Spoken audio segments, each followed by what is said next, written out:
He didn't hold me back. He didn't hold me back. He signed up saying I'm fit for society. So yes, I would vote for Gavin Newsom. What were you locked up for? You don't mind me asking. I was locked up for murder, carjacking, and robbery. Would you? Okay, to go back to our last guest about prison ministry, I think prison ministry is great. There's two different things though. Repentance and salvation, great. But you still stay in jail. Just assuming this guy came to the Lord and loves Jesus. You still murder someone, you still go to jail. You stay in jail. Now with Gavin Newsom. He got him out of a life sentence. Life sentence. I have a DA friend in California. It's brutal.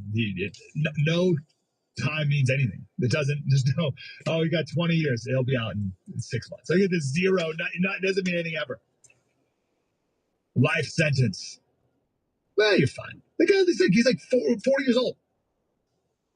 Serving a life sentence. Walking around now. Ridiculous. I got some awful stories to share here. I'll give you another kid's warning here. And for all of us, just brace yourselves. I don't want to hold back on these, though, because it's real. All right, so first thing, someone pushed an 83-year-old Air Force veteran in front of a train in New York City. This 83-year-old, he didn't die right away. He was alive for a couple days afterwards, but he eventually died from his injuries. Serves his country, serves America in the Air Force, and then gets pushed in front of a train by a 4-time previously deported Honduran illegal alien who has had 15 charges over the years: aggravated assault, possession of a weapon, domestic violence. 4 times previously deported, arrested multiple times, pushes an 83-year-old Air Force veteran in front of a train. Amazing. We build buildings to keep people like this in them. And like that guy walking down the street, I love Gavin Newsom. Of course you do. We have buildings to keep people like this in them so that 83-year-old Air Force veterans can walk around in peace in the country that they serve. But the left refuses. There's another one, a guy, Thomas Haynes, blew through a stop sign, hit and run, killed a 23-year-old in the crash. This guy's been arrested 25 times. He's had over 100 charges, 25 different arrests. He was on a $100,000 bond in a felony case at the time of this hit and run murder, and he had an active arrest warrant from another breaking and entering. But they keep letting him out. They keep letting him go. We keep arresting people, and then we keep letting them go.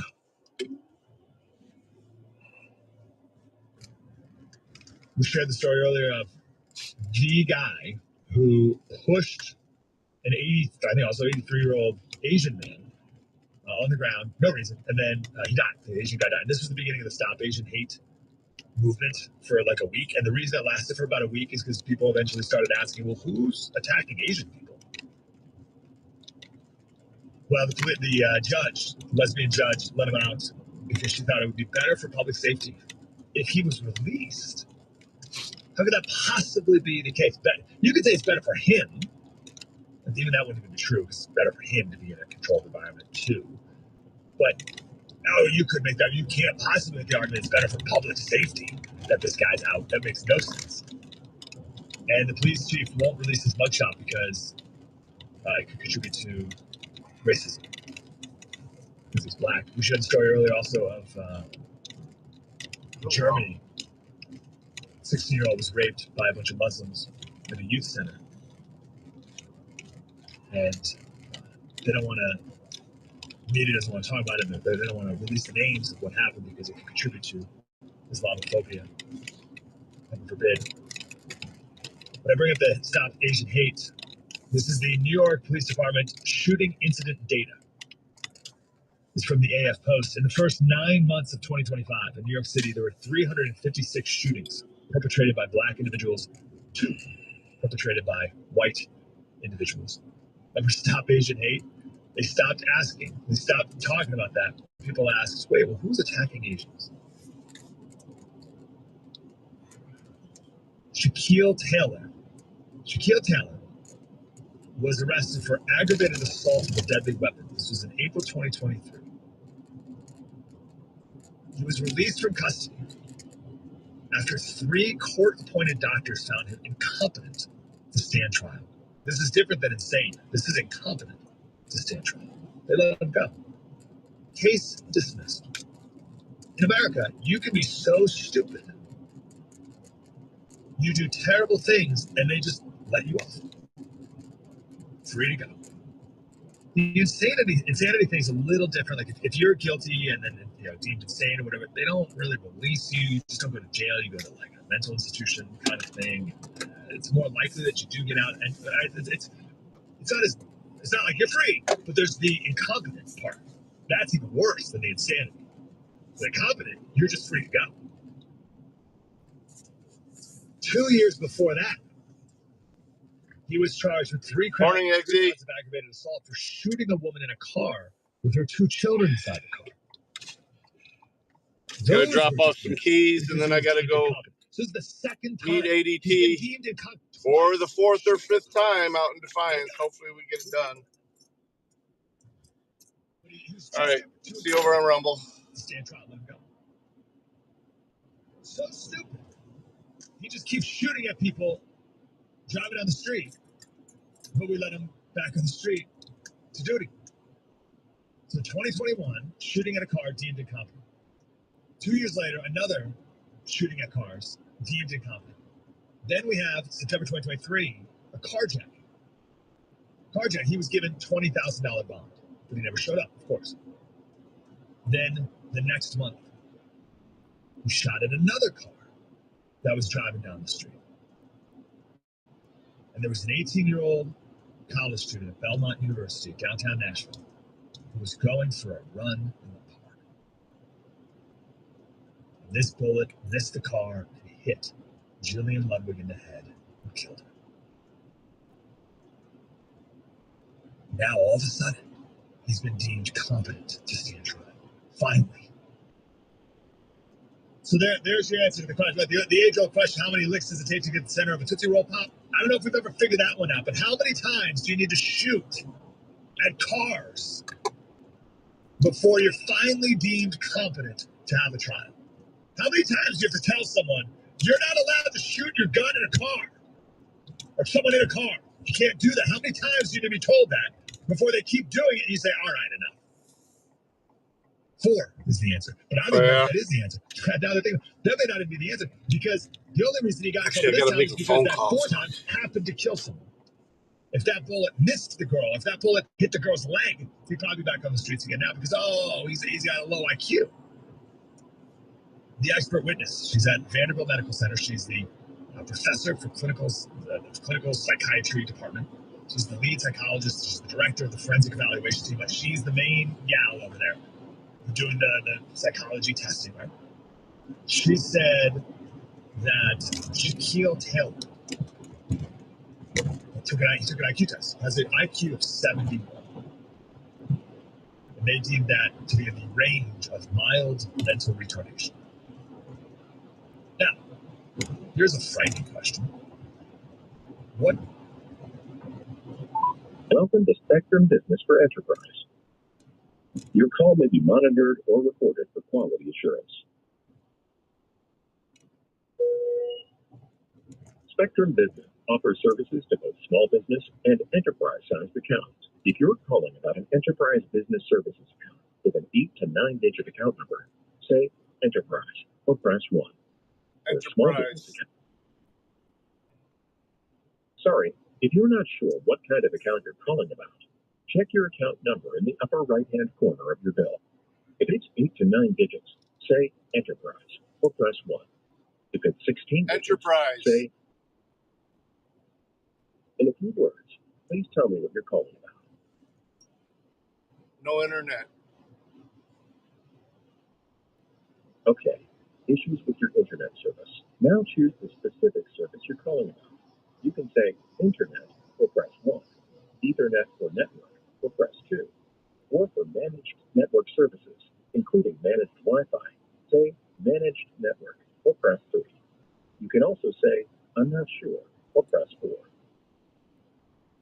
Internet. For faster service, please say or enter your full billing account number, one digit at a time. To try with an ECT ticket number instead, say ticket number or press 1. If you need time to find your account number, say give me a minute or press 2. Or say I don't have either or press 3. 261371707. Your account number is 261371707, right? No. My mistake. For faster service, please say or enter your full billing account number, one digit at a time. To try with it.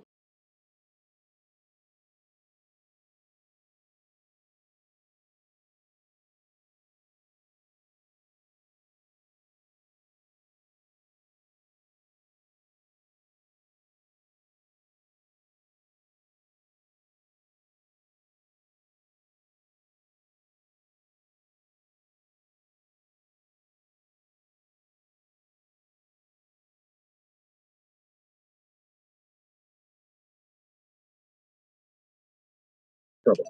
You will now be connected to the next available technician. Jeez. I've read this 3 times and this thing can't understand. I'm phonetically saying the numbers. Ugh. Thank you for calling Spectrum Business for Enterprise Technical Support. My name is Theo. I'm in Florida. Who am I speaking with today? This is Doc in Ohio. Hello, Doc. Good morning. How can I help? Yes, we just finished converting all of our sites over to Enterprise, and yesterday I went ahead and called and canceled the small business accounts. Okay. Apparently I have to do that. They don't do that when they install it. So we've been getting double billed because it's taken over 2 months to do all the job sites. So now we're double billed for everything. But anyway, I'm showing through the little remote thing that you guys have that EMTA is online, but when they go to browse, they're getting kind of like that billing browser page at one of the sites.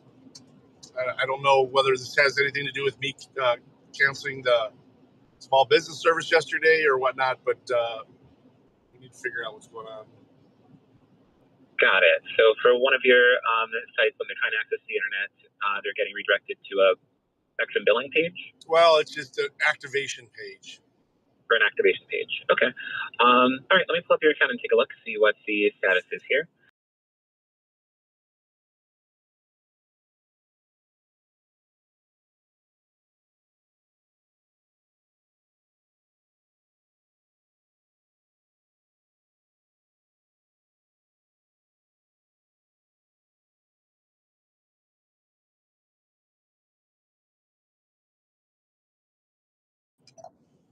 Thank you. One moment.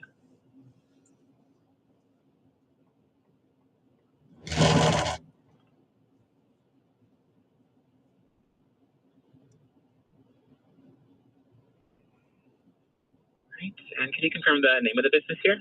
Legends Recovery Center. Very good. And can you also verify the service address?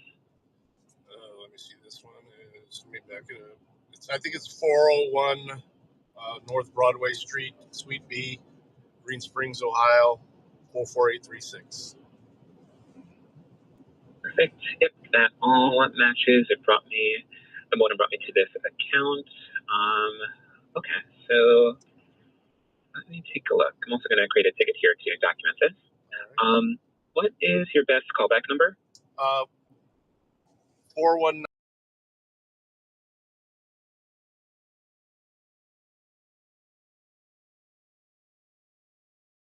Email address?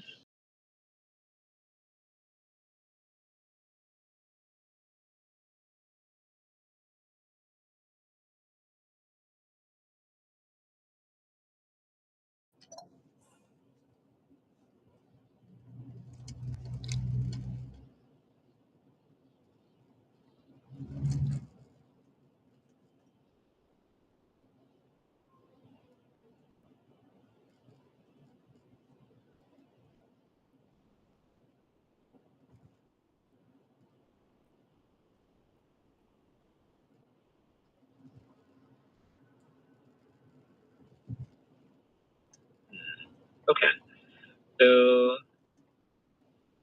what I'm seeing right now, I see this modem is online, Yeah. but it's not picking up that there's anything actually plugged into it. So for this service, let me double check. I'm wondering if it's still plugged into the old modem. Yeah, because right now I see we're just creating the modem. So connected to this, you should have your business's Wi-Fi router or firewall plugged in. And right now there's nothing plugged in. So if it's still connected to the old modem from the small business account, that one should have been disconnected by now. So that's why it's asking to go to the activation page. Right. It sounds like they'll need to. I'm like 2 hours away from there too. I guess I could talk somebody into switching them over because this is gonna be a nightmare. If this starts happening at all the sites, I mean, it's not gonna happen at the fiber site because I switched that one over myself. But all the others are the coax. Oh man. Yeah, it looks like it just needs to cut over from your internal network device over to the new modem here for the enterprise service. The modem itself online, has a good signal coming in. That's what I'm seeing too. But be healthy. And that's why I wanted to verify that why it was asking. So this has everything to do with the fact that I canceled the old service yesterday. Because it was still running on the old one. Man, why didn't they switch that over? I mean, that doesn't make any sense. Why would they leave it connected to the old modem when they installed it? For the special deck, for us, we don't interact really at all with the customer's equipment. Right. So they wouldn't have taken the initiative to. They did that at all the other sites. I guess it depends on the technician, but the normal operating procedure is let the customer handle their own network so that we don't break or mess anything up. But it should just be all that it needs. Just moving over the Ethernet cable. All right, let me see if I can get a hold of somebody on site and walk them through it. I'm like 2 hours away from there, so. All right, thank you. Got it. You're welcome. Have a great time. Yeah, fuck you. Hear me out. Just let me.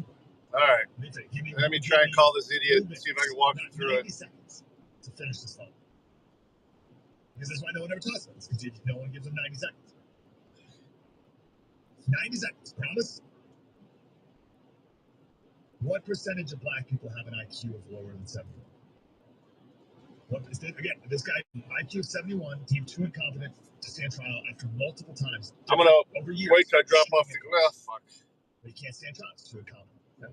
What percentage of black people in America have an IQ of 71? I'm going to be at the site to drop off the keys in 7 minutes. So before I start walking somebody through and switching it over. Left-wing think tank in D.C., I'm reading from their study, black Americans reduce the racial IQ gap.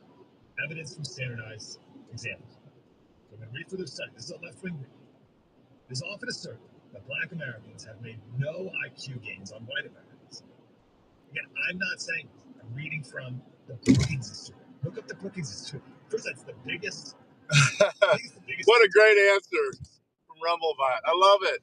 It's always like every year, the University of Pennsylvania has this big think tank ranking that they do every year. So Ivy League School, University of Pennsylvania, Ivy League School does a think tank ranking. They always name Brookings Institute the top think tank in the world. Every year, it's named the top think tank in the world. Right?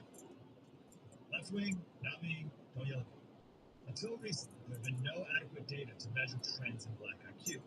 We analyzed data from 9 standardization samples for 4 major tests of cognitive ability.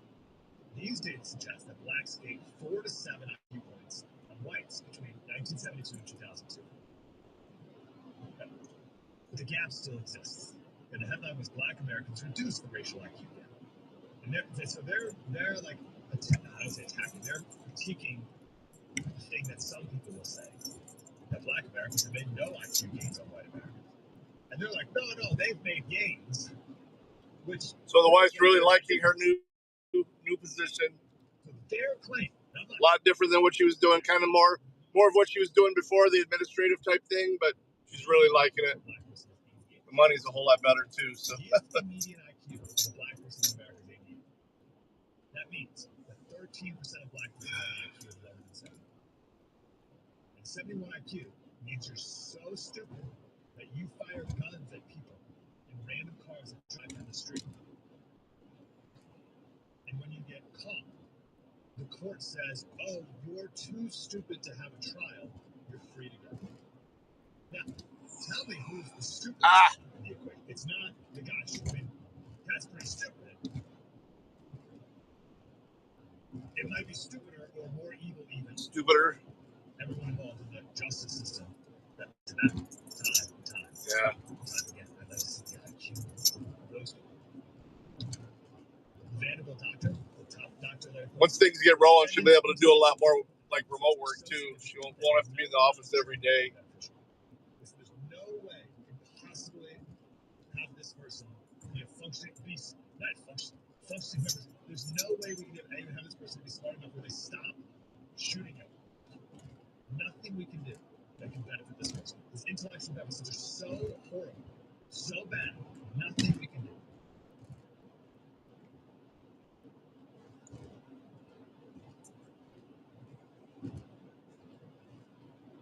There's an illegal alien from Colombia, in Manhattan, who also is transgender. He's a man.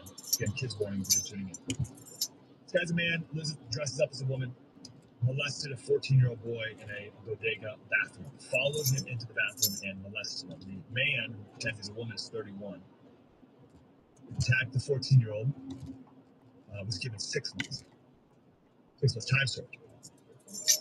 So he'll be in prison for just a few more days while they finish up with the booking and everything. Time served, which is the 6 months. Because it's New York City, and New York State, it's unclear if ICE will be allowed to be there to pick him up and deport him once he gets out. So you can rape a 14-year-old boy in a bathroom, and if you're a transgender illegal alien, now actually you can't. I mean, you would never, but you can't do that. If you did that, you'd go to jail for a long time, rightfully so. But if you're a transgender illegal alien, 6 months. We shared the story the other day of a migrant from Eritrea raped a 16-year-old in Sweden, and the court said that the rape wasn't long enough. What? Although serious, it didn't have a long enough duration for the migrant to deserve to be deported back to Eritrea. Wow. Got it. Europe has fallen completely. Sheridan Gorman. Do we got to save Europe once again? Shot by the illegal aliens in Venezuela. I don't even think it's worth it. He was already arrested for shoplifting in Chicago and let back out in the streets. I mean, you have Sharia courts in the UK. The story that, first of all, the illegal alien is suffering right now from the white plague. Calling it the white plague, also known as tuberculosis. Why are you calling it the white plague? CDC says that 77% of people with tuberculosis in America were not born here. I don't know about New York yet. New York's on the way. 27%, 23%. Europe is showing the path for New York. We're not born in the US. I'm going to try and get the link to that Glenn Beck special, dude. That's so insightful. 77% tuberculosis cases. They call it the white plague. Hey, Brendan. So turns out now we have reports that he ran after the girls. I got to run over here real quick and Sheridan in the back. Give these people the wife's old office keys. This is a city council person from her previous job. A ward alderman, do they call him? It's a city council person in Chicago. I'll be dealing with ADT. I'll be once again when I get to Defiance, I'm going to switch it over to my laptop. So there's going to be a pause in the stream. Actually, let me make sure I hit.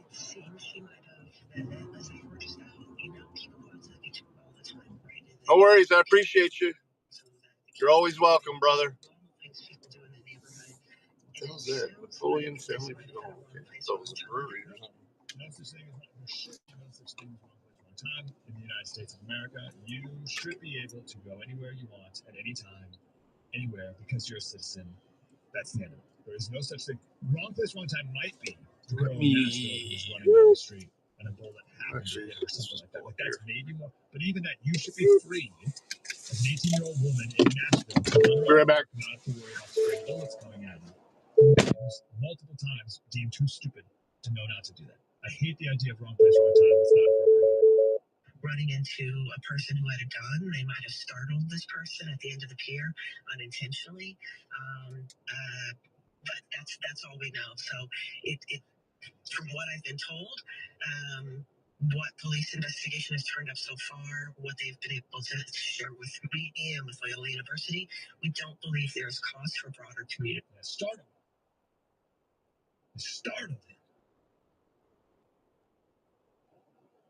That's what our Democrat politicians, they're okay with that. They're okay with letting our towns and our cities be places where you have to be careful where you step. In San Francisco, you got to be careful where you step, because you may step in some feces.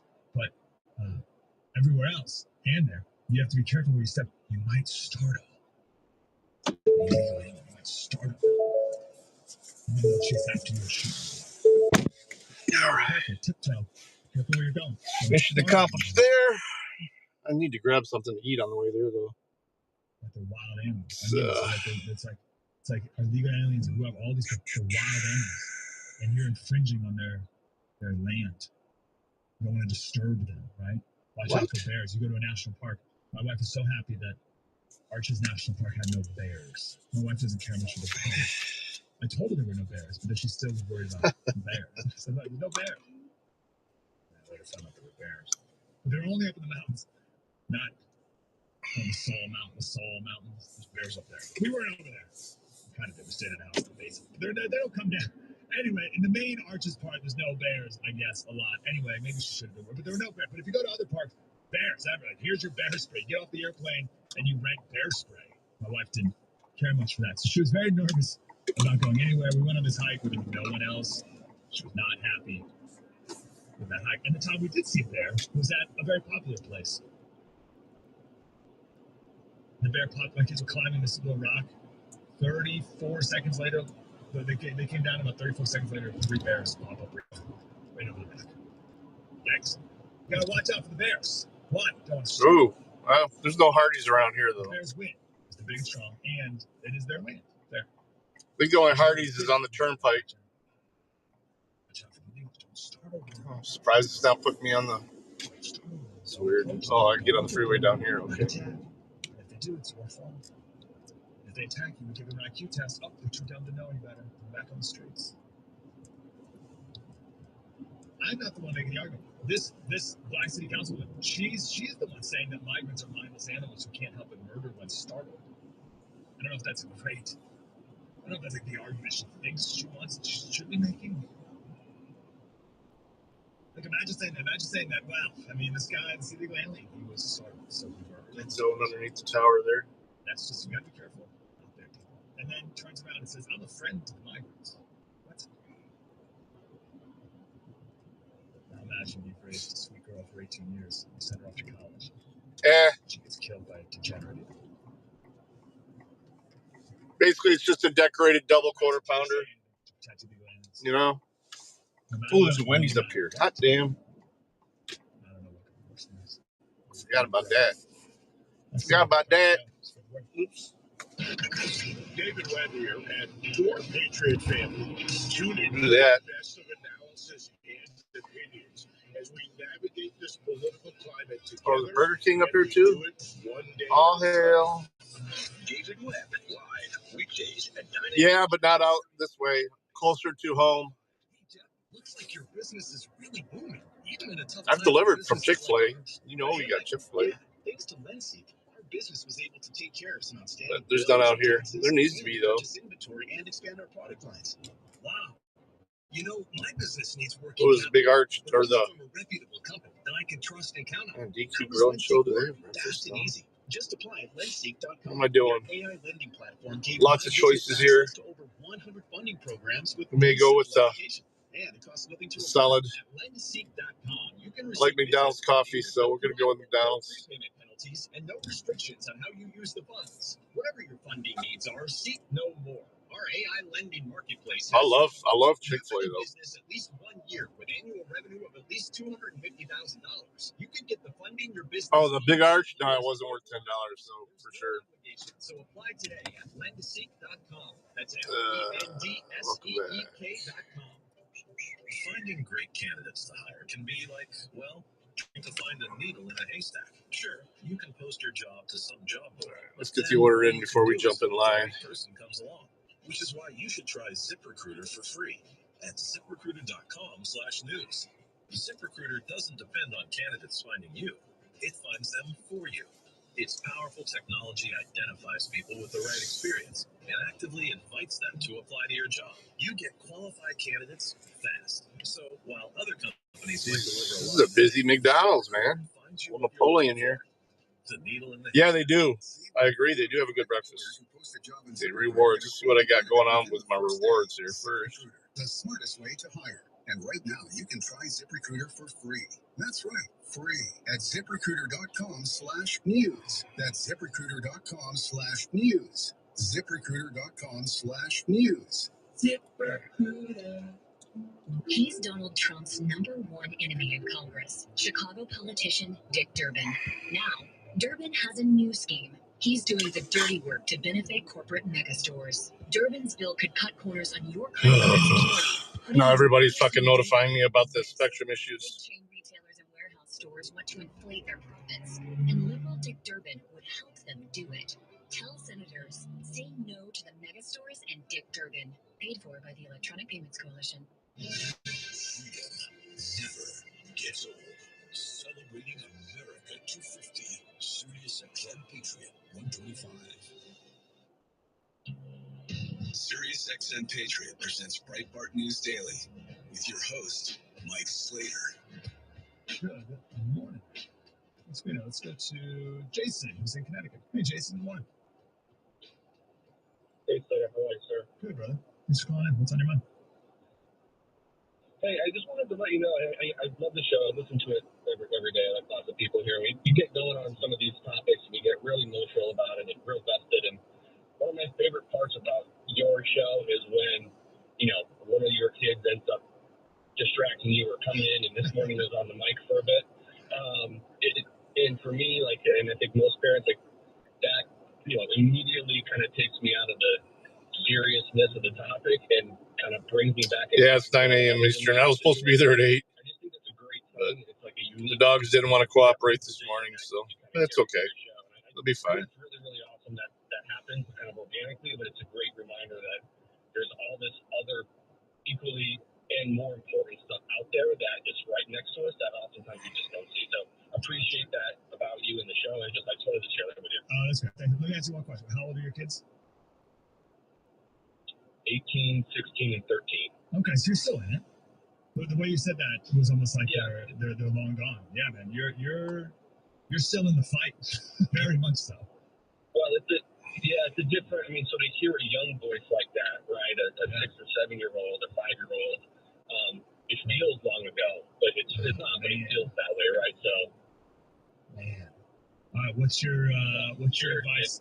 Yeah, man. I was asking what's your advice? As we're like 10 years behind you. I would say the biggest thing I've realized is once you figure them out, it's like, hey, I'm dealing with this set of circumstances now, and I finally figured it out. They change, and you're like, crap. Now I got to figure this new thing out, right? Like, oh, okay, new set of problems. Yeah, that's it. Yeah, or they get older now. They have a new friend group, or they care more about friends, and now we got this whole new thing to conquer and challenge. And it's cars and driving and all that stuff, right? So it's just never-ending battle. That's great. It's what a battle to be in. I love it, Jason. I appreciate the call very much, man. Very, very much. Fortunately, I think every time they've come in on the radio, they're cute. They're being cute. So I think it's worked out. Your tone, your compliment be a little bit different if they come in at their worst. Although we'll approach that in stride when they do as well. Because that will go, Johnny's not letting me. That'll. Well, first of all, I think it's unique because now finally for the first time ever people have been able to do the radio shows from home. Remember when I first got on radio, it was only Rush and Sean that ever did their show from home. So, Jesus Christ. I don't know if which one you going to, homie? All right, I'll go to the outside. So now that's a new element that is now on the table more than ever. But I appreciate it because it is indeed over here. That's the point, right? We touched a bit on it yesterday with Hi, are you using your loyalty rewards today? Go ahead with your order. our job is to clear the evil from the fields. Have a mobile order. right, what is it? LQ77 for Norm. Next generation. For Norm? Yep. Go ahead and hold to the first one down. Thank you.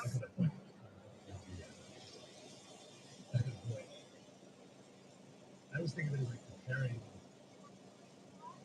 the way for a future generation of these kids. And it's true, but also. All right, let me try and walk these guys through this though. Future generation of people being me. Because I'm getting all these emails about people asking about Crusade. We're all great in books. And then William Federer was a gentleman we talked to just there. And that's our heritage too. Like that's connected to our heritage. All these people did these things for you right now. And I don't want to waste a second. I don't want to squander that.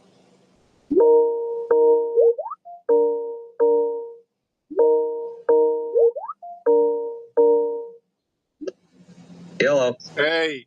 So they finally finished the fiber across the street day before yesterday. So yesterday I closed out all those small business accounts. So when they came in and did the enterprise for all of us, well, at least for some of the sites, they didn't actually. They left the old service plugged in. So it's if you're willing to, I'm going to walk you through how to fix it. It's going to be simple. But okay, where do I gotta go? But the thing is, though, you have to go into a spot where you're going to lose connection.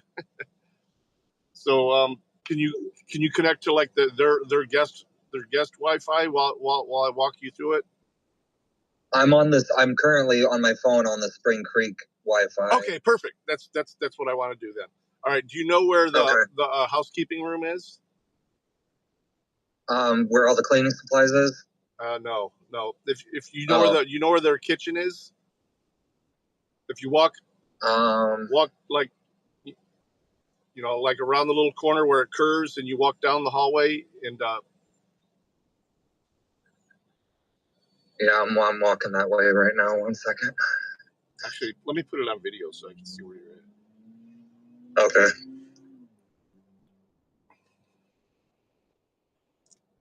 You have to put yours on too.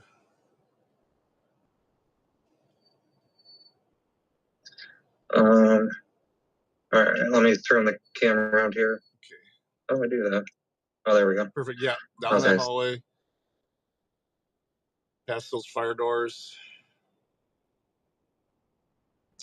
And then you'll see a hallway to the right as you come up, and it's the door opposite that hallway is the little housekeeping room. That's where their IT closet is. So yeah, right there to the left. So over here? Yep, that should be the housekeeping room there. Should be unlocked. You have to turn the lights on because it's always dark in there. All right, to your left. Hello, Norm. Yep. Okay. Now, if you look around to the left-hand side, thank you. And then, okay, that's my boxes there.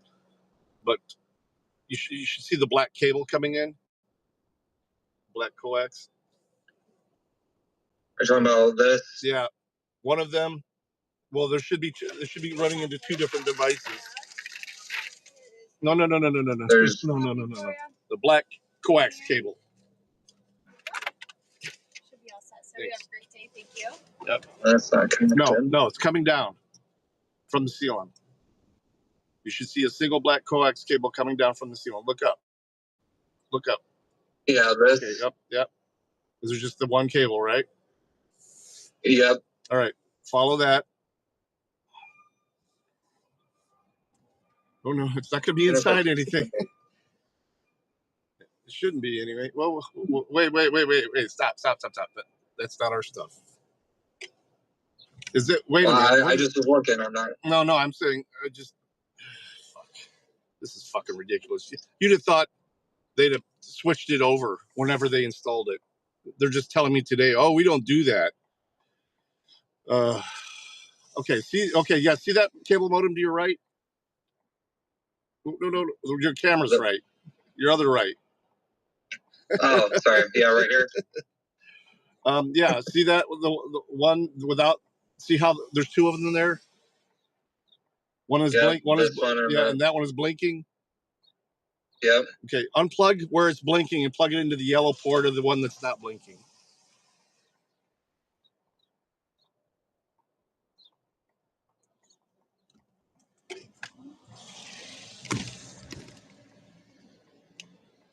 Okay, give it a second.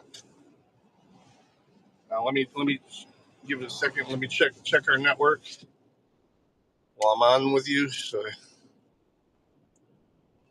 I'll probably have to do this to every freaking site. Because I thought we were switching to fiber, and oh no, then when you called, across the street is that this is just an enterprise version of coax. We're testing the fiber across the street first before we even decide. So, and believe me, things have been all right. I'm still not seeing any throughput. Let me see if it picks it up. Boop! Oh, it just went out. Okay, that's good. Hang on, let me hit retry. Connect.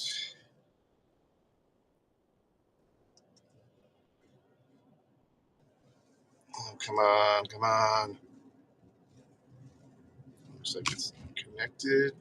All right, let's do a speed test. It's still not finished connecting.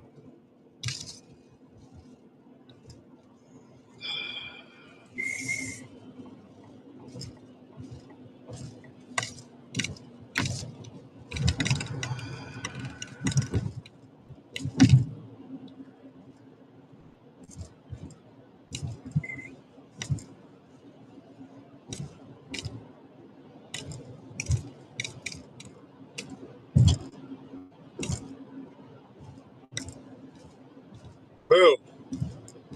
All right, go try your computer. Yeah, I think we're good. You still there? Oh, wait. All right, you still there? Hello? Hello? Hello? I can't hear you if you're talking. All right, can you hear me now? I can't hear you. Damn it. Go hang up and call back. I'll tell you this, you get a little sneak peek. There's kids, family, all this stuff. I got a really sweet email from someone yesterday. Who said, Slater, I understand.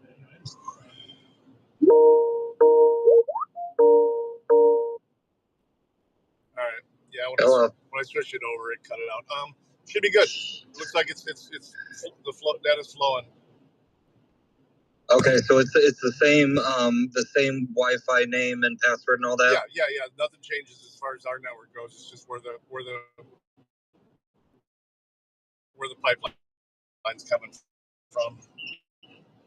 Okay. Yeah. So if you have any issues, let me know. But you should be good. Me 2 hours of driving. No problem. I'm like 2 hours away. So. All right. All right. Bye. Thanks. Bye. I know you've been on vacation recently with your kids, and I'm just really grateful that you're doing that with your kids now. They're at the ages of this. Like, oh man, that's super expensive to say that. And we want to try to fit in as many of these as we can. I'll tell you, today is my last day doing the San Diego show. I've been doing the San Diego show still. In addition to the show the last 3 years.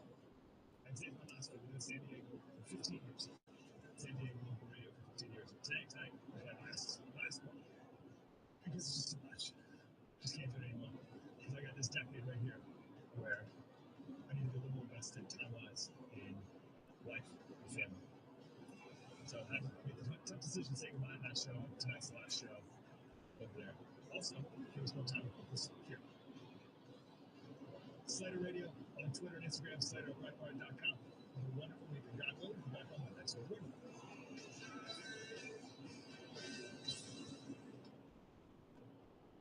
My name is Christine, and I'm a widow. My husband Ryan died. He was a healthy 34-year-old, and 3 months later, he was gone. Thankfully, he had the foresight to get life insurance because we had the 2 small children. he decided it was important to get it to make sure that we would have enough in case anything ever happened. The bills were covered, the mortgage was paid, so I could focus on my kids. With Ethos, getting life insurance is fast, affordable, and 100% online. You can get a quote in seconds, apply in minutes, and get same-day coverage. No medical exam, and you can get up to $3 million worth of coverage. We truly don't know how much time we have. Life insurance didn't take away the loss, but it did give us the time and the space we needed to just grieve. Get your free quote at ethos.com/apply. That's ethos.com/apply. Ethos.com/apply. Hey, spokesperson, touchscreen application may vary. Online health questions required.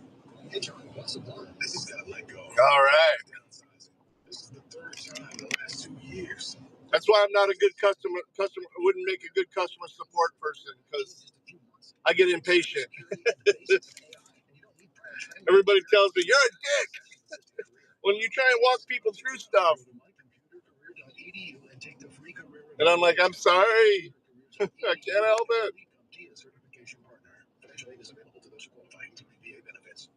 I just get impatient. I expect people to know what I want just by ESP. That's a lot. Most timeshares can be bought online for $1.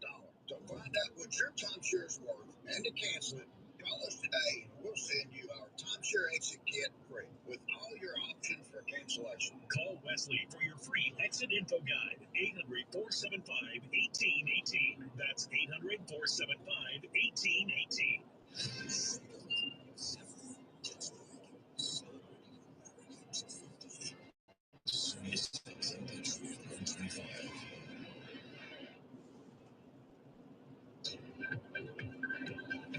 News this hour from Town Hall.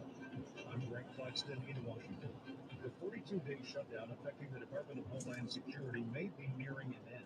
Senators approved funding for TSA and most other agencies except ICE. Democratic leader Chuck Schumer blamed Republicans for TSA workers not getting paid. Bullshit. They shouldn't have folded to those fuckers. Fucking Republicans are so goddamn weak. I'm sorry. They're so weak. See? They're not appreciative.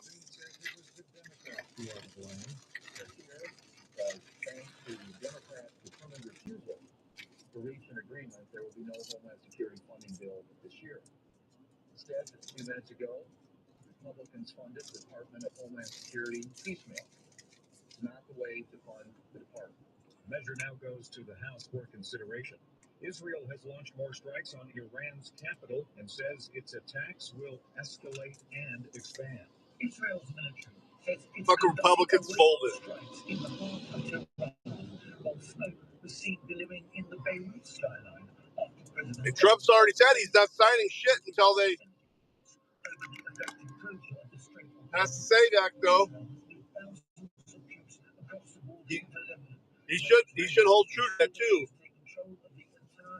Although then they'll just blame the fact that they're not getting paid on him. Ministers have met in France to discuss the Russia-Ukraine conflict, with deep divisions apparent over the U.S.-Israeli war with Iran. Secretary of State Rubio joined his G7 counterparts there today, just 24 hours after the president's latest round of insults aimed at NATO. More on these stories at townhall.com. A sacred season is approaching, a time to remember God's deliverance, the night he brought his people out of bondage and into freedom. Of course, I'm talking about Passover, Heights Christigal, and this year many of God's people will observe Passover under the shadow of war. Across Israel, red alert sirens pierce the air, and families are rushing to shelters with seconds to spare. The elderly fear they'll be left behind. Parents hold frightened children as explosions shake the night. Sleepless and uncertainty, that's now part of their daily lives. But Passover reminds us that God hears the cries of his people and answers with love and compassion. That's why the International Fellowship of Christians and Jews is on the ground in Israel, providing food and emergency supplies, equipping bomb shelters, and caring for the elderly and Holocaust survivors, bringing comfort and safety to God's children. Join Christians around the world in praying for Israel during this sacred Passover season, asking God to bring protection, comfort, and peace to the Holy Land. Visit supportifcj.org. That's supportifcj.org. A brother and sister have been charged after an explosive device was found outside the home of U.S. Central Command in Florida. U.S. Attorney Greg Keogh says a man who fled to China after allegedly leaving an explosive device outside MacDill Air Force Base has been indicted. Alan Zhang, he's charged with attempted damage of government property by explosive, making a destructive device, and possession of a destructive device. At a news conference, Keogh says Zhang's sister, who was arrested when she returned to Florida, also faces charges. Their mother was detained pending deportation. Agents say Zhang planted the device on March 10th, then made a 911 call saying there was a bomb at the base. He and his sister sold their SUV, bought tickets to China, and were gone by March 12th. It was March 16th before the device was found outside a gate. The FBI safely removed the device and determined it was in fact an IED. Audio courtesy WFTS. I'm Jennifer King. News and analysis, townhall.com. Truth is the authority. All right, first thing, bring your A game because I'll take nothing less. We're going to have an open and honest discussion, but the facts matter. Let's talk about the people. It's common sense. It's principles and policies that work for everybody. I just want to talk about how to fix this country. That David Will Show.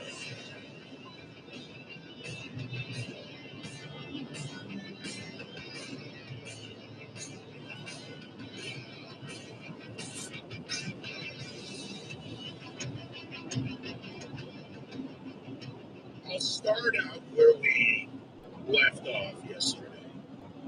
The cabinet meeting was underway. It went on for quite some time. Then the president, as he that's too bad, man. takes questions. Nice to have a That president. kind of thing just tears families apart. I'm sorry for you, brother. Prior president listens to and answers questions from the press. They're sometimes combative, they're sometimes complimentary, but it's what it is. And for sure, I'm swinging with a fair amount of confidence.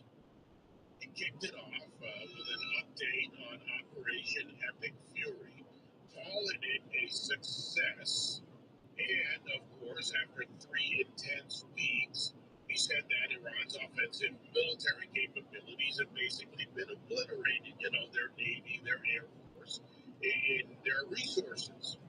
And President Trump also made it clear because this is an attack against the economy and against him. That this isn't about some endless war.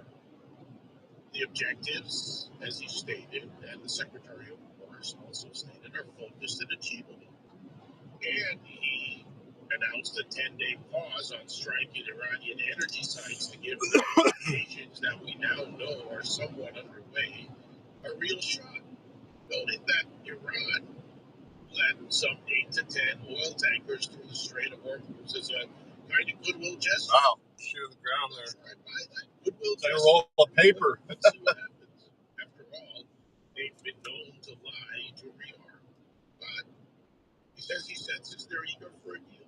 Warned that if they don't get serious, the pressure will ramp right back up. I think you can count on that. On the alliance side, he didn't hold back on it. He's really disappointed with them saying that they've done absolutely nothing to help in the conflict. Pointed to Germany's comment that, look, this isn't our war. But he contrasted it with how the U.S. has stepped up for Ukraine in the past. And he said it's a test, and the lack of support won't be forgotten. He said America doesn't need them on this one, but the message was clear. Reciprocity matters. And that, of course, came the economic angle. That's a big concern for Americans writ large, businesses and otherwise. And this is crucial because strong finances, a strong economy, makes strong military action sustainable. And for that, he turned to the Treasury Secretary, Scott Bessent, who highlighted how his team's leadership on the economic front has made this entire mission possible. Your economic leadership has made our military mission possible. Mr. President, national security, as you always say, is economic security. Your leadership has shown the American people that there is no prosperity without security. That our mighty military on one side, but the U.S. economic strength is fighting off this evil regime. The Iranians believe they are fighting a two-front war. It is a military war that our great warriors are prosecuting, but on the other side, they are trying to take control of the global economy through a choke point that we believe does not exist and that we will overcome. The historic operation at Epic Fury seized a generational opportunity to demolish a regime that has coordinated over 4 decades of global terror and claimed thousands of American lives. How very Adam Smith of Scott Bessent. Rule of government, strong economy, strong security, stronger economy, stronger security. Very Adam Smith of him. He followed up by addressing the oil markets directly, emphasizing that despite the disruptions in the Straits of Hormuz, the global supply picture remains solid. Bessent outlined concrete steps being taken to keep energy flowing and prices in check. The oil market is well supplied. We have taken actions to ensure oil supplies stranded at sea are made available to the global market. Your bold actions, like the Development Finance Corporation's Maritime Reinsurance Program, in conjunction with Central Command, will soon provide shippers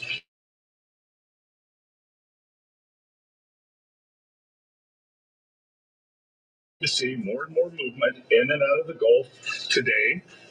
And this is more than yesterday. And this is the beginning. I am confident that shipping traffic will continue to increase on a daily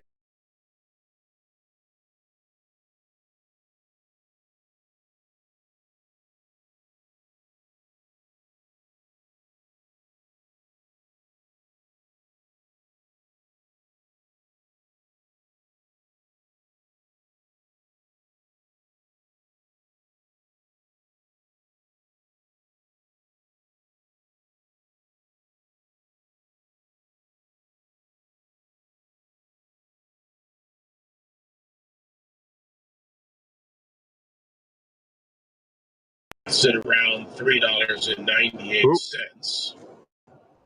California's a lot, by the way. Keep my idol going here.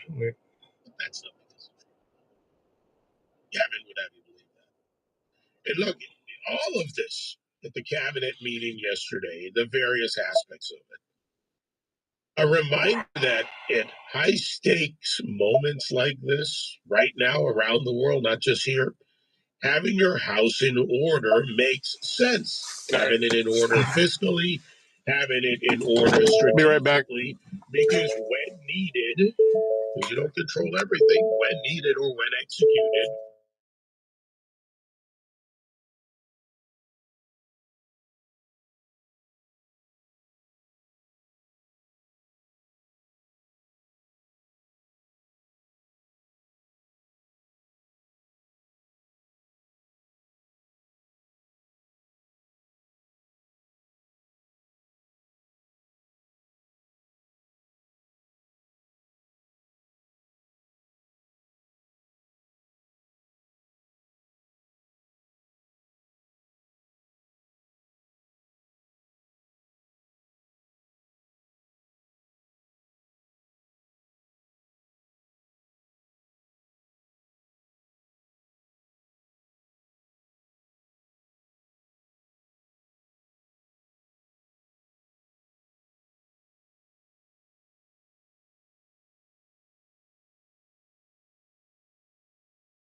All right.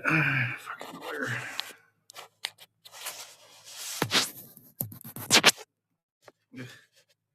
Where's? All right. Let's get something going in the background while I do my stuff. We're back.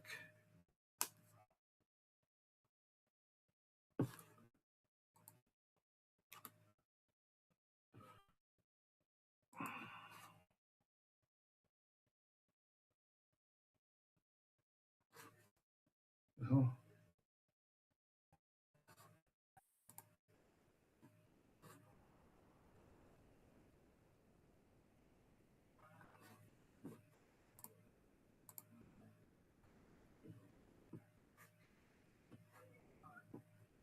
There's nobody online right now.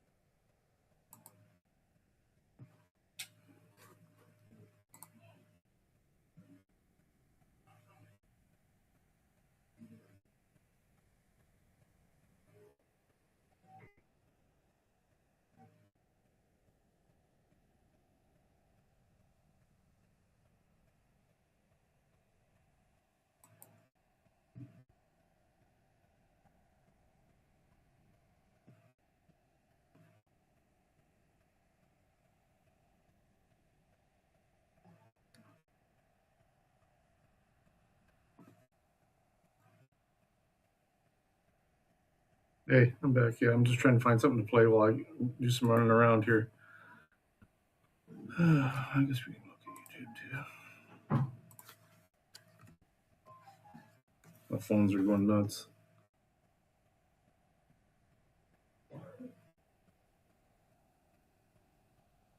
This looks good.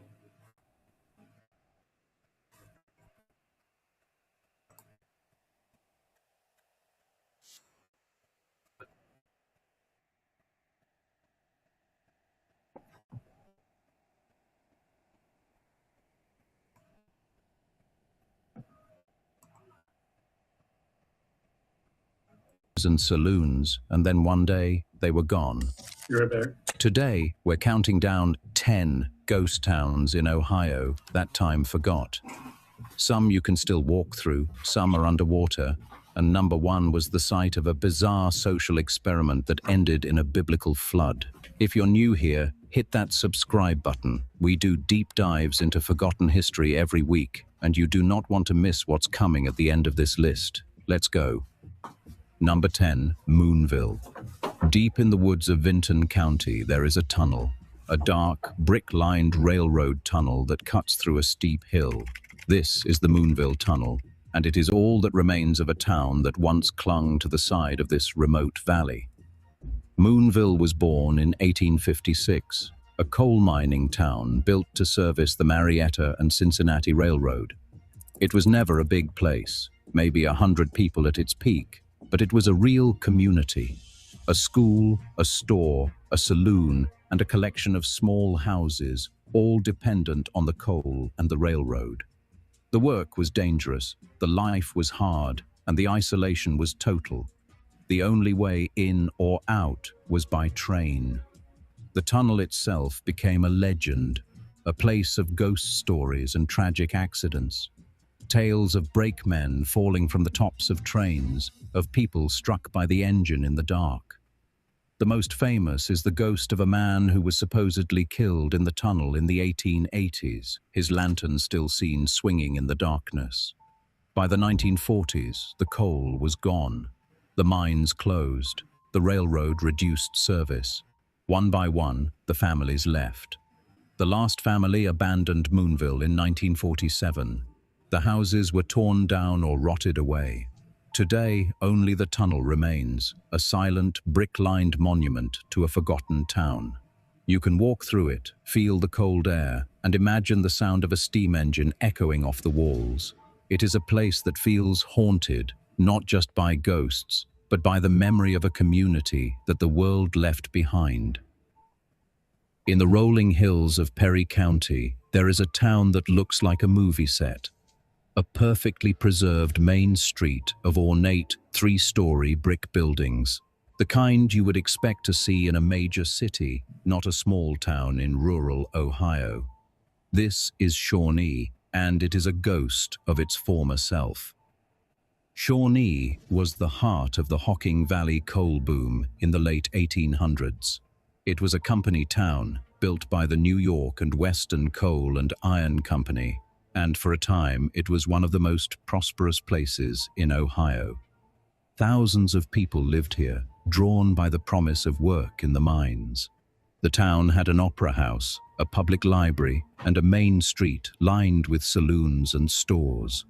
But the prosperity was built on a foundation of conflict. The miners of Shawnee were at the forefront of the labor movement in Ohio, fighting for better wages and safer working conditions. The town was the site of violent strikes and lockouts. The most famous was the Great Hocking Valley Strike of 1884, which lasted for months and brought the entire region to a standstill. The coal boom did not last. By the 1930s, the mines were closing, the jobs disappeared, the people left, but the buildings remained. Today, Shawnee has a population of just over 600 people, a fraction of its former size. The main street is still there, a stunning collection of Victorian architecture, but many of the storefronts are empty.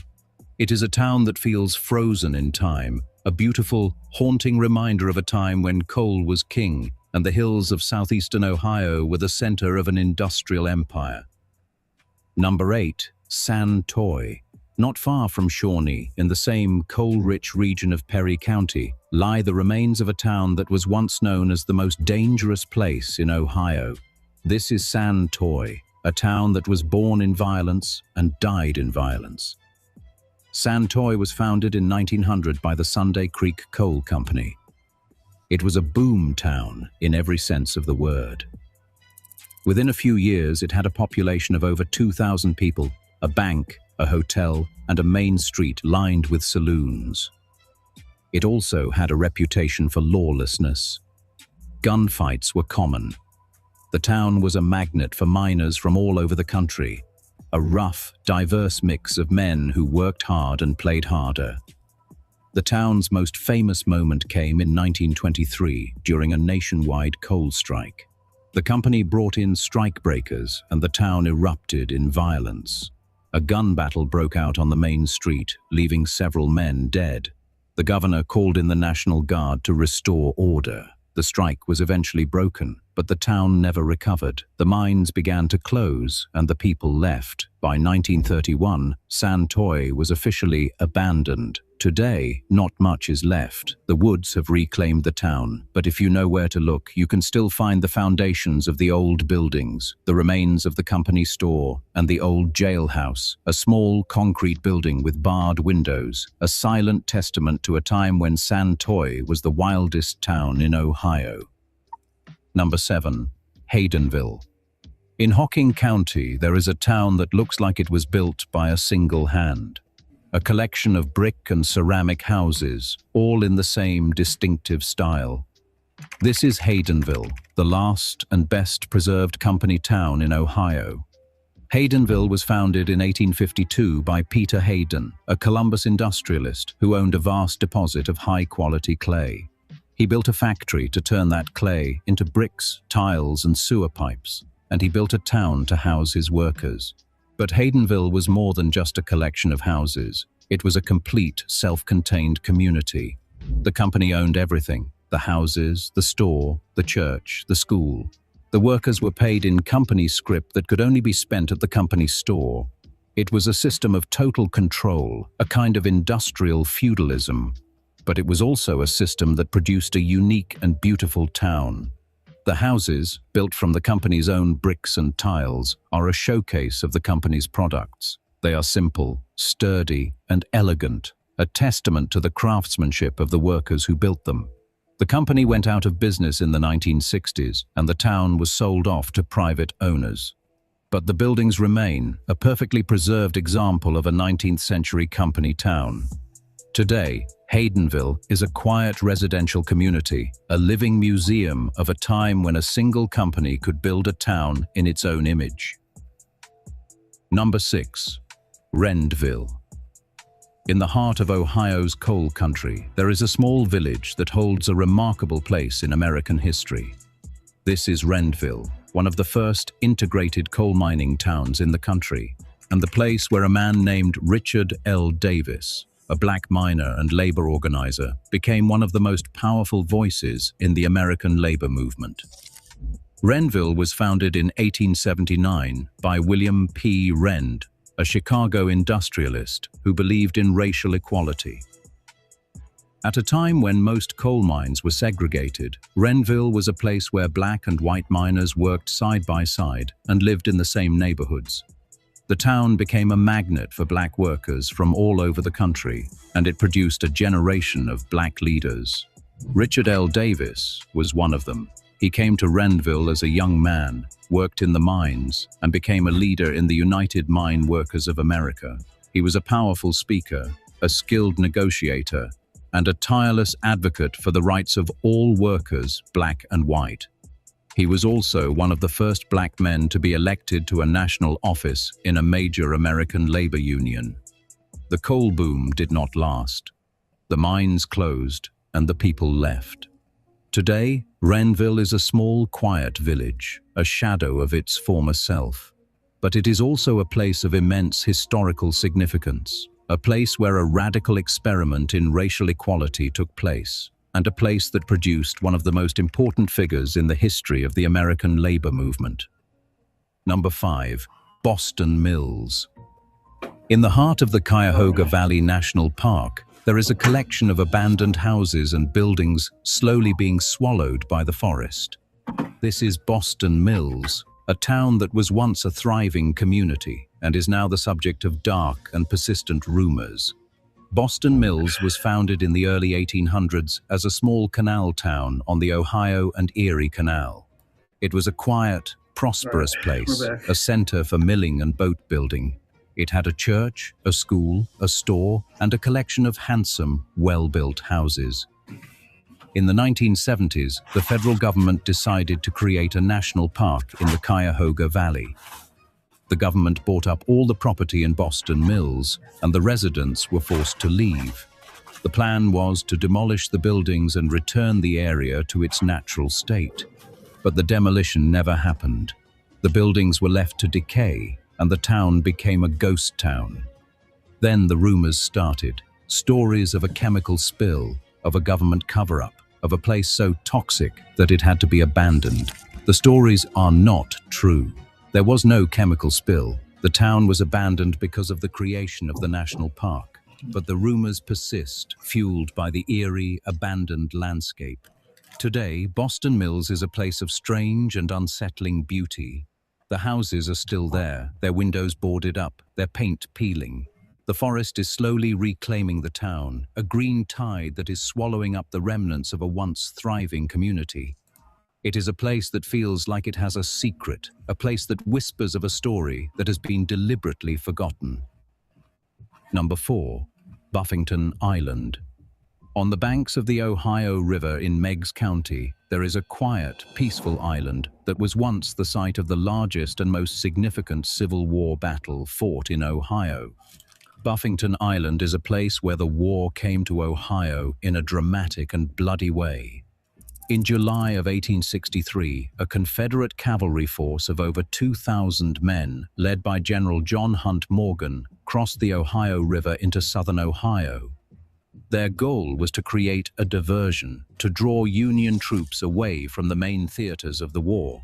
For 2 weeks, they rode through the Ohio countryside, looting and burning, creating a wave of panic. The Union Army was in hot pursuit, and they finally caught up with Morgan at Buffington Island. A fierce battle broke out on the morning of July 19th. The Confederates were outnumbered and outgunned. They were trapped between the Union Army and the river. After a desperate fight, they were forced to surrender. Over 700 Confederate soldiers were captured, and Morgan was captured a few days later. The battle was a disaster for the Confederates, and it marked the end of their raid into the North. Today, Buffington Island is a state memorial, a quiet, peaceful place with a few monuments and historical markers. But it is also a place that was once the site of a desperate and bloody battle, a place where the Civil War came to Ohio and where the fate of a Confederate army was decided. In the rolling hills of Holmes County, there is a place where a man tried to build a city for God. This is Celestia, the site of a bizarre and fascinating social experiment, a place where a man tried to create a heaven on earth. Celestia was founded in the 1850s by a man named Jacob Beilhardt. He was a charismatic religious leader who believed he had been chosen by God to create a new society based on the principles of communal living and free love. He bought a large tract of land in Holmes County, and he invited his followers to join him. For a time, Celestia thrived. The community grew to over 100 people. They built a large communal house, a school, and a printing press. They published a newspaper, and they sent missionaries out to spread their message. But the community was also plagued by conflict. Beilhardt's teachings were controversial, and his practice of free love was scandalous. The community was shunned by its neighbors, and it was constantly in financial trouble. Beilhardt died in 1908, and the community soon fell apart. The land was sold off, and the buildings were torn down.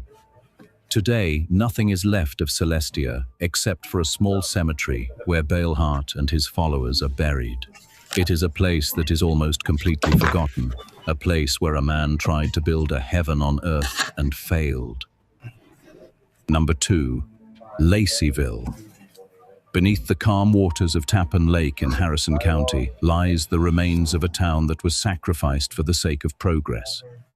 This is Laceyville, a town that was once a thriving community and is now an underwater ghost town. Laceyville was founded in the early 1800s, a small farming community on the banks of Little Stillwater Creek. It was a quiet, peaceful place, a collection of houses, a church, a school, and a few stores. In the 1930s, the federal government decided to build a series of dams in the Muskingum River watershed to control flooding. One of those dams was the Tappan Dam, and it was built where Laceyville once stood. The residents were forced to sell their property and move. The buildings were torn down, and the valley was flooded. The town of Laceyville disappeared beneath the waters of Tappan Lake. Today, Tappan Lake is a popular spot for boating and fishing. But beneath the surface, the remains of Laceyville are still there. The foundations of the houses, the old roads, the cemetery.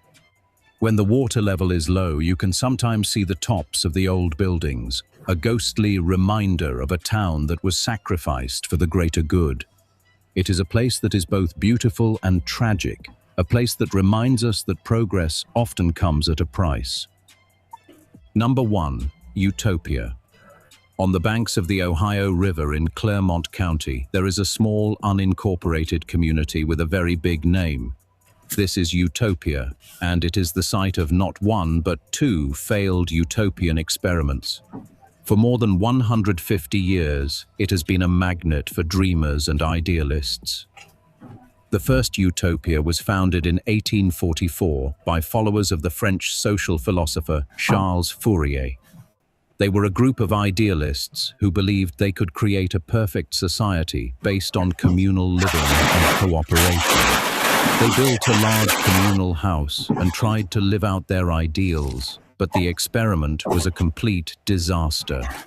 The community was plagued by infighting and financial problems, and within a few years, it had collapsed. The second utopia was founded in 1847 by a group of spiritualists.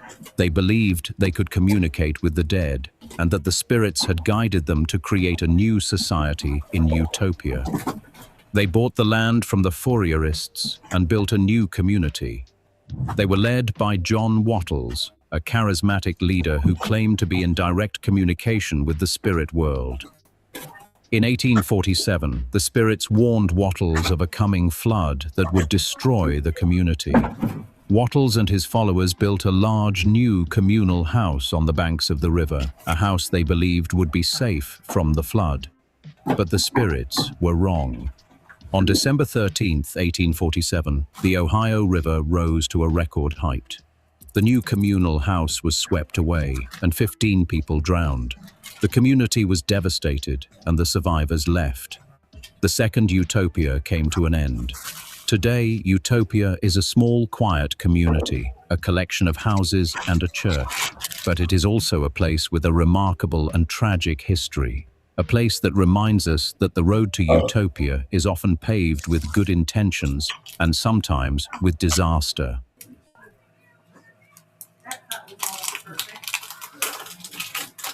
Nope, all done. So Bongino will be ready to go in a minute. Let's put something else on for now. And then I did have.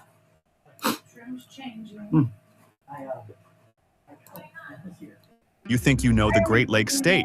You probably picture Ford trucks, Motown records, and maybe a few months of bad snow. But let's be real. Michigan is actually one of the weirdest, most physically confusing places on the North American continent. We are talking about a state that has a triangle, more dangerous than Bermuda, a peninsula that you can't drive to without leaving the state, and a history involving a literal war over a strip of land that nobody actually wanted.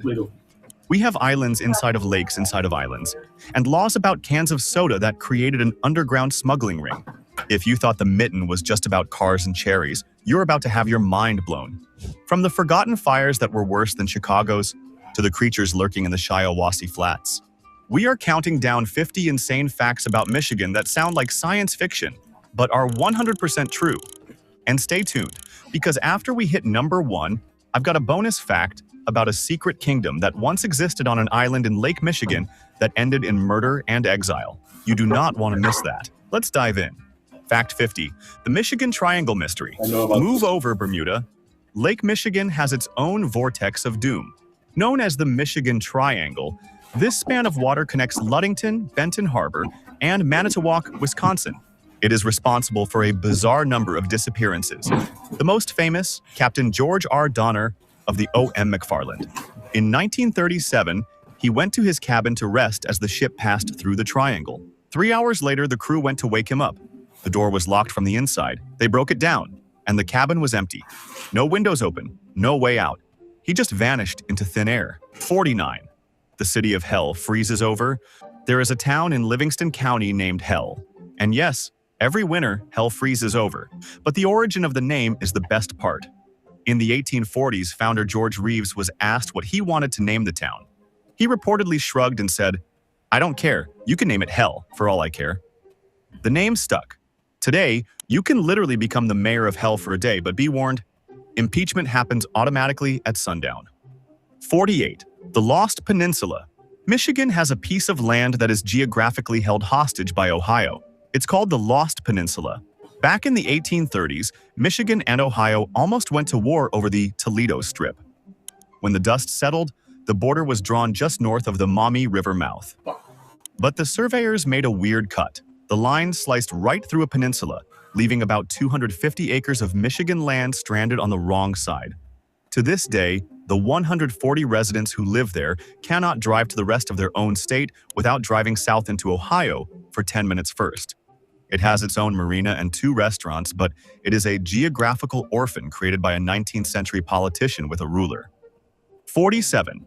The Yooper dialect is distinct enough to be a language. In the Upper Peninsula, or the UP, the accent isn't just a Midwestern drawl, it's a linguistic cocktail called Yooper. Because of the massive influx of Finnish and Cornish miners in the 1900s, the dialect drops prepositions and creates a sharper pronunciation. You don't go to the store, you go store. Soft consonants are often replaced with harder ones. It is one of the only distinct dialects in the US recognized by linguists as being heavily influenced by the Finnish language, or Finglish. 46. The Great Camel Experiment. We know Michigan has dunes, but did you know we tried to fill them with camels? In the 1850s, the U.S. Army imported camels to help transport supplies across the American West. But during the Civil War, the experiment fell apart. Some of these camels were reportedly sold off and ended up in, of all places, Michigan, hauling freight near the sand dunes of the western coast. Legend says some escaped, and for years, locals reported seeing wild camels wandering the snowy woods of the Mitten. Fact 45, the 10-cent smuggling ring. Michigan is the only state with a 10-cent deposit on carbonated beverages. Most states are 5 cents or nothing. This creates a weird economic bubble. It is technically illegal to bring cans from Ohio, where there is no deposit, and return them in Michigan for cash. It's called bottle deposit fraud. And yes, state police have actually busted organized crime rings trying to smuggle thousands of dollars worth of aluminum across state lines. It's the real-life version of that one Seinfeld episode, but with actual jail time. 44. The gales of November are a meteorological phenomenon. Gordon Lightfoot made the song famous, but the gales of November aren't just poetic, they are scientific. In late autumn, cold, dry air from the Canadian Arctic collides with warm, moist air coming up from the Gulf of Mexico right over the Great Lakes. The lakes act as a massive heat engine, intensifying these storms into bomb cyclones. These storms can generate hurricane-force winds and waves exceeding 30 feet, which is why almost every major shipwreck in Michigan history happens in this one terrified month. 43. The magic capital of the world. Las Vegas? No. The magic capital of the world is a tiny village called Colon, Michigan. In the 1920s, famous magician Harry Blackstone Sr. bought property there. He loved it so much he encouraged all his magician friends to visit. Today, the town has more magic shops per capita than anywhere on Earth, and the local cemetery is the final resting place for more than 30 famous magicians.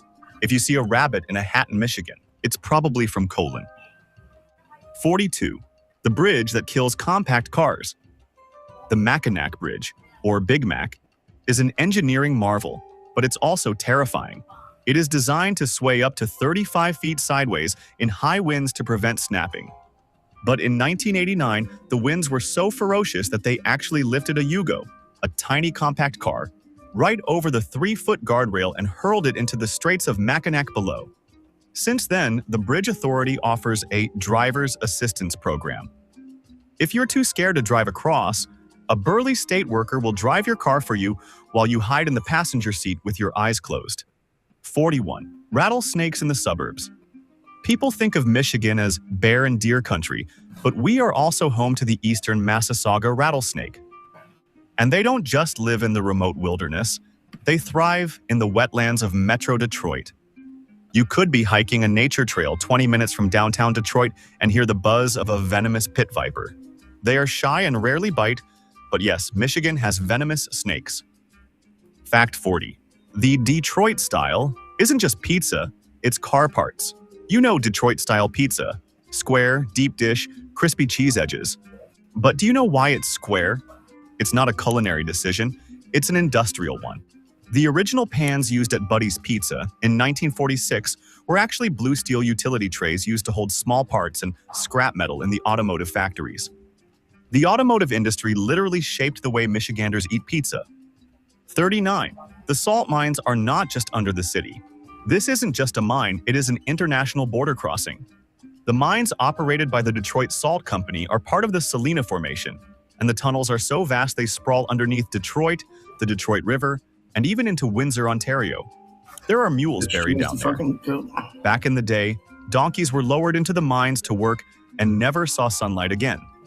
They lived, worked, and died 1,100 feet beneath the pavement. 38. The Keweenaw Rocket Range. In the 1960s, Michigan had its own space program. NASA and the U.S. Navy set up a launch site at the tip of the Keweenaw Peninsula to test meteorological rockets. They fired rockets into the upper atmosphere from one of the most remote snowy points in the contiguous U.S. You can still hike out there and see the concrete pad and a plaque marking the spot where Michigan tried to touch the stars. 37. The Tahquamenon Root Beer Falls. It looks like cola, or tea, or root beer. Tahquamenon Falls is the second most voluminous waterfall in the eastern U.S., behind only Niagara. But the water is brown. It's not pollution, it's tannins. The The water drains through massive cedar and hemlock swamps, and the decaying plant matter leaches tannins into the river, dyeing it a rich amber color. It's essentially the world's largest cup of cold tea. 36. The Michigan left. If you are from out of state, this will break your brain. In Michigan, you cannot turn left at many major intersections. Instead, you have to drive past the intersection, perform a U-turn in a special lane called a turnaround, and then come back and turn right. It's called a Michigan left. It was designed to reduce broadside accidents, but for tourists, it's just a panic attack waiting to happen. Fact 35. The real Gravity Hill. Now, let's correct a common myth. There are gravity hills all over the internet, but the one you need to know about in Michigan is not near Bald Mountain. The real mind-bending spot is in Blaine Township, near Arcadia, on Putney Road. Local legend says the spirit of a Native American chief pulls your car uphill. If you put your car in neutral at the bottom of the slope, you will roll backward, appearing to defy physics and climb the hill.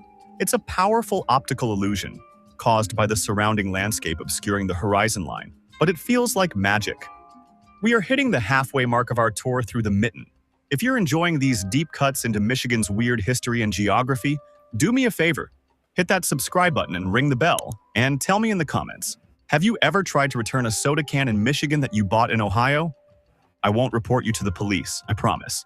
Now, let's get back to the countdown. 34. The Great Thumb Fire of 1881. People talk about the 1871 fire, but let's talk about the Thumb Fire of 1881. This was an apocalypse. It burned over 1 million acres in less than a day. The smoke was so thick that the sun was blocked out as far away as New England, where they called it Yellow Day. But here is the correction the history books often miss. The fires didn't just sweep through, they trapped people against the lake. In Sanilac County, entire families rushed to the beaches of Lake Huron to escape the flames.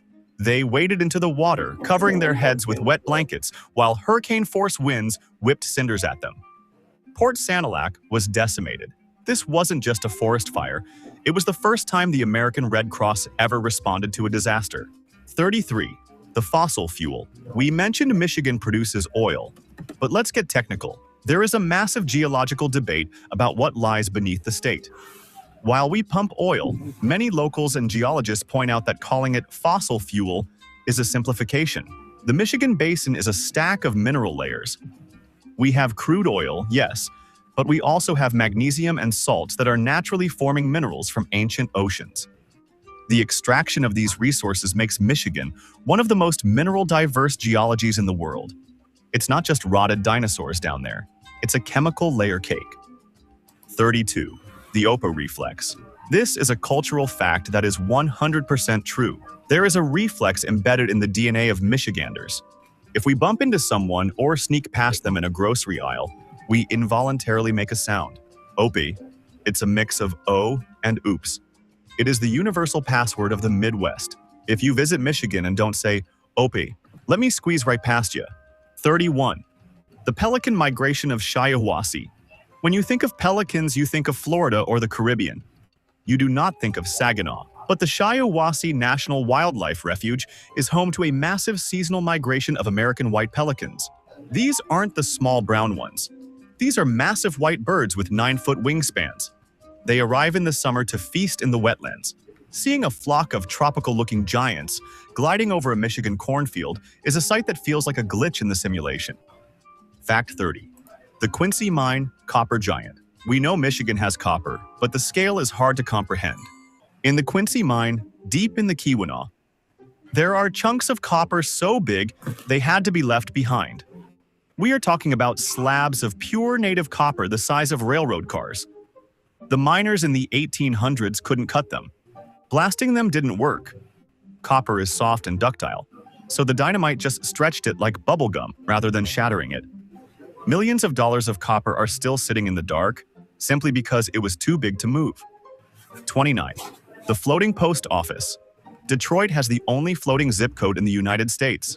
The J.W. Westcott II is a boat that delivers mail to the massive freighters passing through the Detroit River. The ships don't stop.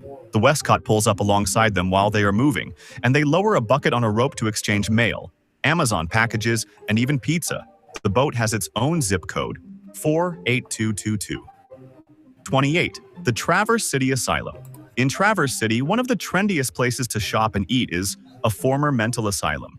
The Northern Michigan Asylum was built in 1885 under the belief that beauty is therapy. It looks like a Victorian castle.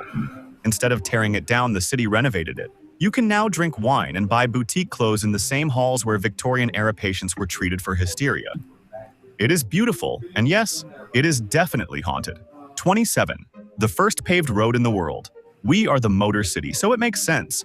In 1909, the very first mile of concrete highway in the world was poured on Woodward Avenue between 6 and 7 mile roads in Detroit.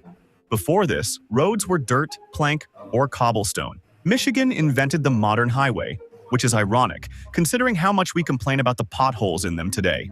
26. The Porcupine Mountains aren't mountains. The Porcupine Mountains, or the Porkies, look like mountains, but geologically, they are an escarpment. It is a tilted ridge of basalt and conglomerate rock.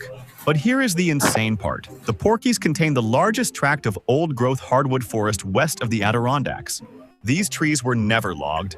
When you hike there, you are seeing the forest exactly as it looked 5,000 years ago. Fact 25. The Hemingway lie visuals. Ernest Hemingway's famous story, The Big Two-Hearted River, is a lie. The story is about fishing for trout in the Upper Peninsula. But Hemingway didn't fish the Two-Hearted River. It was too difficult to wade in. He actually fished the Fox River near Seney. He titled the story Big Two-Hearted River because he thought the name was more poetic. He literally clickbaited us 100 years ago. 24.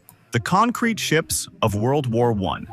During World War I, steel was scarce, so the US government tried to build ships out of concrete. It sounds impossible, but concrete floats if you shape it right. However, the war ended before they saw much use. Some of these stone ghosts were sunk intentionally to form breakwaters, or simply abandoned. You can still see the remains of these concrete experiments rotting in various harbors around the Great Lakes. 23. The town that outlawed the circus. In the late 1800s, the town of Fenton, Michigan, had a fierce rivalry with the neighboring town of Linden. It got so petty that when the circus came to town, they would choose one city and snub the other. At one point, ordinances were proposed to ban circus parades that had visited the rival town first. 22. The Fordlandia connection. Henry Ford didn't just build Dearborn. He tried to build a Michigan suburb in the middle of the Amazon rainforest. He bought 2.5 million acres in Brazil to secure a rubber supply for tires. He built American-style houses, served hamburgers, and enforced square dancing. The local workers hated it. The rubber trees died from fungus. The project, known as Fordlandia, was a total failure. Today, it's a ghost town in the jungle, a slice of 1920s Michigan rotting in the tropics. 21. The hand map is a biological imperative. You cannot talk about Michigan without the hand map, but it goes deeper. Michiganders possess a distinct proprioception where we can identify any location in the lower peninsula by pointing to our right palm. But what about the upper peninsula? That requires the left hand, turned sideways, and placed on top of the right. It is the only state in the Union where the citizens carry a map of their home attached to their wrists. Fact 20. The Sleeping Bear isn't just sand. The Sleeping Bear dunes are massive, but the legend is heartbreaking. The Anishinaabe legend tells of a mother bear and two cubs swimming across Lake Michigan to escape a fire in Wisconsin. The mother made it to shore and climbed the high bluff to wait. The cubs drowned. The two islands off the coast, North and South Manitou, are the spirit of the cubs. The massive dune on the mainland is the mother bear. Sleeping Bear Dunes. Forever sleeping and waiting for them. It adds a layer of solemn beauty to the landscape. 19. No salt, no sharks, no worries. Mostly, Michigan has a thriving surf culture. Yes, surfing. In the winter, the Third Coast sees surfers braving ice chunks and freezing spray to ride waves in Sheboygan and Marquette. But the catch? Fresh water is less buoyant than salt water. You sink faster. It is harder to paddle. If you can surf the Great Lakes in January, you can surf anywhere. 18. The deepest hole in Detroit. When they built the Renaissance Center in Detroit, the massive GM headquarters, they had a problem. The bedrock was too deep. They had to drive concrete piles 150 feet into the ground just to find something solid enough to hold the building up. Detroit is built on soft clay and salt layers, making it a nightmare for skyscrapers. The Rensen is essentially floating on a sea of mud held up by friction. 17. The Michigan cactus. The eastern prickly pear. Cactus is native to Michigan. You can find it growing wild in the sandy soils of the western coast and Monroe County. It survives the brutal winters by shriveling up and dehydrating itself, effectively acting like a freeze-dried vegetable until spring rains puff it back up. 16. The Paulding Light. In a remote valley near Watersmeet in the Upper Peninsula, a mysterious light appears every night. It's called the Paulding Light. Legend says it's the ghost of a railroad brakeman. Skeptics, including the show Fact or Faked, claim it's just car headlights from a highway 5 miles away. But locals swear the light changes colors and moves independently. It has been spooking teenagers for generations. Fact 15. Mackinac Island's poop logistics. Mackinac Island banned cars in 1898. They are still banned. Transport is by horse or bike. This creates a unique problem: horse manure. The island has a massive logistical operation dedicated solely to scooping, hauling, and composting tons of horse waste every single day. The Grand Hotel isn't just famous for its porch. It's famous because the streets around it are kept impeccably clean by a small army of scoopers. 14. Battle Creek is Cereal City, but its history is weird. John Harvey Kellogg ran the Battle Creek Sanitarium, a health resort for the rich. He believed in some wild things: yogurt enemas, electric baths, and bland food to cure passions. He invented cornflakes as a food so boring it would stop people from sinning. Your breakfast cereal was literally invented as an anti-lust drug. 13. The 45th parallel marker. Michigan sits perfectly halfway between the equator and the North Pole. The 45th parallel cuts right through the state. There is a marker near Alpena. This specific latitude is why Michigan is the cherry capital. It creates a microclimate that buffers the trees against early frosts, allowing Traverse City to produce 75% of the tart cherries in the United States. 12. The University of Michigan's End of the World Club. This is an urban legend that turned out to be partially true. During the Cold War, it was rumored that the University of Michigan was high on the Soviet nuclear target list, not because of the school, but because the university was doing so much classified research for the Department of Defense. The Phoenix research labs and engineering departments were so advanced that in a World War III scenario, Ann Arbor was a primary target. 11. The Mighty Mac Cleaning Crew.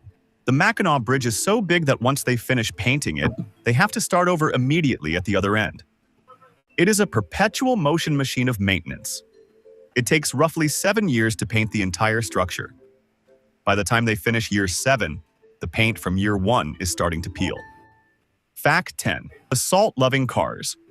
Because Michigan sits on those massive salt mines we mentioned, we use salt on our roads, a lot of it. This leads to Michigan cancer, rust. Michigan cars have a shorter lifespan than almost anywhere else. If you buy a used car in Michigan, you don't check the engine first. You check the rocker panels to see if the frame is about to snap in half. 9. The Detroit-Windsor Tunnel is an underwater tube. The tunnel connecting Detroit to Canada wasn't dug. It was sunk. Engineers built massive steel tubes on land, floated them out into the river, and sank them into a trench dug in the riverbed.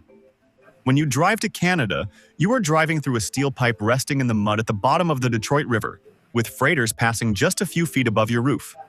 8. Vernors, the medicine that became soda. Vernors is the oldest surviving ginger ale in the U.S. It was created by Detroit pharmacist James Verner. Legend says he left a mixture of ginger, vanilla, and spices in an oak cask when he went to fight in the Civil War.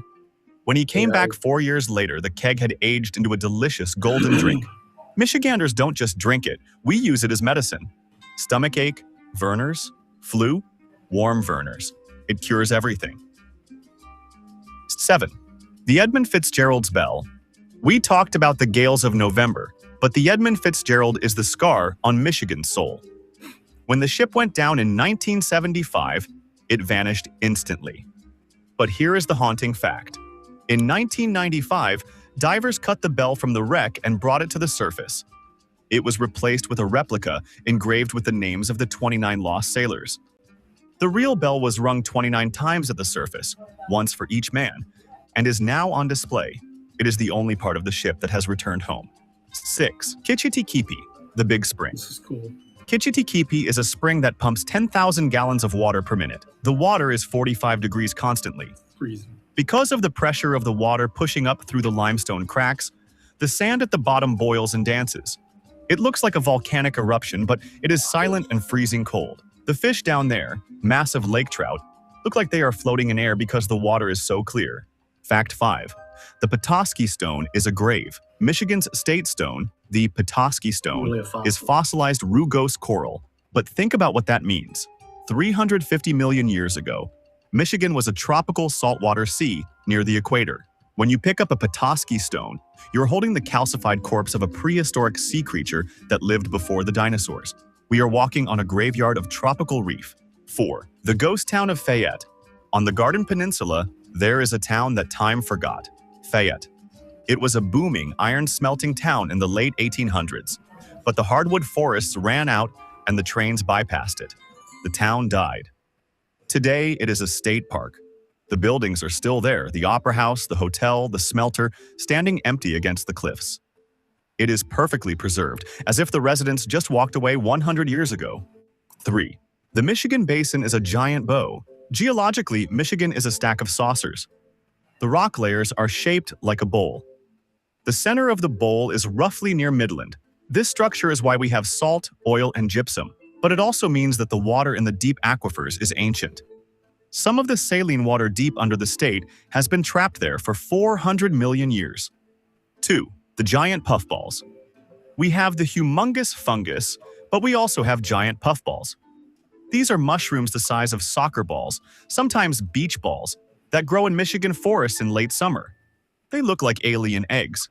And the weirdest part, they are edible. Slice them like a loaf of bread, fry them in butter, and they taste like tofu. Just don't kick them, or you release trillions of spores. The number one fact that sounds fake, Torch Lake.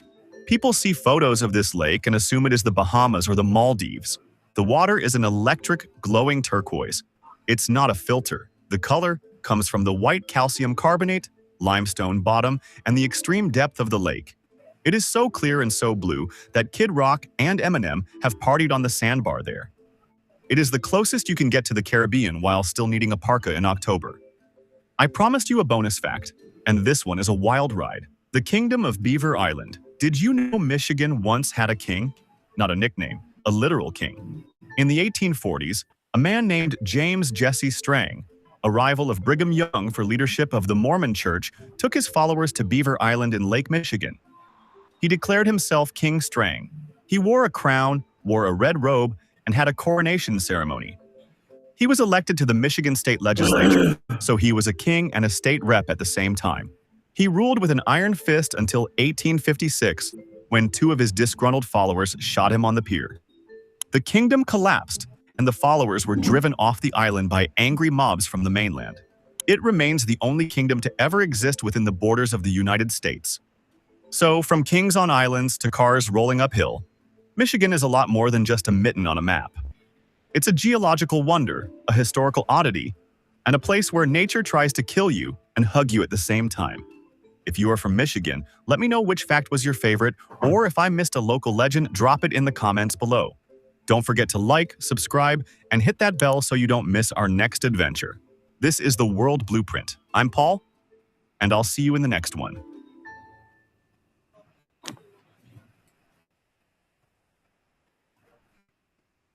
Where mice are subjected to exercise, and so they're made to run on a treadmill, and their cortisol levels are unbelievably high and they die.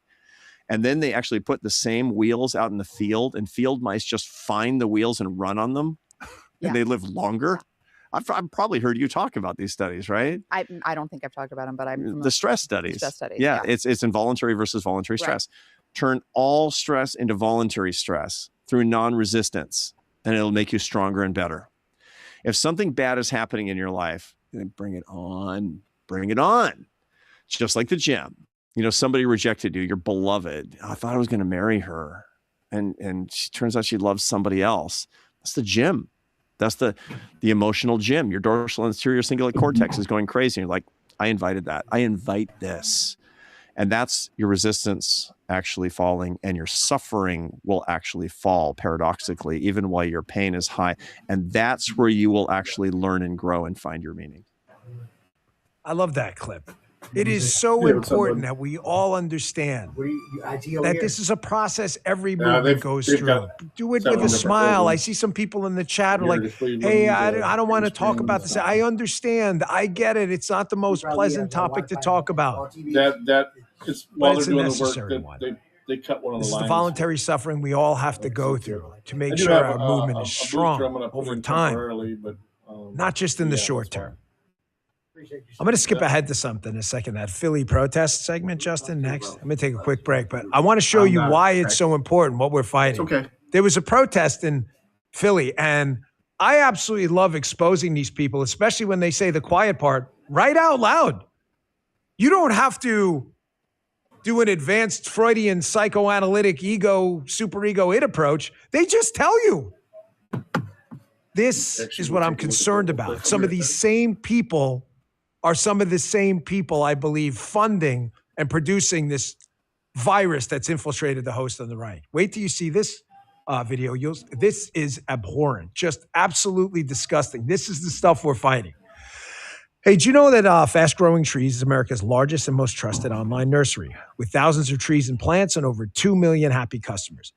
They have all the plants your yard or home needs. I've used them multiple times around the office here too. They have fruit trees, privacy trees, flowering trees, shrubs, and house plants. Whatever you're looking for, fast-growing trees. Fast-growing trees helps you find options that actually work for your climate, space, and lifestyle.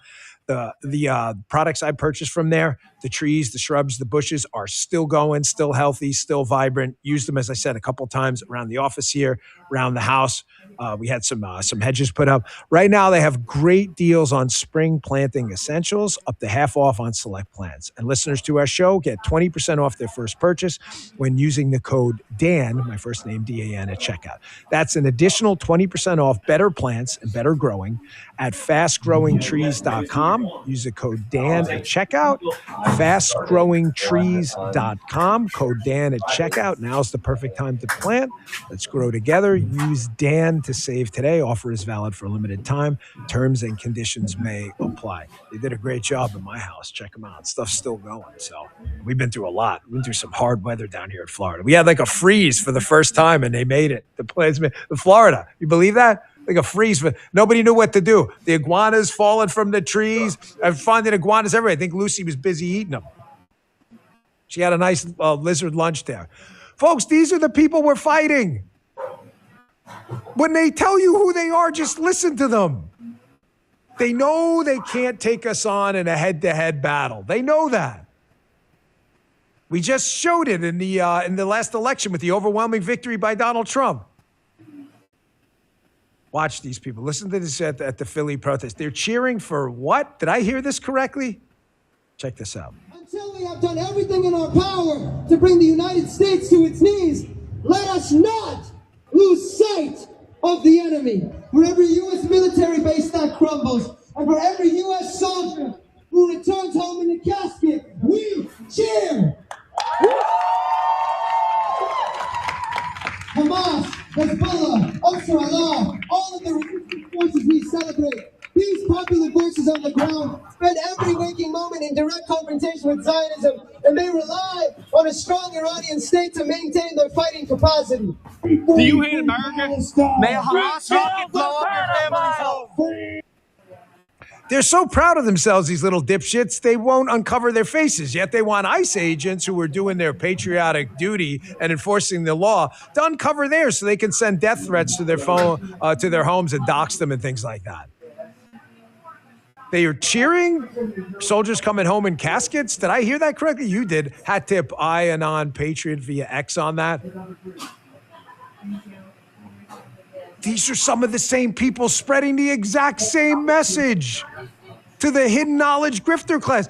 If they sound the same, a lot of it, that's because it is the anti-military talk. Now, the hidden knowledge grifters may not be talking about cheering soldiers coming home in a casket, but you see some of them like, don't sign up for the military.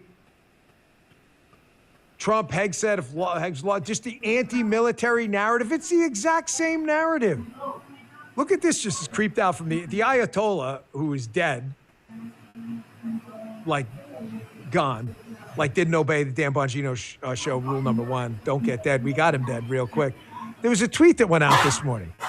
Did you see this thing? The hashtag is, who's controlling this thing at this point? I don't even know. But the tweet that went out obviously attacks us. And then there's a hashtag Epstein files at the end. There it is right there from the Khomeini Jr. account. Talking about the U.S. decline. Does it all make sense now? Folks, they want the United States to lose this war. That whole class, that symbiote, the Doomer-Lib symbiote, they want the United States to lose this war. I'm telling you, they say it openly. Some of them play cute with the words and the euphemisms game, but they want us to lose this war. I got Graham Allen coming up in a little bit as a guest, the Graham Allen Show on Rumble. I know you love him. You always raise my show. We appreciate that. I'm going to talk to him about this too. This is not anymore a question of military superiority. We have defeated and destroyed the Iranian mullahs. They don't exist. They don't exist. The battle damage assessments are totally asymmetric. The battle damage is beyond significant on the Iranian side. What I'm getting at here is we already know that. The problem going forward is we are fighting a messaging machine that wants the death to America mullah class thugocracy, wants them to win. This is a narrative war now. The tactical component, we've already shown our superiority. Here was Pete Hegseth yesterday in the Oval Office during the, in the cabinet room. They had a cabinet meeting yesterday next to Donald Trump, talking about exactly this problem. Folks, this is a very real problem. It's a very real problem for the administration, too, because they're putting a squeeze on them based on a story, not the story. I have no problem with you disagreeing with the war at all. That's your right to do it. It's your right to report on it in the press. But at least be candid about where we stand so Americans can make an informed output from correct inputs. Check this out. The thing about the media, though, if President Trump had not acted, you'd be screaming, why not? And now that he has taken decisive action, you're asking, well, why did you? It's the same old tired playbook, TDS in your DNA. But the hardworking, God-fearing, patriotic Americans out there know better. And you alluded to this, President Obama, Mr. President. Here's a fact that you don't hear on your networks, that we know. Many of the Iranian military factories and bases that we're systematically destroying were paid for by the pallets of American cash that Barack Obama flew into Tehran. Notice you're not seeing a lot of that story about the Obama cash that went into the Iranian bank accounts. Why aren't you hearing anything about that? Because this is not an effort to tell you the story of what's going on in Iran. It's an effort to tell you a story so we lose. We lose the narrative war, not the tactical war. Why do you need them to lose the narrative war, them being the Trump administration? Because you've got a midterm election coming up. You can't give Trump a victory, even over death to America. People know that death to America people have to win. Their message keeps flip-flopping. The left started the hidden knowledge grift. Most of you remember it as the Russia collusion hoax. I've got this hidden knowledge that Donald Trump is colluding with the Russians. Well, what is it? It's a dossier, but I can't show you. It's classified. Well, then we see it, and there was nothing really in there, and then all of a sudden they're like, no, there's other like collusion. It was like a hack or something. It's a data point. Well, it's a data point. But they never actually produced the data point. Matter of fact, when you ask them about the infamous hack, the people are like, well, we can't really prove there was an exfiltration. What can you prove? Anything? That was the original hidden knowledge scam. They're doing the same thing with the Iranians now. They're playing hide the knowledge nugget, where they pretend to know one thing when they're in office, and then when they get out of office, they take the exact opposite position. I just showed you it with Kank from the Young Turds before. Hat tip Mays Moore. Here's a compilation. We did some jump cuts in it, just to shorten it up a little bit. Thank you, Mays, for the material. Here is a compilation of Democrats, Jen Psaki and others, telling you what a threat the Iranian nuclear program was, now telling you it wasn't enough of a threat to actually do anything about it. Check this out. Iran's nuclear program is galloping forward. It is enriching at higher levels. So if they continue to enrich at the levels and in the ways they're doing, it will get down eventually to a few weeks. So that is a concrete problem. We have an interest in putting that nuclear problem back in the box. Iran is rapidly accelerating.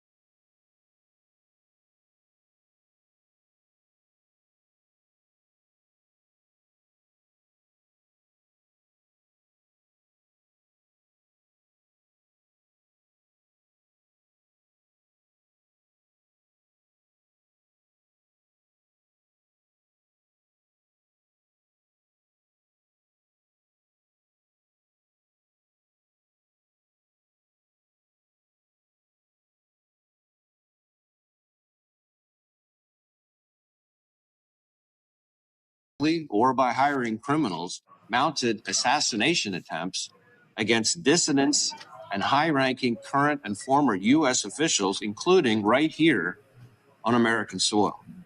The president will not tolerate attacks on American troops.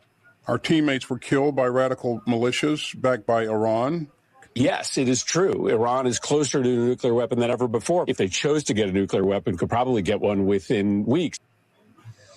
Listen, when I opened up the show today, I told you with regards to the DHS funding for TSA that magically appeared last night as the Democrats had their, look at this, we have this come to Jesus moment, road to Damascus. What a conversion. I'm not telling you Republicans don't do this too. I'm telling you it's about on a scale. This is all the Democrats do is bullshit you and tell you a story. They told you a different story when they had a political interest and they thought they could look tough going against the death to Iranian mullahs. When death to American mullahs, When Donald Trump gets into office and kills them and obliterates the entire upper level hierarchy of the IRGC and elsewhere, the Democrats take the opposite position. You see the chaos? You see how they never, ever want you to believe in anything because then these charismatic figures can come out and pull you out of the messaging chaos and the fog and go, look, I've got the knowledge. Just stay tuned. I'll tell you tomorrow.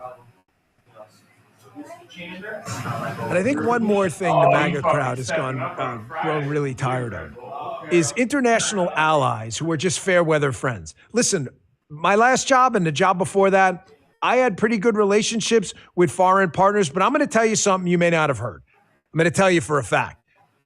When it comes to law enforcement, counterterror, counterespionage, I can't speak so much for the military, but a semi-informed opinion on that as well. About 80% of the lifting and the work is done by the United States. About 20% is reciprocal when you look at it in total.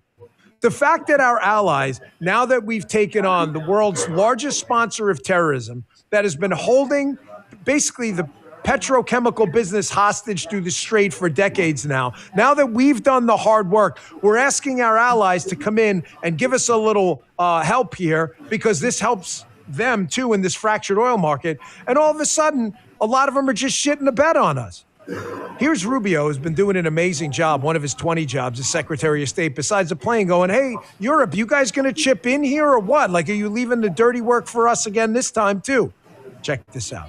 President Trump criticizing NATO this morning, that sentiment? I think he just made an observation, and the observation is that the United States is constantly being asked to help in a war, and we have more than any other country in the world on a war that's happening in another continent, in Ukraine. But when the U.S. had a need, he didn't get positive responses. So right now he's just making the observation that, I think there was a couple of the leaders in Europe who said that this was not Europe's war.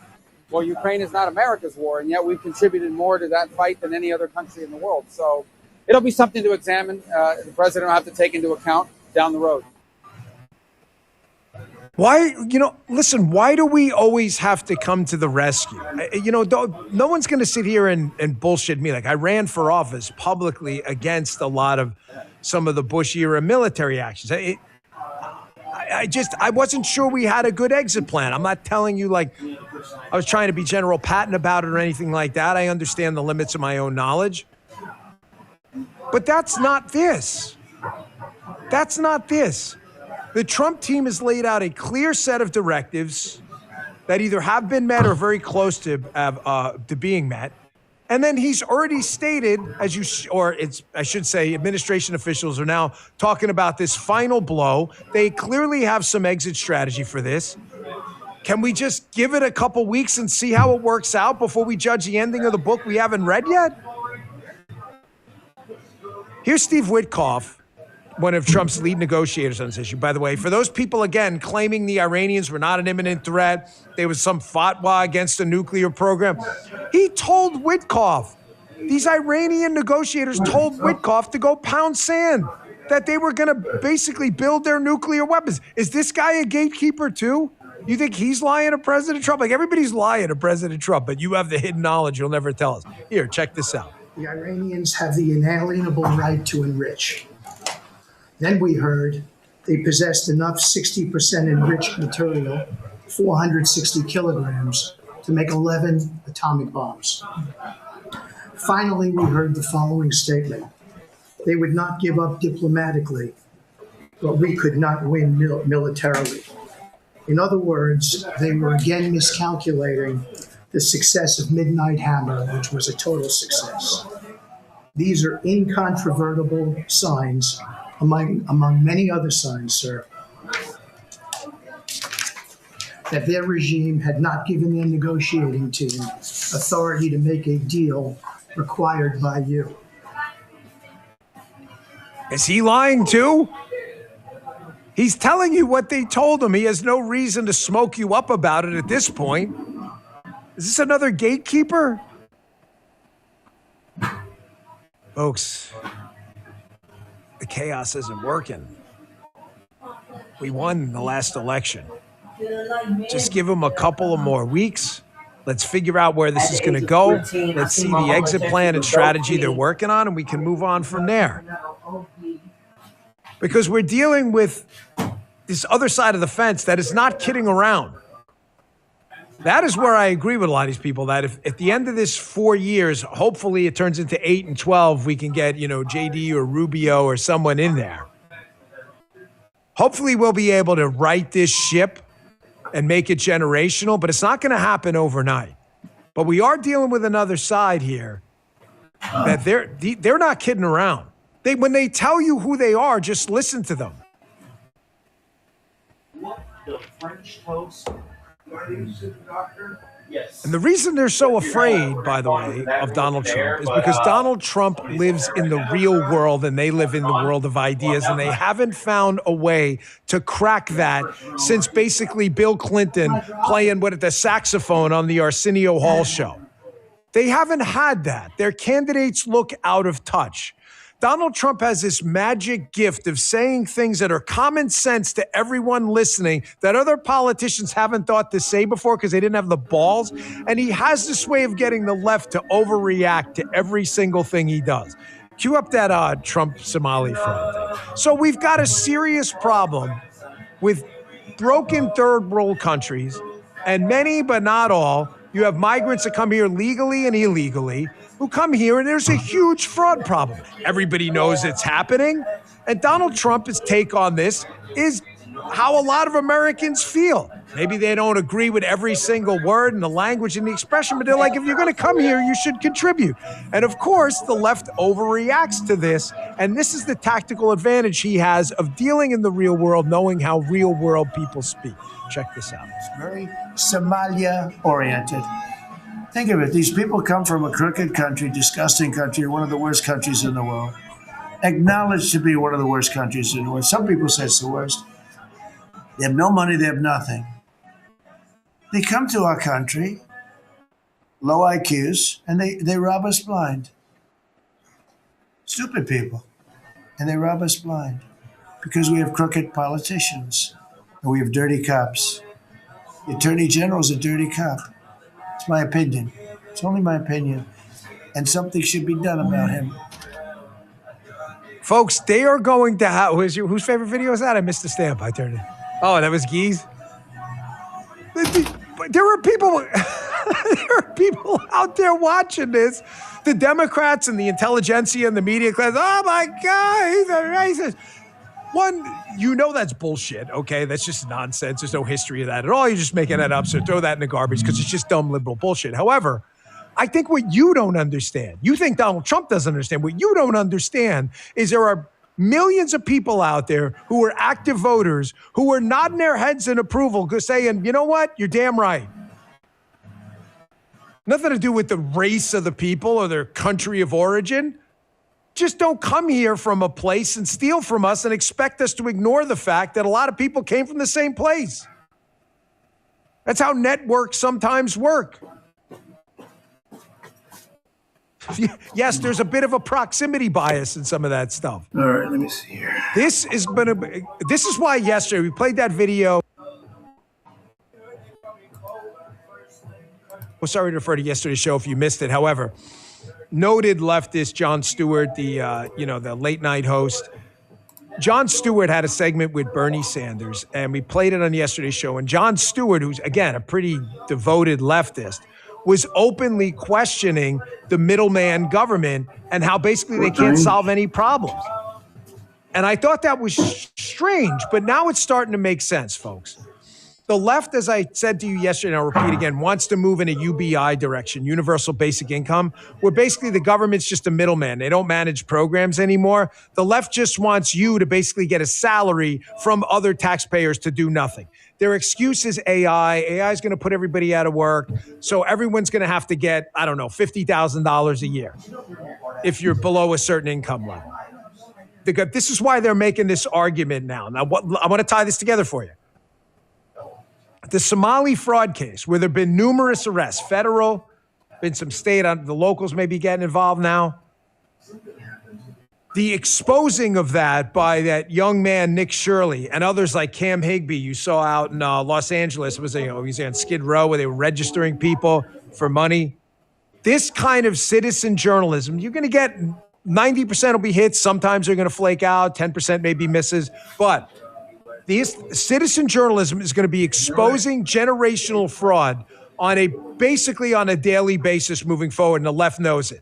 They know there's only so many fraudulent, autism therapy centers and child care centers they can set up before people knock on the door and ask for their kid to be treated with a hidden camera. They know that. So you're seeing, this is very important, this segment. Stop what you're doing. You're going to see this messaging going forward now, where big government leftists may start messaging about government inefficiency, not because they don't want to steal your money. They just want to steal it and give it directly to other people instead. Because they know the government running it is going to result in endless citizen journalists knocking on doors going, hey, how many kids you got in this childcare? That Nick Shirley moment really, in my humble opinion, is going to change journalism going forward. A lot of citizen journalists have been doing this forever. There's a ton of people. We've had them on our show.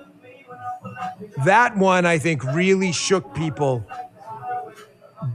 deep in the soul, because it was so fairly obvious that Minnesota, there was almost no effort whatsoever to stop it.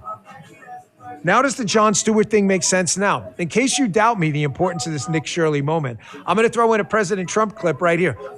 When it makes it into the White House in a cabinet briefing, it's kind of a big deal. Here's President Trump on Nick Shirley and more. Check this out. I just saw something that the nursing home business and the daycare centers in particular, they went out and inspected them in Minnesota, and they didn't exist. They're knocking on door. He happens to be a young man, Nick, nice young man. He's done a very good job. They're knocking on doors, just like homes, and they're getting hundreds of thousands of that. They didn't exist. And in California, it's worse. It's even worse. And I spoke with Russell Vogt. I said, Russell, don't send them any money. He said, but we have a court order that we have to. Can you believe it? A judge. The judges are really hurting this country. Our judges, Justice Roberts doesn't like when I say it, but the judges are really hurting this country. And frankly, the justices, the Supreme Court, has really hurt our country too. I want to leave the end part in too, because it ties in the beginning of the show about how we're different, the Republic, because we've instituted processes. Processes require a lot of nominations of judges, United States attorneys. This all takes time. However, we've chosen this route to avoid chaos. But when you see people like Nick Shirley, who gets mentioned in a cabinet briefing, you know how big of a deal that is? Whether you like or dislike is journalism. I told you there's going to be some misses, there's going to be some hits. Even billion-dollar media companies once in a while get a story wrong. This is going to dismantle the myth that collectivism and big government benevolence are effective ideas in the world bucket of reality. They exist in the world of ideas. In reality, they completely fall apart. The government will never manage your money as well as you do, ever. You're going to see this moving forward. Folks, I live in this great state of Florida. I love it down here. I'll talk about this with Graham Allen a little bit.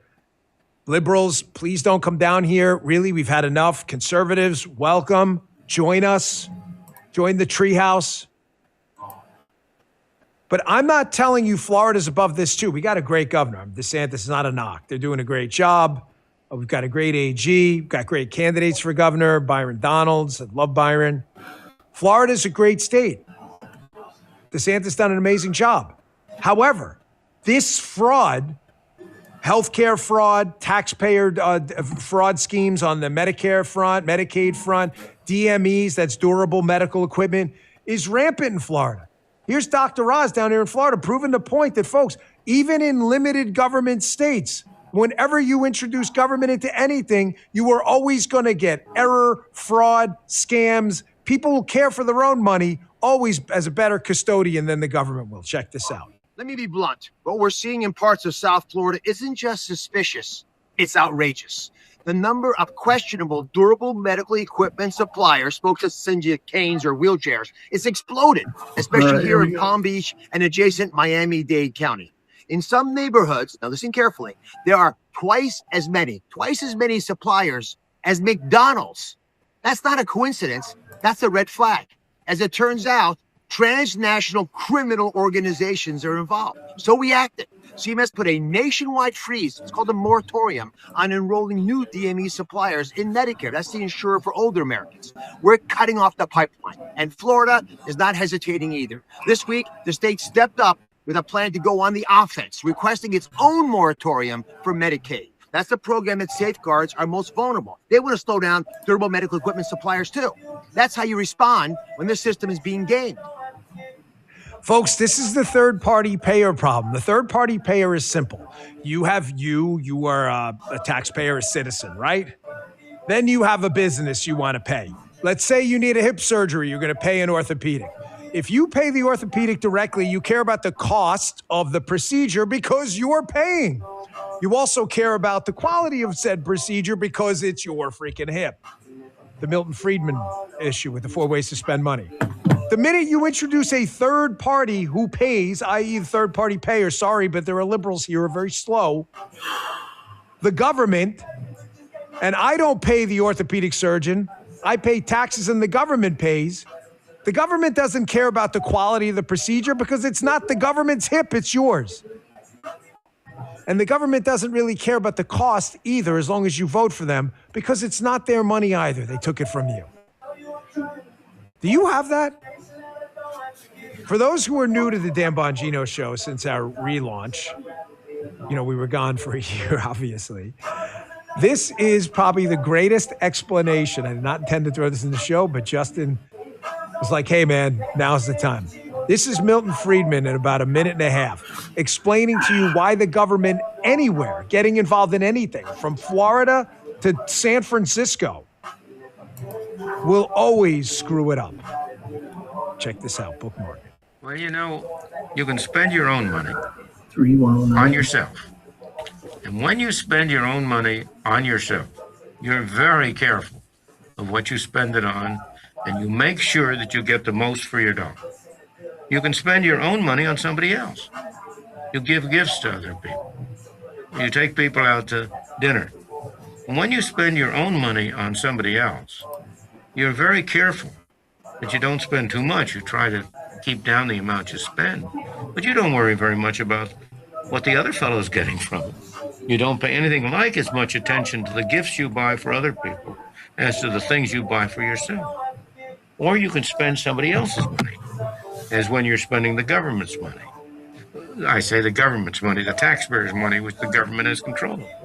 Now you're spending somebody else's money. Let's say you're spending your boss's money. You're out to lunch on a expense account, but you're spending it on yourself. You're very careful that you get good things for your money. You try to have a good lunch, pick the right things, but you're not very much worried about whether you get the cheapest. Spend all you want. Spend all you want. You'll be careless. Now, what happens when you spend somebody else's money on somebody else? You're a distributor of welfare funds. Well, you're interested in making your own life as good as you can. And most people have humane instincts and want to do the best they can. But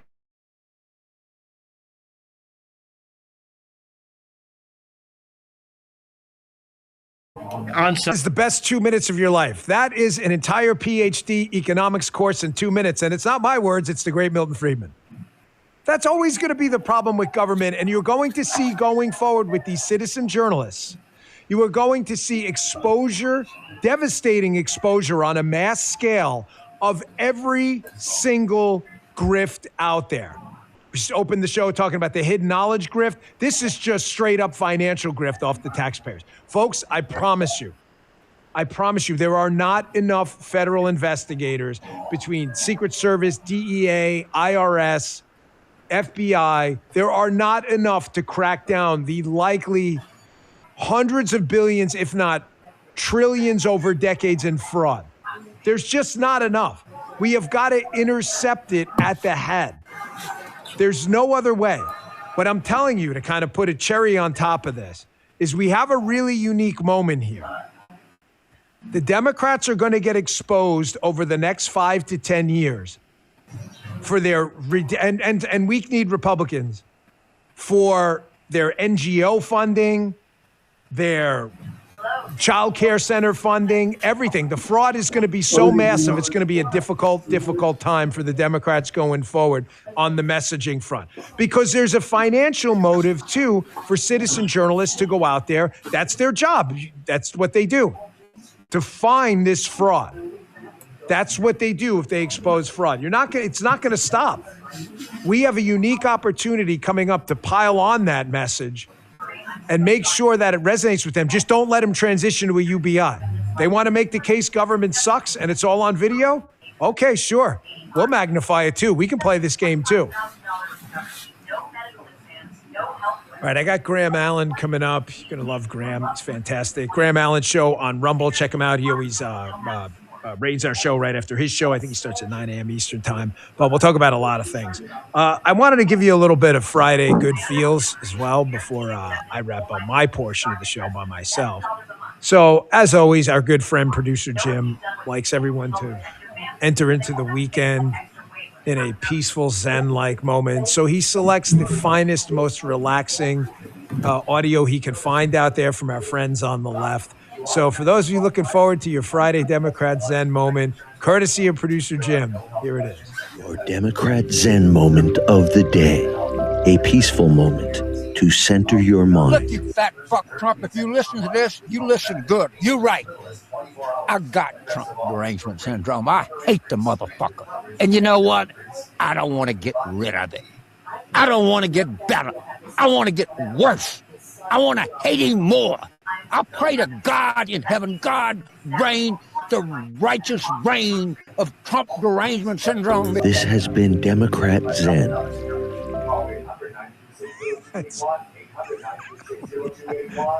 Yeah, he doesn't tell me what they are. I'm as surprised as you are about this stuff. He doesn't tell me what they are. I'm sure your blood pressure's dropped a few points now. Again, it's like beta blockers. But no, listen, I hate when people say on a serious note, because it makes it seem like we're unserious, even when we're serious. Being Rumble. But on a serious note. Morning, buddy. You know, you like that to Muttley's? Muttley's in the chat there. Oh, Carville, man. I think he later went on and kind of regretted that a little bit. I'm not really sure. Who knows? He called him Raging Cajun for a reason. But I was sitting there this morning and going through some stuff. I had I get up pretty early, so it's still dark out. And I got this light, really bright light, can get you going in the morning. I'm scrolling through. And I really like motivational people who can speak. The ability to be a vehicle through your words for a greater cause is really amazing. So what's the church this guy's from? Is it Pastor Phil? 2819 Church. I don't know them at all. I can't vouch or not vouch for them. All I know is this popped up. I listen to a lot of Christian contemporary music on Instagram. Jasmine got me into it. So I get a lot of preachers and things like that. But I saw this morning, and this is absolutely true. Here's kind of a nugget of wisdom here. Check this out. Sometimes God will engineer transitions in your life, albeit painful, sometimes to push you down roads you otherwise would not chosen for yourself. And because he's the author and finisher of your story, sometimes he know you will not move, and so you need a push. And so sometimes he might close a door to give you that push. Sometimes you might go through rejection to get that push. Sometimes to crumble around your life to get that push. Sometimes he'll take something out of your life to give you that push. Sometimes the Lord is watching you, knowing that you need to take this next step of faith. Man, I saw it this morning. I'm like, hey, man, you just nailed it. You know, sometimes just harking back to the beginning of the show, we go through these things and we're like, gosh, I wish we didn't have to fight this fight. Now, I wish too, but an easy life is not going to be a fulfilling one. I'm not your preacher. I couldn't do it nearly as well as that gentleman. And I certainly don't pretend to be some kind of moral staple you all should be guiding yourself off. I'm just a guy like everyone else. But I can tell you, everything I've learned in my life, I've learned from falling on my face and getting the hell up.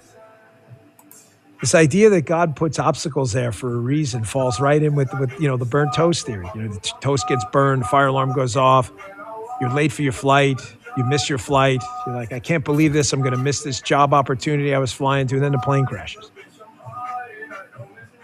We don't have the capability. It's like trying to teach a dog physics. As I say all the time, we can't possibly understand, like a dog can't understand chemistry or physics. We can't understand why God does what he does and why these obstacles appear. But just think of burnt toast. There may be a reason you just don't understand, but you'll see when you get to the end of the book. That was some great stuff right there. All right, quick break, and then we'll get to my good friend, Graham Allen. He's a great guy. Support him and his show. Hey, when I moved to D.C., one of the first things I asked to have with me was my red light therapy blanket from Bone Charge. That is a fact. I threw that thing in the elevator the first day we got there. I'm a big biohacker. Red light therapy is my go-to. I was talking about that article the other day in Nature I encourage you to read about how red light therapy works. If you have questions, look it up. Bone Charge is a global leader in premium wellness innovation grounded in science and driven by purpose. They've created solutions that fit easily into any lifestyle, which is why I use their products. Paula uses their products. It's BONCHARGE. Paula loves her red light therapy mask. That's why she looks like she's 21 years old. She uses it for about 15 minutes every day. The red light face mask is lightweight, portable, and contours perfectly to your face. Plus, it's suitable for all skin types and can support a more youthful complexion, smoother skin texture, and more. That's why she loves it. Uses it every night. Nice benefit, too, at night. Helps me go to sleep at least. Love it. Really does. Knocks me right out. If you're ready to feel better, go to bonecharge.com and use code Bongino to save 15% on your red light face mask. Again, that's BONCHARGE, bonecharge.com. Use code Bongino to save 15% on your red light face mask. Check it out. These statements and products have not been evaluated by the FDA. Products are not intended to diagnose, treat, cure, or prevent any disease or condition.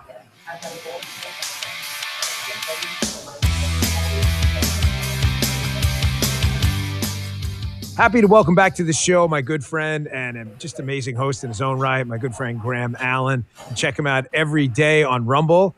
He's got the Graham Allen Show, so check that out. Graham, welcome back to the show. Let's get right to it. So, our best friends, and I say that dripping with sarcasm, the Democrats got absolutely smoked and torched and wrecked again last night on the DHS funding. Said they were holding out because they wanted open borders, basically. Got absolutely no reforms. President Trump comes in, saves the day, says we're paying them. This is an emergency. The Democrats didn't fold because they gave a shit about you standing in line. They folded because they knew they were going to suffer a political loss, and that's all that matters. Yeah, I mean, here's the deal. I tell people this all the time. Everybody's like, oh, Graham, you get so emotional. Why don't you just deliver the facts as it is? Okay, well, here's the facts. Democrats hate you. They don't care about you. They don't care about your family. They don't care about your lives. You are pawns in the chess 4D devil match that they're playing in D.C. every single day. The president showed the cards of the Democrats by saying, you know what, screw this, I'm over it, I'm signing this executive order, we're going to pay these guys no more of this nonsense. And then magically, all of a sudden, somehow, we're able to figure out how to get past a bill to fund DHS. Ironically, around the same time that now Secretary Mullen is in there as well. This is Trump winning over and over and over again. And pay attention, folks. Pay attention, because Donald Trump's not going to be here for forever. One day, you will realize what we had. And right now, there's a lot of people taking it for granted. There's a lot of people taking advantage. There's a lot of people taking shots at the president. They don't give enough credit for the 8D chess match king that he is. Donald Trump knew this is either going to work in the reward of me, again, solving the problem, or it's going to force the Democrats to do what they were supposed to do for the American people in the first place. I think he killed two birds with one stone. Not only did he save the day and force the Democrats to actually fund DHS, he proved that it had nothing to do about any righteousness or anything for the betterment of the people. It proved it was nothing more than to use the American people to try and hurt Donald Trump. You know, Graham, I was going to ask you this question. It was like my third or fourth question, but I think it fits in perfectly now. You kind of teed it up for me. You're staying out here, though? I painted this picture yesterday, the contrast between the modern Democrat movement and what we call now the MAGA movement, this faction of the Republican Party now. The MAGA movement is a relatively new phenomenon. The working class, dirt under the fingernails Republican. Those were traditionally, not all, of course, but traditionally Democrat votes when you think of the union vote. Like Donald Trump came in, ironically, a New York billionaire, very successful guy, and basically steals that vote away from the Democrat. But it's because Donald Trump is a builder in New York. I brought this up yesterday. Although, yes, he has quite a few more dollars than you and I combined, like a lot more. However, just a little bit. Donald Trump has had to deal with, unions, New York City corrupt bureaucrats, various mayors in New York, the mob in New York. I mean, building in New York is a nightmare. If he did not understand that real world of union workmanship and craftsmanship and how these people worked and their motivations, he would have been lost. And that's the skill I think he took to the White House and why he keeps proving, as you just said, the experts wrong. Yeah, well,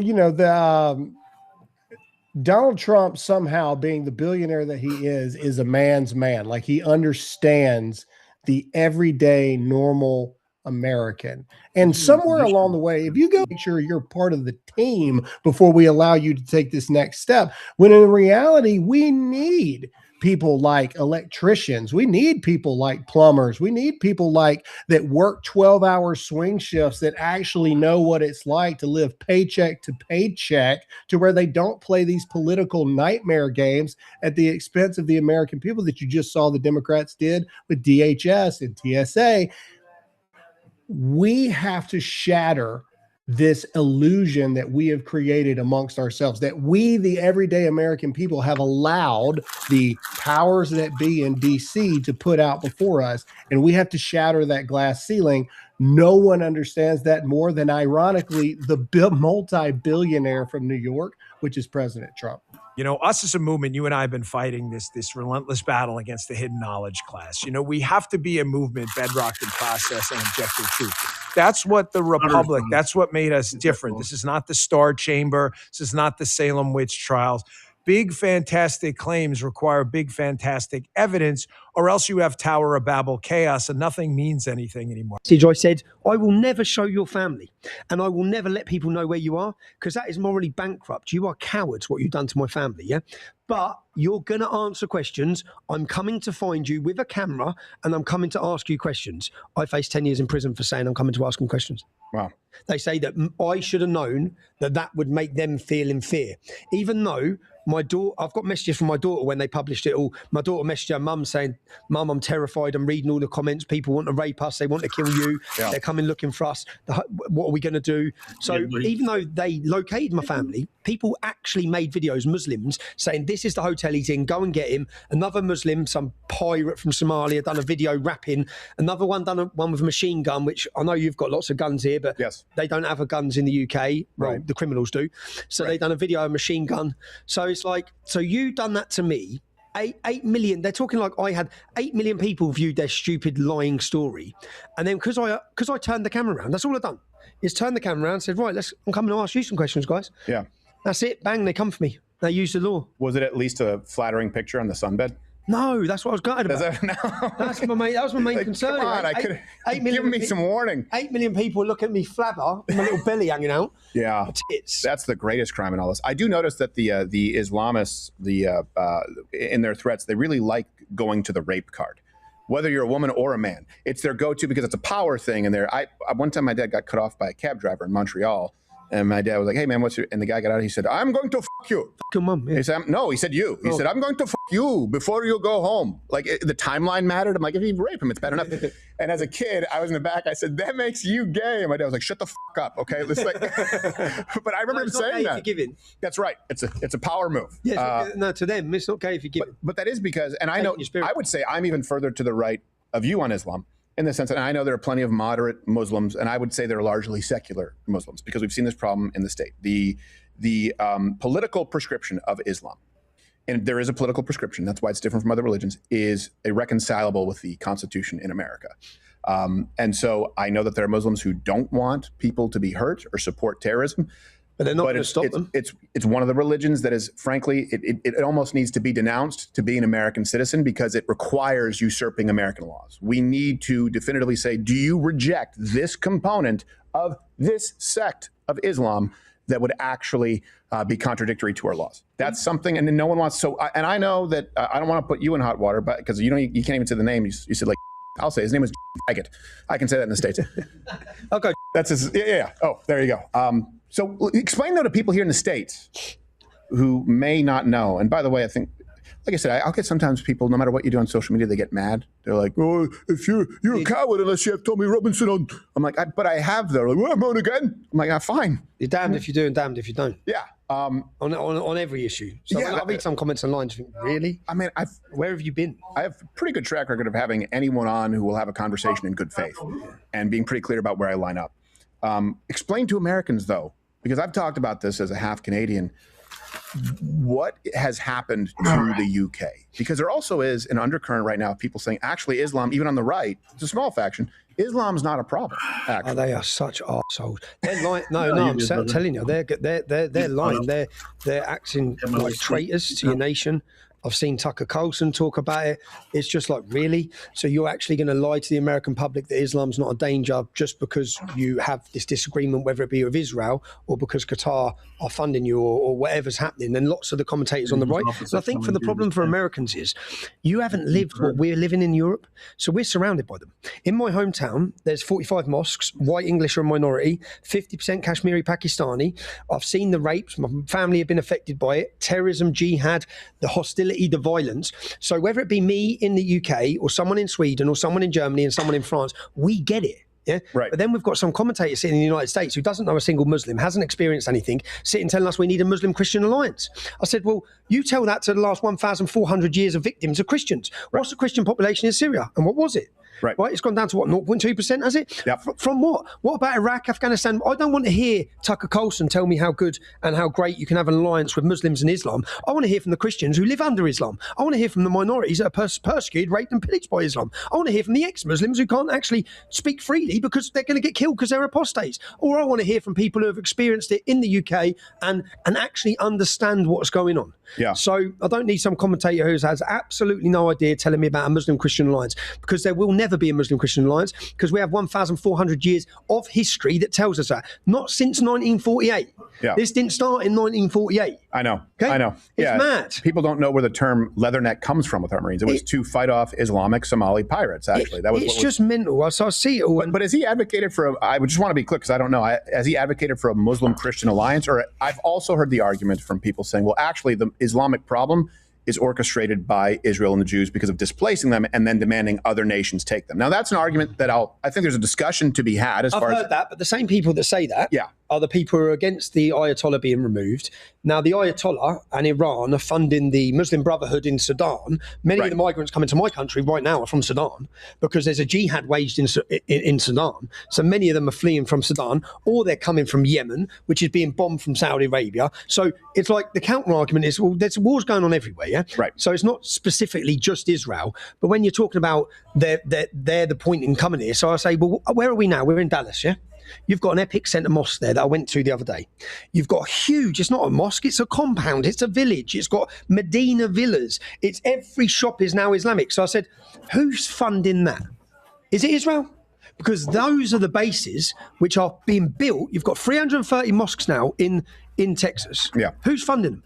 Yeah. The people that you're sucking up to, going and sitting on stage with in Qatar. That's who's funding it. So the money's coming into your nation. And the purpose of that, so when they talk about it, the reason why I get irate about it is because they've spent £1 billion in my country. Yeah. So Qatar spent £1 billion to Islamify. And then I hear the argument, well, they're flooding, like Israel's purposely doing this, and they're flooding our countries with Muslim immigration to destabilise us so that we lose our nations. So say that was the goal. I don't understand why it would be the goal, because if it was the goal and Britain is taken over, because they're all going to be taken over by Islamists, and then all these countries become Islamic, well, Israel's gone anyway. Yeah. Because if Britain becomes an Islamic state and Germany becomes an Islamic state and Europe becomes an Islamic state, you're on your way. See you later, Israel. Yeah. Because the minute they get the power, it's like you can't, and when they're weighing up even the Iranian situation, I think we're not dealing with people who are thinking logically here. If they can press a button and get rid of America, they don't care if you're going to shoot a missile back. They're going to press it instantly because they're going straight up there. Yeah, well, I always say there's an important delineation to make where people go, the Jews have an interest in Iran. I go, absolutely. But to say only the Jews, no, that's inaccurate. China have it, Russia have it. In fact, what Donald Trump done by removing the Venezuelan president, he's fucked China, and he's doing it again now in Iran. Yeah. Now, everyone I've spoke to in security services or people in this country, I spoke to General Flynn, I spoke to lots of people, and I keep asking what's the biggest threat to America? Sleeper cells. Many of them say, well, a lot of them are saying China. A lot of them are still saying China. So Donald Trump isn't just, I don't know if America have gone in for the greater good of the 90 million people enslaved by Islam in that country, or they've gone in for security, for the national interests of your country, because of what China are doing. They're isolating China. They're literally, so who knows? But I trust in Donald Trump more than I trust in the European Union, more than I trust in any of our leaders. Yeah. You elected him with trust to do what's right for your country. Yeah. He sort of has done what's right for you. Well, I mean, he stood on the front line for you. Yeah, I mean, I think it's perfectly fine to maintain a position. I'm like, yeah, sure, we get into $3 to $4 billion to Israel. I don't think we should be sending a bunch of money or a blank check. Let's have that discussion. But that doesn't mean that every single move that's made against the threat of Islam is only in the interest of Israel. And that whole conversation has just been abandoned now. Where, by the way, just to be clear, you're not being paid $7,000 by the Jews to appear today. They owe me millions. Millions. It's like I do it happily. Yeah, well, I wouldn't bet on them to pay you back because that stereotype, they're miserly. Like, do you know, like, I look at it and think, well, so people say Israel controls America. Yeah, that's what they're saying. Well, through Israel, which America fund, they've just obliterated all these nations. When if it was America obliterating them, there might be a big backlash from the American public. Mm-hmm. So is it Israel using America, or is it America using Israel? Is Israel a base there for the United States for their interests in the Middle East? And then they can always blame Israel. Who knows? So we're never going to know. Yeah, well, I think it comes down to, like, sometimes, it's tough. You have to distill it. Is Islamic encroachment good for Western civilization? In other words, what does that look like? I think we kind of have the blueprint with the UK. And we don't want that. I mean, we have it here in not Texas, but in Michigan, Dearborn. This is what happens with social media. I did a video 10 years ago, started trending again, where I went around asking for a gay wedding cake at Muslim bakeries. Oh, was that 11 years ago? That was 11 years ago, but you probably saw it recently. I've just seen it last week. So someone ripped it and put it up. It was like, Steven Crowder and I was like, look, I appreciate you posting it, but this didn't just happen. And the reason it matters is because that was it was happening 10 years ago. You knew the problem was there 10 years ago. Well, then the point I was making 10 years ago is there was one Christian bakery that said, well, we'll bake you a cake, but we're not gonna take part in a gay wedding. And when I did that video, you can go and watch it. I said, now to be fair, there were some bakeries that were willing to take part, but many weren't. And you only need one because this Christian bakery has been run out of business. They've done the same in Northern Ireland. Yeah, but then they took the clip, people out there on social media, and go, not one Muslim bakery. I go, no, that's not what I said. First off, this was meant to be entertaining, taking a piss, as you guys say. Okay. So it's always a challenge where you're making a point and it gets distorted by people pursuing clicks. And you've been around a long time. I remember having you when you were sort of coming up, building more of an online presence, probably close to, if not 8 years ago. And that landscape has changed. And I think that does benefit muddying the waters as it relates to the threat of Islam. You have people coming up right now going, oh, that's just propaganda. That's more war in Iraq, bullshit, war for oil. There's no threat of Islam. They believe in Jesus. I'm like, no, they actually believe that he wasn't crucified. He didn't raise from the dead, which according to our faith is blasphemous, but we won't blow them up over. They took our son of God and made him a dustman. Yeah, exactly. And then we're meant to, oh, cheers, lads. Yeah. And they go, oh, well, you like him as a prophet. Yeah, but he's not a prophet. He's not just a prophet. That's not what we believe. But if we say, yeah, but we don't think Muhammad's actually a prophet. He was Islamophobic. Yeah, exactly right. It's like, why can't we just both do this? But it's like when we hear this, I'm from the UK. We have 40,000 British Muslims on a terror watch list. We only have 70,000 armed forces. If our security services and 12 of the plots against our country have been funded by, guess who? Iran, the Ayatollah. Guess who else they fund? They fund Hamas, they fund the Houthis, they fund Hezbollah. So, and guess what their goal is? So it's very different to America to understand. You can't look at the removal of Saddam Hussein or the removal of Gaddafi, both total fuck-ups if you ask me. But you can't compare it to that because you see in Afghanistan, or the conflict in Afghanistan, because in Afghanistan, 99% of Muslims want Sharia law. So if you remove the Taliban or go to war with the Taliban, it's coming back. Right. Because that's what they want to live under. Mm-hmm. Now you compare that to Persia, and the Persian people, rich in culture, rich in identity, rich in their own value system, that's not Islam. Yeah. They have been enslaved by Islam. So they want freedom, they want democracy. You can either have the Ayatollah and the supremacist Islamic mindset that chant death to America every day, that fund the destruction and against the interests of the West, your country, my country. You can have them trying to build a nuclear weapon, working with the other countries that despise you, China and these other nations, all in hand, or you can remove them, which is better for the world, and it's better for the United States. What did they do? How many American forces have they been responsible for the death of? Humiliating your Navy, right. But getting jizya off Barack Obama, literally send them billions. People surrender to them. You can surrender, and you can allow them to grow in power, in organisation, and when at some point they get a nuclear weapon, you can all start saying, why didn't we do something? Right. You can do that, or we can let the Persian people have their opportunity for freedom, let them rise up, and then you're going to have a pro-West, a pro-freedom, a pro-value. The challenge is only 40% of Iran is Persian anymore. And you know what's interesting is, in the entire You've got a lot of Marxists there. Well, yeah, but in the entire Islamic world, the cousin banging rate is very high. That's why their IQ is so low. Iran is one exception. It's actually top 5 countries for IQ. I think the average is like 106. But they still have like 30-something% of people there marry their cousins. When you have the Arabic Muslim, they marry their cousins. That brings that number up. But the Persians who don't bring the IQ number higher. It's the only place in the world where you have a high incestuous rate, but also a high IQ rate. And that's because of the split. That's how stark it is, the Persians and the Arabic Muslims. And see how many are leaving Islam there? Have you seen them out that are leaving Islam and turning to Christianity because of the boot on their neck for all these years? Yeah. So I watch it all and just think, look, to try and conflate this with Afghanistan and Iraq, I really hope the Persian people get their freedom. I really hope. Yeah. I think Donald Trump has done what's best for Western civilization. Well, I mean, everyone compares everything to Iraq, and it's like that's an outlier. And by the way, of course mistakes, but that is an outlier. That's not the only example we have. When you look at military interventions from the United States that are short, that are effective, they were immensely popular. Not everything is Iraq. Not everything is Vietnam. I mean, you can go through Panama, you can go Grenada, you can go through plenty of different examples. Even the first Desert Storm, while we're talking about Iraq, when it was done quickly. So you have a whole list of commentators who say everything's going to be Iraq. And that's just not the case. And they use it to say, we're the bad guys. That's what I have an issue with. I think we can have disagreements. I definitely think AIPAC should register. I think AIPAC is a problem with our government, just like any lobbying group. AIPAC is the lobbying group for Israel, is it? But it's they claim it's American Israelis. Here's the problem. They're largely funded, influenced by people who have dual citizenship. And so I get why people have a problem with it. It's legitimate. I don't think we should be sending a blank check. I don't think our interests always align with Israel, in which case we should part ways. That has nothing to do with the threat of Islam to Western civilization, and particularly the biggest funders of it, Iran.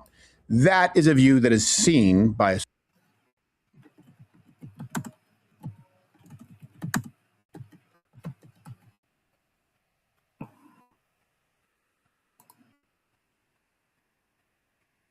certain contingency of people as shilling for a foreign nation. When people say, I don't want any American troops to die for some other nation, I go, I absolutely agree. That's why I have a problem with Iran. Do you have any idea how many Americans have been killed? By Iran. People, it's like they've forgotten that. I know.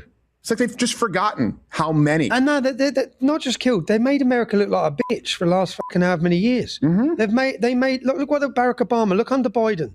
Yeah. America no longer looks like a bitch. It looks like a gangster. Yeah. And that's what you want it to look like. You want to put the world in place. Shut up. Yeah. You fucking cavemen. Yeah. Excuse my French. No, it's but you're fine. cavemen. It was Know English. your place in society. If you're going to enslave people, murder people, rape people, and they're your value system, don't point any guns at us. Because if you point guns at us, you're gone.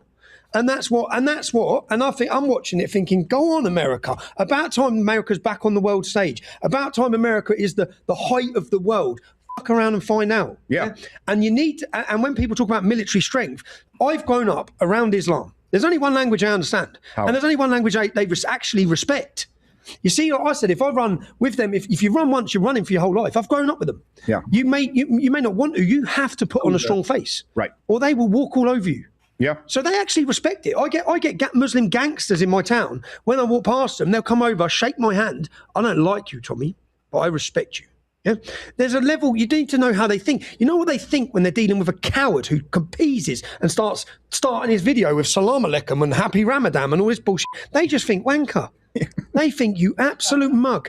You surrendering your values. Like my church. So when we had the English Defence League, at the height of tensions in the country, we were a group of young Englishmen that were not going to submit. Yeah, and it was filled by certain sort of men. It wasn't going to be doctors and nurses. Yeah, right. It was going to be young Englishmen who were saying enough's enough here. You're not destroying our nation. You're not raping our women. Not without us making a noise about it and being willing to stand up to it. And I got called for a meeting by the Bishop of Pontefract, and he bought so they called this secret meeting in a church.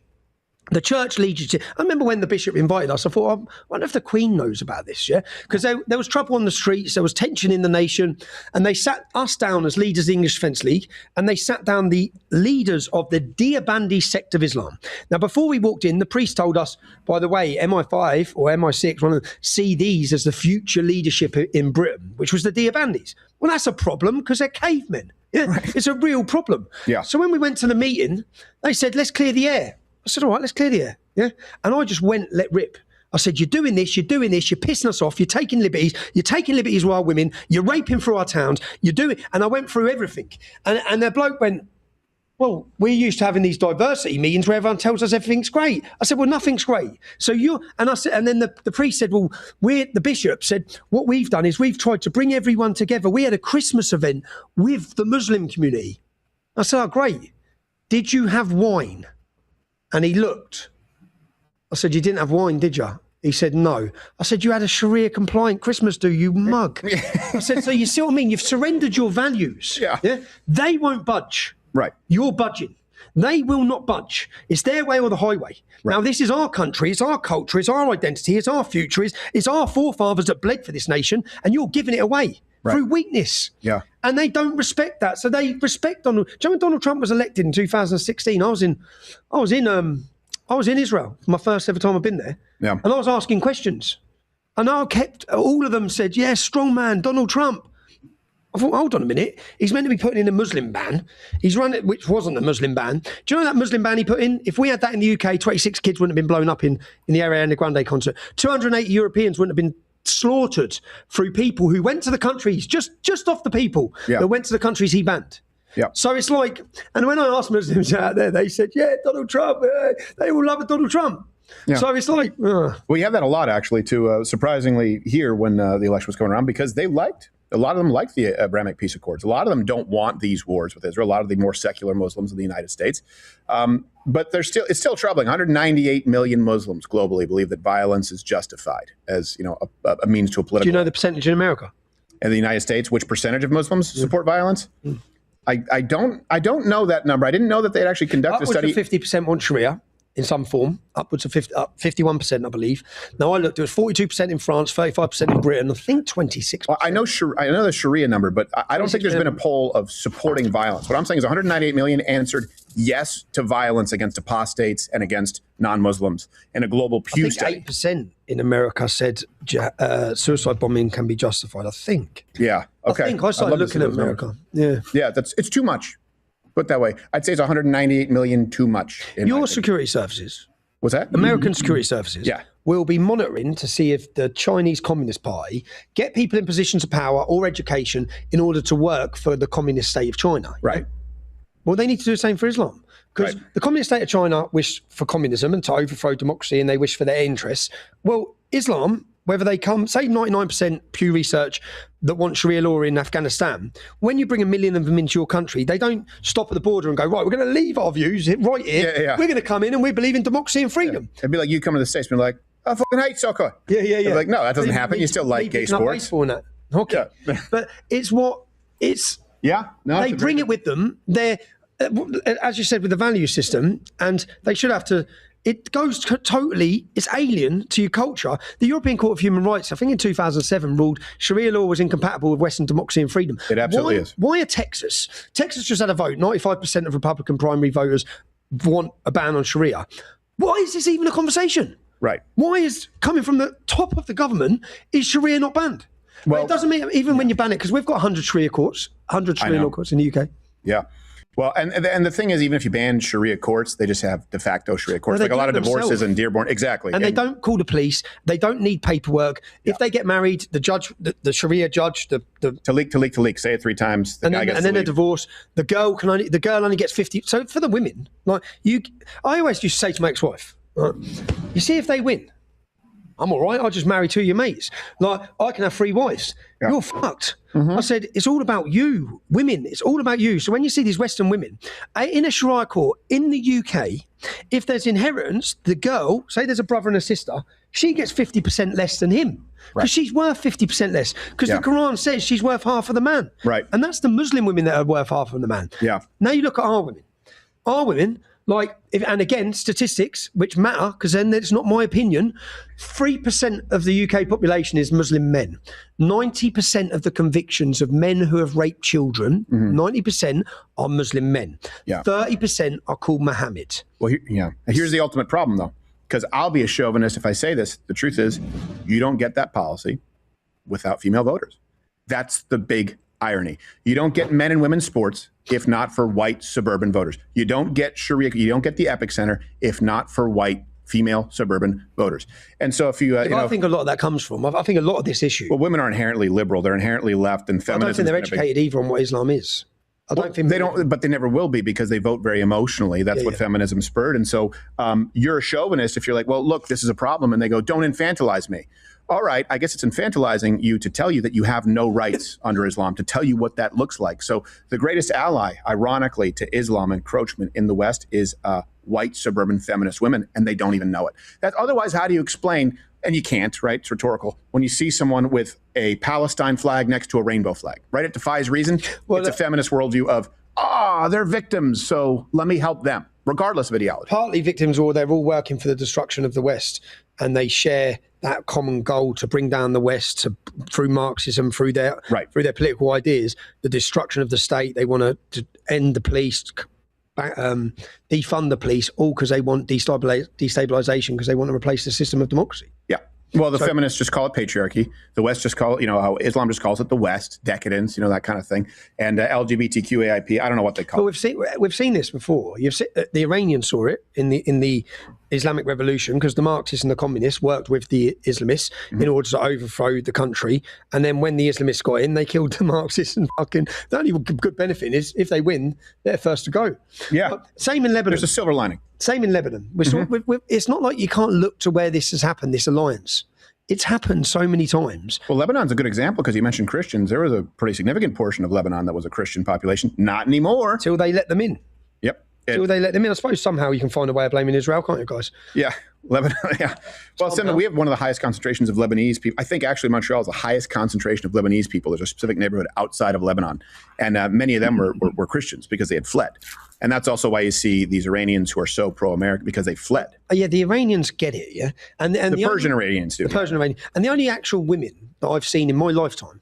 When you think about this, is why I look and I think, how are you not supporting them? Even if you're not supporting them, I see the pro-Palestinian rallies in America. I was in DC. I went over. You see pro-Palestinian rallies, and they're full of Americans. When we see these pro-Persian rallies for the freedom, there's no actual Americans. All of them are Iranians that have left. There's no support from the feminist groups, the freedom groups, the LGBT groups, which is insane because the only actual women I've seen fighting for women in my lifetime really is in Iran. Yeah. And these women, when you like in America after January 6th, I'm sure January 6th was designed to instill fear in the American public to not come out and demonstrate, even when they see something so bad take place as a stolen election. They wanted you so scared because that's why they proved to you what they could do. We can imprison, we can do what we want. They done it in the UK with me. They locked me up for 18 months, told, even though the world, 167 million people watched the film, they knew I told the truth. They wanted to set an example. They done it with a mother called Lucy Connolly. She got 31 months for a tweet. Yeah, she deleted the tweet after an hour. Paedophiles don't get jail. Lucy Connolly, a mother. That was about installing fear. And many in the UK, when I speak to people in Britain, I think, no, you are scared in Britain, as you have been. And I actually interviewed people in DC about the rainbow flags and the trans flags and about the Black Lives Matter. And they all self-censoring. So I said, you're self-censoring because you're worried about losing your job. You're worried about someone calling you a racist or an extremist. These women are being butchered and raped and pillaged. They've tried revolution 3 times, 4 times, how many times? They're being disappeared and they're still on the streets. They're being kidnapped and murdered and they're still getting up the next day as women, not men, and they're out on the streets in their thousands, taking their hijabs off and dancing, because for dancing, they kill them. Yeah. So and you're still not willing to support an actual revolution for freedom. Yeah. You're still on the side of Palestine and Hamas and the Iranian Ayatollah. So when I watch commentators in America, you can probably tell, I just think you wankers. Yeah. You're condemning the removal of the most supremacist mindset in the world that wishes to enslave you, you moron, and your whole nation and all your people. And if they had a chance, they'd rape your mum and rape your sister. And you're here talking for them, not for these women. And every video we see of Iranians in the West, they're the most beautiful, loving people. Yeah. They're not there in anger. They're not smashing. Look how long, 45 days they were genocided, 45 days they were massacred. How many cars did they burn in the West? Right. Nothing. Yeah. They come out dancing. They come out as a culture of beauty. Yeah. And you're on the side of bloody Hamas. I mean, have you done Patrick Bet David's show? I done it, no, so because I didn't think I'd ever get in here. So when I come out of jail, I went to the Bahamas and he flew to the Bahamas. Oh, okay, good. So I'm hoping to speak with him next week. So you haven't met him yet? No, I met him in the Bahamas. Oh, you did? This was like months ago. So I'm hoping now I'm in America. Okay. I'll get a chance to speak to him. Come out to you. Let me put it to you that way, brother. You're in the Bahamas. There's a 40% chance of you going to jail. Okay, there's a 60% chance. There's a 40% chance. But then look at my biceps, guy. I got the biggest biceps because I'm the guy, right? I went to his place, and boy, how hospitable the Persian Iranian, again, Christian, a Syrian. And I walked in, I just said, nothing like perpetuating the original stereotype. I go, gold, marble. I said, do you have the fucking plaster lions? He's like, I do, brother. I do have the lions back there. He actually did. But they really are very different. There's a difference between Persians and Arabic Muslims. I will say this. I don't want to live in a world where women are arrested for dancing. But could we at least put Cardi B in solitary confinement for twerking? Yes. I think we could split the difference. I don't want to live in a world where a woman gets acid in their face for, showing their hair. But maybe you could just hit Kim Kardashian with a lunchbox. I interviewed a woman in DC. You can watch it. You can see the video. I went to DC and I was walking through and there was these Iranian people protesting obviously against the Ayatollah and asking Trump to help them. And you've got to God bless Donald Trump because he stands by what he says. He surrounded them, got the right moment, smashed the Ayatollah, took him out in first day. And then when they're having their meeting, when they're next all of them, he done them all again. It's so gangster. It was so fast. Yeah, just shut up, sit down. Yeah. Even with the Venezuelan president, I think it's brilliant. But I think it's brilliant because I know what those people are and how their mindset works. But when I went up to this woman, I said, because the women I was talking to had all fled Iran. They'd lived there, they'd grown up there. And one woman said, do you know what my dream was the whole time as a child? It was to go out in my garden and run around that garden with no hijab on. I said, are you a Muslim? She said, no, never been a Muslim. You had to wear a hijab. She said, yeah, or you get beaten and you get killed. And then I spoke to another woman who said, I said, what was it like growing up? And what was it like when you got to the United States of America? And this is what Western women in the West need to realise. And she said, well, think of me being a bird and think of my wings being tied behind my back, so never having the opportunity to fly. Yeah. She said, and when I landed in America, my wings were released. And you have to, and I'll sit and listen to these people and think, you're on the other side? You're actually on the other side of these people? Regardless of foreign intervention, regardless of, you've got an opportunity here. There's good and there's bad, and you're standing up for the bad. At this moment, well, I don't want to, because I agree with you in principle. I mean, people know with my stance in Iran, they think I was obviously paid by the Jews just to say, I think that it is in the interest of the United States to not have an incredibly unstable portion of the region. But I think there are some people who are arguing not we're supporting bad, though there are people who've supported bad. Yes, there are some people just saying like, exactly. They're saying it's about the resources. And I think that's a legitimate criticism to have. And I'll discuss it with them. But people who try and shut it down and say America is actually the biggest terrorist state. You've heard that. Actually, Iran has a right to defend itself. That's coming from, what's that failed UFC prick? Jake Shields, yeah. Oh, I don't. He's prick, but he's kind of I was the first guy to have him on any show, just like you early on, because he beat up an Antifa guy at Berkeley. That's they were rioting and he beat him. I was like, great, had him on. I don't agree with him, but so he's gone from that to being on the same side as Antifa. I don't really. I just avoid it because he's always been friendly with me, and I try and avoid commentating because I don't know his views, but I know they're quite a bit different from mine. I'll commentate. He's a traitor to the United States of America. He's calling for the Iranian regime to have the right to retaliate, which means kill Americans. Kill Americans. Well, what people don't realize is they say Iran has a right to defend itself. You go, okay, are you talking about? I don't think I've known of people who have more of a chasm between their people and the government than Iran. That's a very big difference. 80%. Yeah. 80% against the government. When they say they have a right to defend themselves, what they mean is the government of Iran has a right to maintain their control and murder of their own people. Yeah. That's what they're really saying. I would believe it. You know who doesn't think that we're there to kill innocent Iranians? A single group of Iranians, a single diaspora. And celebrating. Yeah, but I guess they're all paid by the Jews. And that's the only point that I was making was like, look, you could be anti-Israel and their foreign influence. You could be anti-AIPAC, but you have to acknowledge that all of these Iranians aren't in on some scheme. They hate their government. You could even argue it's not our job to do. Fine, but you can't argue that this is all a sham. And it's not like they're just enslaving their people. They're working against the United States of America, of course, every day of the week for 40 years. Yes. So it's not like, okay, they, like Saddam Hussein, just wanted to have his country and his people and his area. That's not the mindset of the Ayatollah and his regime. Right. That's not, even when you look at Hamas on October 7th, well, on October 8th, their leadership come out and said, our goal isn't Israel, our goal is New York and our goal is London. Well, unfortunately, they've took New York and they've took London anyway. So pretty successful in their goals. Well, that brings me to a question, because I said this on air one time. I was asked by someone from the UK. I hate to be a nihilist because I'm not. I'm very optimistic in the United States. As a matter of fact, when people say everything is bleak, I go, you don't realize how bad it can get. Because, you know, on YouTube, if we questioned the COVID vaccination results in children, we were banned. If we questioned election, now you have Rumble, now you have X. I go, there have been some there's an official government recognition of two genders. These are major changes. I was suspended for saying there were two genders. So I go, you don't realize. In the States, I have a lot of hope. UK, I don't. I don't think there are enough of you. No, it's happening. No, trust me, it's happening. Okay, well, make the case to me, because I'll tell you, Canada's a conquered people. Okay. I think that we should invade Canada, the United States, because... Look at this. Hours streamed, 67, all the way up to 30. Unique chatters, 27 and 20. Premium, 14 hours, I only need 5. Hours watched, 12, I only need 200. Unique raids, 8, I only need 5. Then bonus module optional, 30 shorts. I hit 30. I got one more I'm going to do today. Then I'm going to start building them up so I can start uploading them for next month.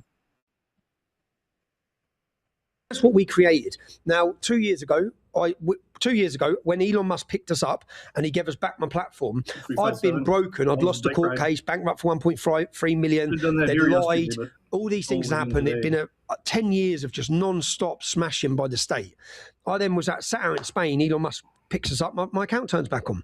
The most important work I'd done, watch my documentaries at trfilms.co.uk, was a 5-part series, The Rape of Britain. Yeah? The most important work, telling the story, telling the ladies who survived these rapes, I tell their stories. Now, when the men are named by, I went into a town called Telford. The statistics are insane. I went into this town, it has a 1.7% Muslim population, and I went there because I knew, I spent 12 to 18 months finding out everything. I knew every gang member, I knew where they lived, I knew their cars, I put tracker on their cars, we covertly recorded them in their restaurants, we went for them, we went to town in this town, yeah? And they had no idea. So we're sitting there, we've got women buying things, we're in their taxis, we're looking into them, we're finding out where they work, and we done a police-style investigation. We had every one of them, yeah? I mean, I knew everything. And from the police investigation, 1,000 victims were found in the police investigation, 5 were murdered. Little girls burned alive. This is for your Muslim Christian alliance. Little girls burned alive. 1,000 children raped. There's only 1.7% Muslim population. So out of that 1.7%, once you get rid of the women and you get rid of the children, there's 1,000 men. Now, the police identified 200. We got 260 names. Oh, no. Now, another inquiry by a solicitor's firm got 300 names, over 300. That means a minimum of 20 to 30%. If we take the police's lowest number, 20% of the men were raping kids in this town. The other town you've heard about is called Rotherham. Right? That's only got a 3.7% Muslim population. There's none there. Right. 1,400 children raped. Yeah. So the numbers we've been given are for the 2 towns with no Muslims.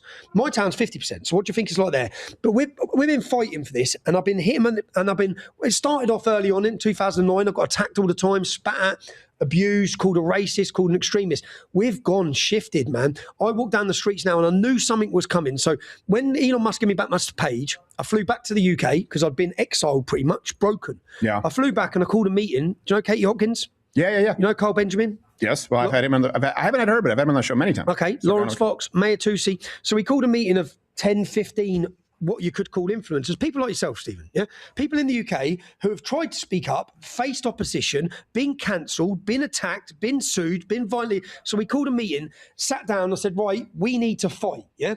And we need to fight them now. We need to fight the media. Now, the only way we fight the media is we are the media, yeah? Right. So if we work together and we put on a board and we gave everyone bits of paper and said, let's get this. What are the most important 10 points to you? And then when we come around at the end, we look to where we agreed. So I don't care if you support Palestine, and I don't care if you support Israel, and I don't care if you want a war in Iran and you don't want a war in Iran. What we care about is British culture's going. We are in danger of losing our nation. So let's agree on 5 principal values.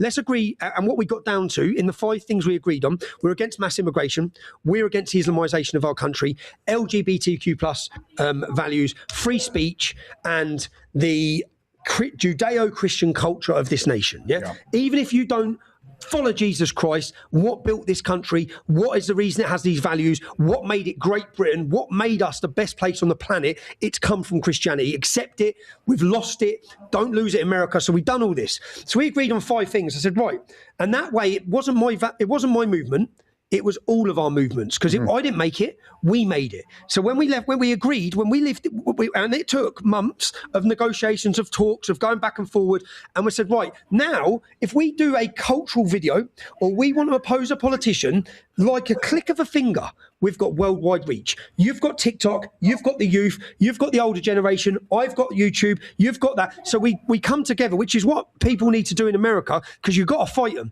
So we done this, and from that moment, we organised our first event, 30th of June, and 30,000 people turned up.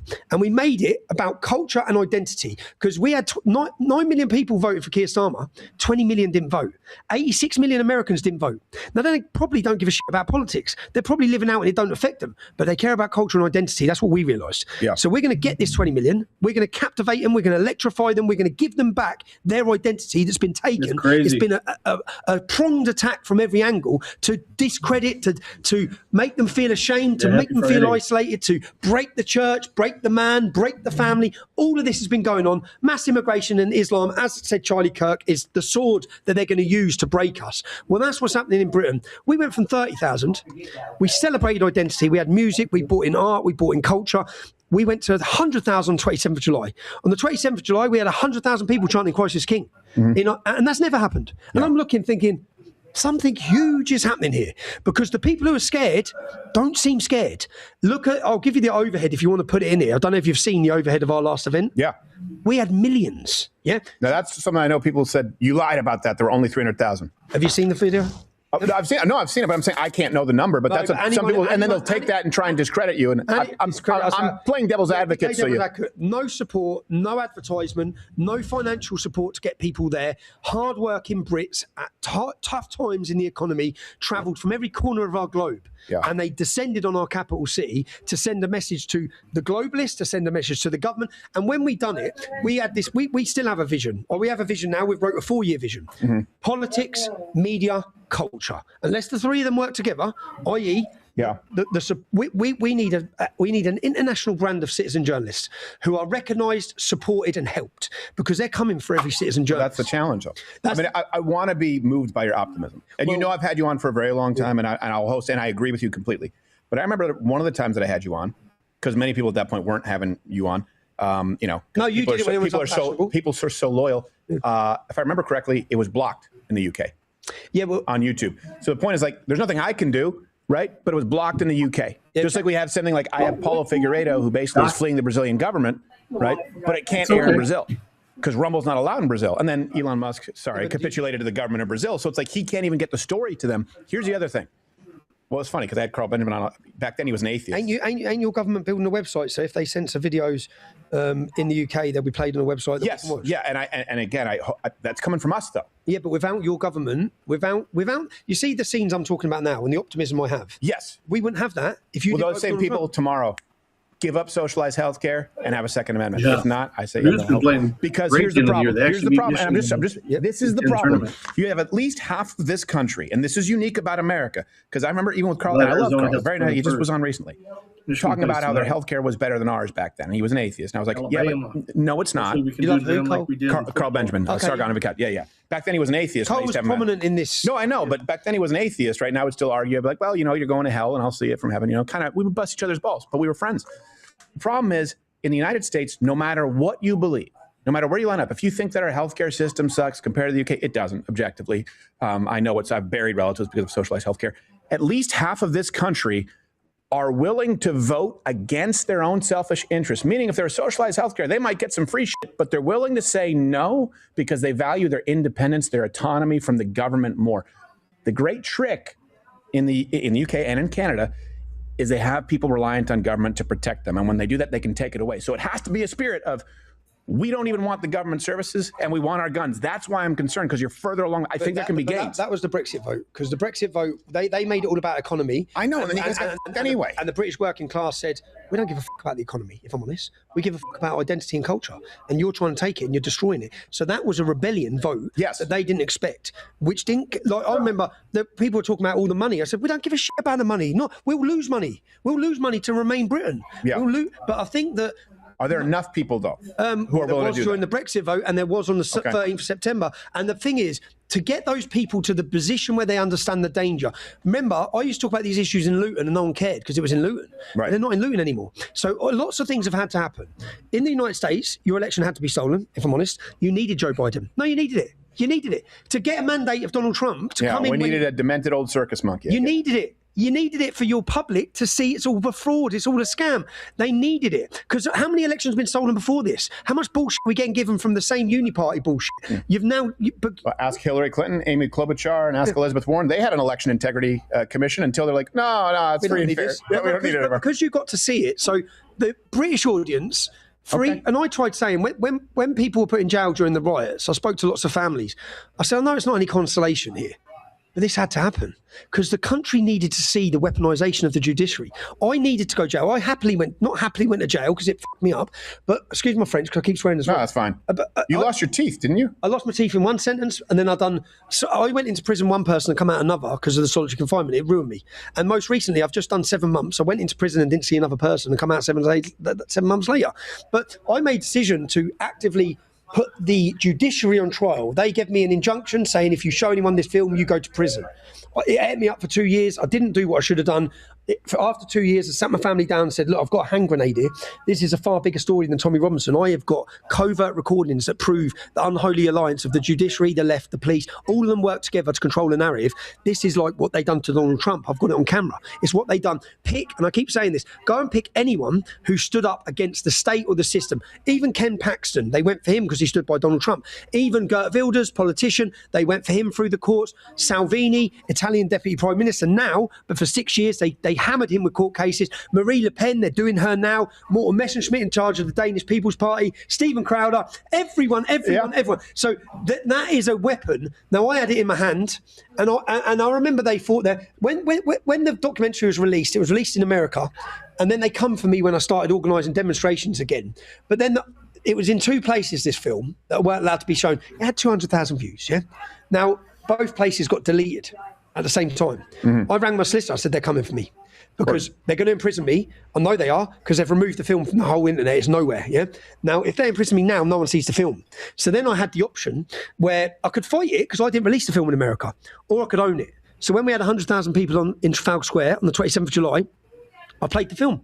I stood up on stage and said, I'm going to jail for this, but I'm putting you on trial. You're not putting me on trial. If you want to come and get me, the world's going to watch that film. If they watch that film, they know you're corrupt, not me. When I went before the judge, on the 28th of July, this cultural movement. Well, can you do me a favor? Put a timeline on it, because this was This was film. This was pre-Keir Starmer's last vote, right? People voted for Keir Starmer. So my point is the timeline hasn't come to, and you're convincing me, hasn't come to fruition yet. How long do you think? Because in America, that would be huge. I mean, look, obviously, a huge tragedy. Of course, I'm not saying that this is what was necessary or a good thing in any way. What I'm saying is Charlie Kirk, it woke people up. I'll tell you this, it woke some people up, but some people only for a couple of months, right? Even that wasn't enough. But it lit a fuse. No, the British, look. How long before you think you actually have a transition with the government where you guys actually get to, and I'm not saying it's not possible, but how long? It's ready now. You think so? It's ready now, but Nigel Farage's government are not strong enough. So the country's ready for political revolution, but we're left with Nigel Farage, who's put the... Tell me, because he's been right here in this chair, was a nice guy. But again, back then in the day, he seemed to be much stronger than he is today. He's totally cut down. So Nigel Farage's words, not mine. He doesn't want mass deportations, can't do them. Not bothered about demographical change. London is now 33% English. That's not acceptable. Now that blueprint for London is happening in every major town and city. So we are projected by 2041, the numbers that we went through, ignore their numbers, they say 2063 or something. But by 2041, white English are a minority in England. Yeah, that cannot be allowed to happen. The same way black Nigerians can't become a minority in Nigeria. The Japanese shouldn't be a minority in Japan. 1,000 years of English history, Christian culture and history cannot be given away because you're too scared to identify this problem. Nigel, not bothered by any of that. Nigel's words in a recent interview, by 2050, the Islamic community are that strong, we cannot alienate Islam. Now, the reason the rape of a generation of our daughters happened in the UK was because no one was willing to alienate them or discuss it because they were scared. Nigel was in the same boat. Yeah. Nigel does not want to stop Islam. He won't talk about Islam. In fact, our Home Secretary now is Shabana Mahmood, whatever her name is. She's the Home Secretary. She's a Muslim. She clearly identifies as Islam as the most important thing in the world. Not democracy, not freedom, not Britain, Islam. Islamic values totally contradict all of our values. Yeah. So that's what she's working for. Well, Nigel Farage's next Home Secretary is also a Muslim. His next Mayor of London is also a Muslim. He's got a Bangladeshi who can hardly speak English, who's standing in one constituency. Nigel has cucked. He's gone for he's surrendered the same way. Unfortunately, the country's ready for this. The numbers on the street show it. The fact Nigel is riding the wave of nationalism and patriotism that has swept across our country over the last 18 months. But they were ready for it with Brexit. I mean, I followed that super closely. Yeah, Nigel took us to Brexit and then again done a deal with well, I know, that's what I'm saying. Like, it seems like they were. So how is it going to be different? In other words, how do you know that you're not going to have another leader who does the same thing? We know why in the States. We may do, but then there's new leaders coming. Do you know when you started this in 2009, when you spoke about Islam, yeah? Maybe the Quran Challenge, was 2008 or 2009. But it was a lonely place then. Yeah, you were one of the Yes, it was. Let's look at it. You were talking. In the UK, I was talking. Now look how many people are talking. How many people, in fact, people are bending over to talk about this issue. It's become fashionable. So things have shifted. But the only way you're going to get the public ready, the situation has to be that bad. We need real change. Now, you've got ICE. If you don't use ICE, to the Americans that are thinking about ICE is bad, if you don't use ICE, then if you look at the illegal immigration in your swing states, it went up 700% in some of them. More than enough to affect votes. You won't have a swing state. Yeah? You won't have a swing state. Right. You will never win an election again. Yep. Why do you think Somalians have been taken from the highest place in the world? And when I say taken, they've literally been taken from the highest place in the world and put in Minnesota, where they've been placed, in the coldest part of America, yeah?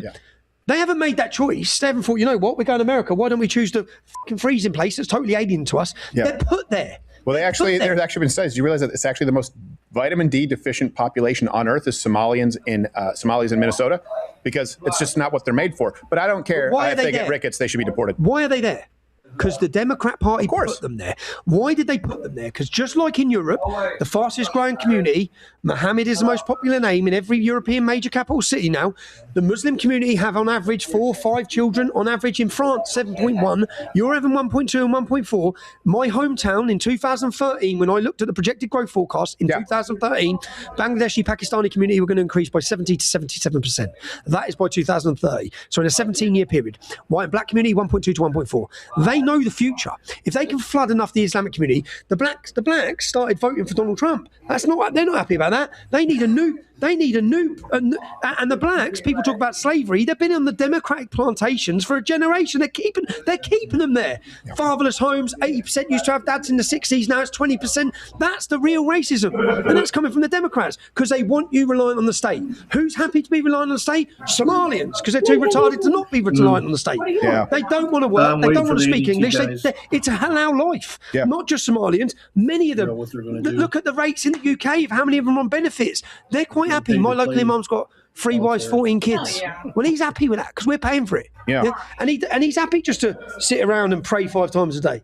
Yeah. So they're replacing us with reliant voters who will grow in number, and But they've been welcomed by so many in the UK. That's my problem. Is the UK? Even Republicans are. No, here for sure. Yes, absolutely. But here there are some safeguards that I don't see in the UK. Where I answered a question one time in chat, and I was like, and I'm not. And by the way, do not associate this with Tommy Robinson at all. I'm saying I was answering a chat. They said, "Do you think it can happen in the UK without any type of like civil war, violent revolution?" I said, "They could take over." I don't know. I don't know. It needs to happen fast. Meaning there needs to be a shift in representation politically really fast and really emphatically, or we've lost. And then it would only be done through war. And I'm not advocating war right now, but what I'm saying, those are your 2 choices. And I mean like within the next 2 years.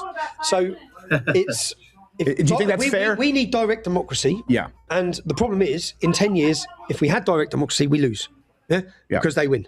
And what you need to understand is, I think in the primaries, was it 50%? That's the problem with a parliamentary system too. That's why I hate the parliamentary system. I think was your system, I think 50% voted in the primaries. We see the Islamic community, 90% vote. Yeah. They all vote in a military fashion for who they're told to vote for. Yeah. So when we say they'll use democracy to... And straight from the imams, by the way. The imam tells them. And then the imam sits down and does a deal with the Republicans, with the Democrats, whichever party want to suck his cock enough. They will sit down, negotiate for the interests of Islam. Yeah. Now, when you look at Ilhan Omar, is she working for the interests of Americans or Somalians? For America or Somalia? Where's her loyalty lie? We know. You all know that answer to that question. That's a rhetorical question. Yeah. So, yeah, we are in a race against time, and I was demoralised, I guess. But what I've seen happen in the last 12, 18 months, but since that happened, the relentless attacks we now face, or I now face, to discredit me, bearing in mind. Oh, of course. Yeah, I know. That's what they do. I'm a Mossad agent, and that's what many are saying. Mm-hmm. Now, and I'm Israel first. I've made 10 documentaries, none of them about Israel. I've been in prison 6 times, not about talking about Israel. I've had terrorist plots planning to kill me, nothing to do with talking about Israel. It's because I've confronted Islam. I've dedicated my life to talking about Islam. Even when I just come out of a prison sentence after 7 months of solitary confinement, my head was totally fried. You then face this relentless attack, many of them by bots, many of them funded by Qatar, funded by Iran. All of it is to discredit a terrifying movement for the establishment and a terrifying movement for the Islamisation of Britain. The country's awake. Yeah. We've worked to get them to this stage. Well, you can put that to rest. Just say Islam is a problem of the West and AIPAC is gay. You see that right in that camera, then no one will question you anymore. Islam is a problem of the West and AIPAC is gay. There you go. Perfect. And Mohammed, that's good enough for me. And Mohammed kids. Yes, he did. Yes, he did. Well, to be fair, he only banged her thighs from 6 to 9, and then he consummated. The Ayatollah, the man that just got bombed and obliterated, his words in his own manual, can't have sex till 9. Yeah. but can stick your cock in between their legs and thigh them from birth. Yeah, and this is the man that Jake Shields, is that his name? Yeah, I think so. Yeah, This is your mate Jake, you moron. Well, I know his name is Jake Shields. I didn't know if he was on board with the Ayatollah, but Well, no. yeah. Well, anyone defending the Ayatollah is ridiculous to me. And is it Dan? What's Dan? The big Jew said one. Dan Bizajan or whatever. Dan Bongino? No, Dan. No, because I was like Dan Bongino. You know the one who used to do the videos of all the guns and all the. Oh, Dan Bilzerian. Yeah. Now he cucks and does a video of a fucking Quran. Yeah, no, he went from bitches on a boat to like, actually, I'm traditional and red pill and one woman and Islam's great. Yeah, it's ridiculous. And then they appear on Piers Morgan, by the way, who then vilifies you. And I'll appear on his show, but he'll ask me to try and denounce friends. I think even you at one point. I'm like, I'm not going to do it, Piers. You're wrong. That's just how it is. Like, we can sit and talk, but I'm not going to do this. He's not a racist. And what does Piers actually believe? Because he wanted to vaccinate everyone. He wanted forced vaccinations. He was pro-BLM. He's been on the wrong side of everything. I know. He was the head of the Daily Mirror newspaper when all of the rape jihad was going on across our country, all of the news happening, he didn't comment, and then he wants to come out and vilify us. It's mental. He'll try. He hacked dead kids' phones. I don't think it's malice with Piers Morgan. I think first off, he likes ratings. He'll tell you, like, biggest ratings. He knows what he's doing. Yeah, but I also think he hasn't thought about these issues. I think he hasn't thought about these issues his entire life. He doesn't have to think. And so now he goes, well, yeah, the rape is bad. He goes, but it's wrong to be racist. It's a very surface level view, which is why I think when I'm able to talk to him, I'm like, okay, that's a good point.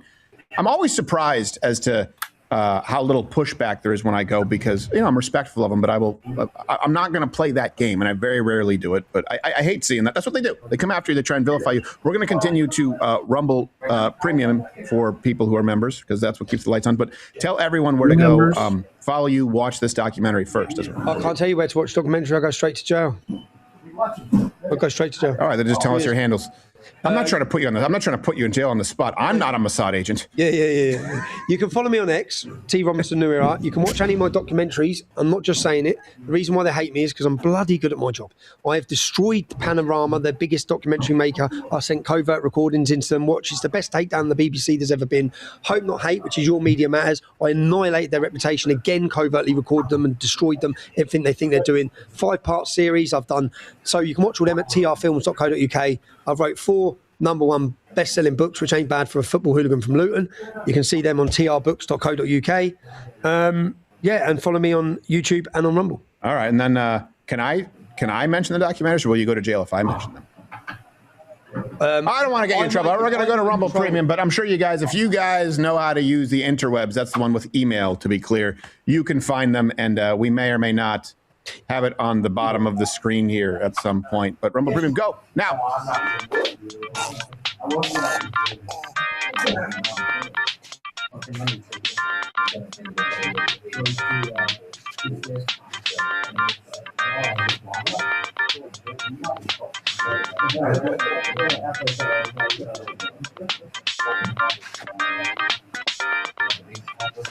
Silenced. I can say it as a documentary. Shut up, Tommy. Don't say anything. I'll do this for you. Just let me do this. It feels good to give. You have to let me give sometimes. Silenced is the documentary. You can go find it. Just search Tommy Robinson, Silenced. He says don't watch it. He says don't. He is silenced right now. This wanker, to say his. What does wanker mean, by the way? Because we think it's a masturbatory term. Wanker. Oh, all right. Okay. So Keir Starmer is a wanker. We're going to end. I'm going to get at the end of this. I want that because I'm getting it off everyone. I'm going to do a combination for Keir Starmer. Keir Starmer's a wanker, isn't he? Have you heard everyone sing it? Isn't it? No. So the whole football stadium's out like, Keir Starmer's a wanker. When live boxing's on, there's a pretty, like, we will make everything into a chant. Very nice. Keir Starmer, you've got scenes of people. Everywhere, doing it everywhere. Keir Starmer's a wanker. I wanted to ask you a couple of things, too. Now, you obviously broke the law in the UK. Anyone can be found guilty of breaking the law. But one of them was when you first came to the States, and I think this administration has obviously been far more amenable, which is good. You tried to come in, and because of your prior convictions, which were bullshit in the UK, right? Fake passport. But who's Andrew McMaster? Because that was the name. And I just got to tell you, it sounds very much like I'm Andrew McMaster, aren't I? I'll tell you what happened. Do you know my first name I used? No. But when I started, so it's on my latest, I had to go down with the American Embassy and I had to explain every name. Yeah. My first name was Wayne King. Wayne King. And it was all banter. So as Victoria Derbyshire is a famous radio host, and she said, and now we've got Wayne King from the United People of Luton, and we're all laughed off by Luton. Yeah. Just taking the piss. There's a video of me getting stopped by the police, and they asked me my name. I say Phil, and they say Phil what? I said my coin. He's like, feel my groin. I'm like, hey. But there were certain things in those early days we were just having a laugh. Of course, yeah. But then it come to America. I went in 2009, started the English Defence League. We're hitting the streets. We're big. We're causing a real storm in Britain. We're on the plane to New York for September the 11th. I think they wanted to build the Ground Zero Mosque. Can't remember. And I was coming to pay my respects for September 11th, wanted to come to America. Been in America the 3 previous years to Las Vegas for the boxing, things like that. I landed and we're talking to air hostesses. We're all having a few drinks. And I lent money to one of my mates at the time to come. Yeah. And we're on the plane and we're telling the air hostesses, the government hate us. We're causing a real storm. And we land in New York. The plane doors open. 2 coppers standing there, guns. Yeah. I'm standing there, and an air hostess looked at me. I said, "I told you." I'm out in the Luton. I'm on the piss. Yeah. My mate called Andrew McMaster, and I was gutted about this because he's short and fat and chubby, which I didn't think I looked that bad. No, that's a shame. I grew a bit of a stubble. We're at a house, and I just said, "I love that," which was his passport. Okay. Looks a bit like me. All right. Right. And I said to my cousin Kev, we're going to New York. Stupid move. Yeah. I got in. I land at JFK. Yeah. And it's fingerprint and retina. Yeah. So as I'm standing there thinking, but I booked a flight. Before I went, I changed my name on my own passport in the UK from Stephen Lennon to Paul Harris. Mm-hmm. Now, when I changed my name and I give my solicitor my name, Paul Harris was a name used for in a football violence film. So he said, "You haven't named." I said, "No, I didn't. I just picked 2 real common first name, surname." Yeah. I changed my real passport. So I booked a flight out from England in 2 names, Andrew McMaster and Paul Harris. So when I've left the UK, I've left on a legitimate passport. I've switched the passports. I land at New York. I walk in, fingerprint, retina. I'm like, oh, how stupid am I? Yeah. And then the bloke takes my passport, and it's where they took me. He said, "Last stop," and he puts it in a folder. He just there, yeah, which is where I was the last year when I got deported. Yeah. So I said, "Okay, Sam." I start walking, boom, I'm gone. I'm out. I get out of the airport. I get out of the airport on September the 11th. Yeah, out of the airport. I'm out. I then go to whatever your other airport is in New York. LaGuardia. And I get in a taxi, and the taxi driver fought Ricky Hatton, who's one of my favourite boxers. His son was an Olympic. It was a mad story. And I land at the other airport, and I'm sitting there waiting, and the doors open. My cousin comes through there because he was meeting me. I went, "I fucking made it. I'm here." And I give a speech after the New York State Centre at an event organised by Pamela Geller. When I started my activism, I looked up to 2 people, Robert Spencer and Pamela Geller. They were my educators at the time. I guess I didn't know much. I was listening, learning to lots of Gert Wilders, all these characters. They had a counter-jihad movement before I knew what jihad was. Robert Spencer wrote the politically incorrect guide to Islam. He wrote so many books, as has Pamela. So I went to an event. I gave a speech, and my speech was called A Warning to America. In fact, my mum sent me it. My mum messaged me 2 days ago and said, "Last time you was in America, Stephen, you didn't swear." Yeah, because I must keep swearing. She's watching me, so sorry, Mum, if you watch this one. But I got there, I gave a speech, and what the speech, and look, I done it. I knew I might go to prison, yeah? And it was stupid, but when I was in my early years of activism, I always had a motto. If I'm right, do it. Yeah, and you're never going to bring about change if you worry about consequence. Now, I believed that the warning I had to give to the United States of America far exceeded that risk, because I wish someone come to my town 30 or 40 years ago and said, "This is what's going to happen, this is how they're going to do it." So I come to America and say, "Listen, I'm not telling you what I've read in a book, I'm telling you what they're going to do." And if people would have listened back then, you wouldn't have Michigan, you wouldn't have a lot of these problems. If they'd listened to you when you first started in 2009. So I come here. I then fly back to the UK. I flew back to Ireland on another passport. Yeah. Okay. So on my own one, under a different name, I get back in, and then the video appears of me in New York. Now, to the British, when they detained me the year before, they told me in JFK, "This has come from your government. You're not allowed in. Yeah, your government have told us to return you." Right. So I said, okay. And this happened to me last year in Mexico. I landed in Mexico with my kids, and I was detained as a danger to national security. They got cartels and that. I was going to say, run by the cartels. 30 people were killed in a football match that weekend. Right. This little chubby kid from Luton is a danger. Right. Yeah? So Mexico City, and I recorded them. They put me in a detention centre. My kids were crying their eyes out. I said, "Just go and have your holiday," because my mates were there with their kids. And I got detained and deported then. It happened this year in Colombia. So they detained me in Colombia as well. Yeah, but you're not making good choices with countries to go to, man. Mexico and Colombia. Have you seen the women in Colombia? Well, yes, I have, but I've also seen the men without kidneys. No, but I was going there because I want to go somewhere where people don't know who I am and I can actually relax. Yeah. So that's why I was going there. I'm constantly on edge back home. I'm constantly waiting to be hit from behind. I know. So I've got all these problems. So that's why I was going there. But America, I got in. And then 6 weeks later, we're at the time, as a group, we're combating this terrorist group. And Abu Hamza, with a hook, has a £1.4 million house in London with 3 empty bedrooms. And we've got loads of people who are homeless. So we were going in the back of a lorry and we were targeting paedophiles. We got about 50, 60 men and we were making a video. It was called EDL Hit Squad. We were, I guess, radicalising ourselves. Nothing was happening. We wanted to highlight these issues and we were going to make a video. And it's a mad story because I write about all this in my book, but we were going to make a video. And I've grown up a lot as well. The man you are back then, I've learned a lot. But we were going to make a video outside his house, and we were going to give him 7 days to vacate the property and give it back to a British family. Stupid. All these things were crazy at the time, yeah. Yeah.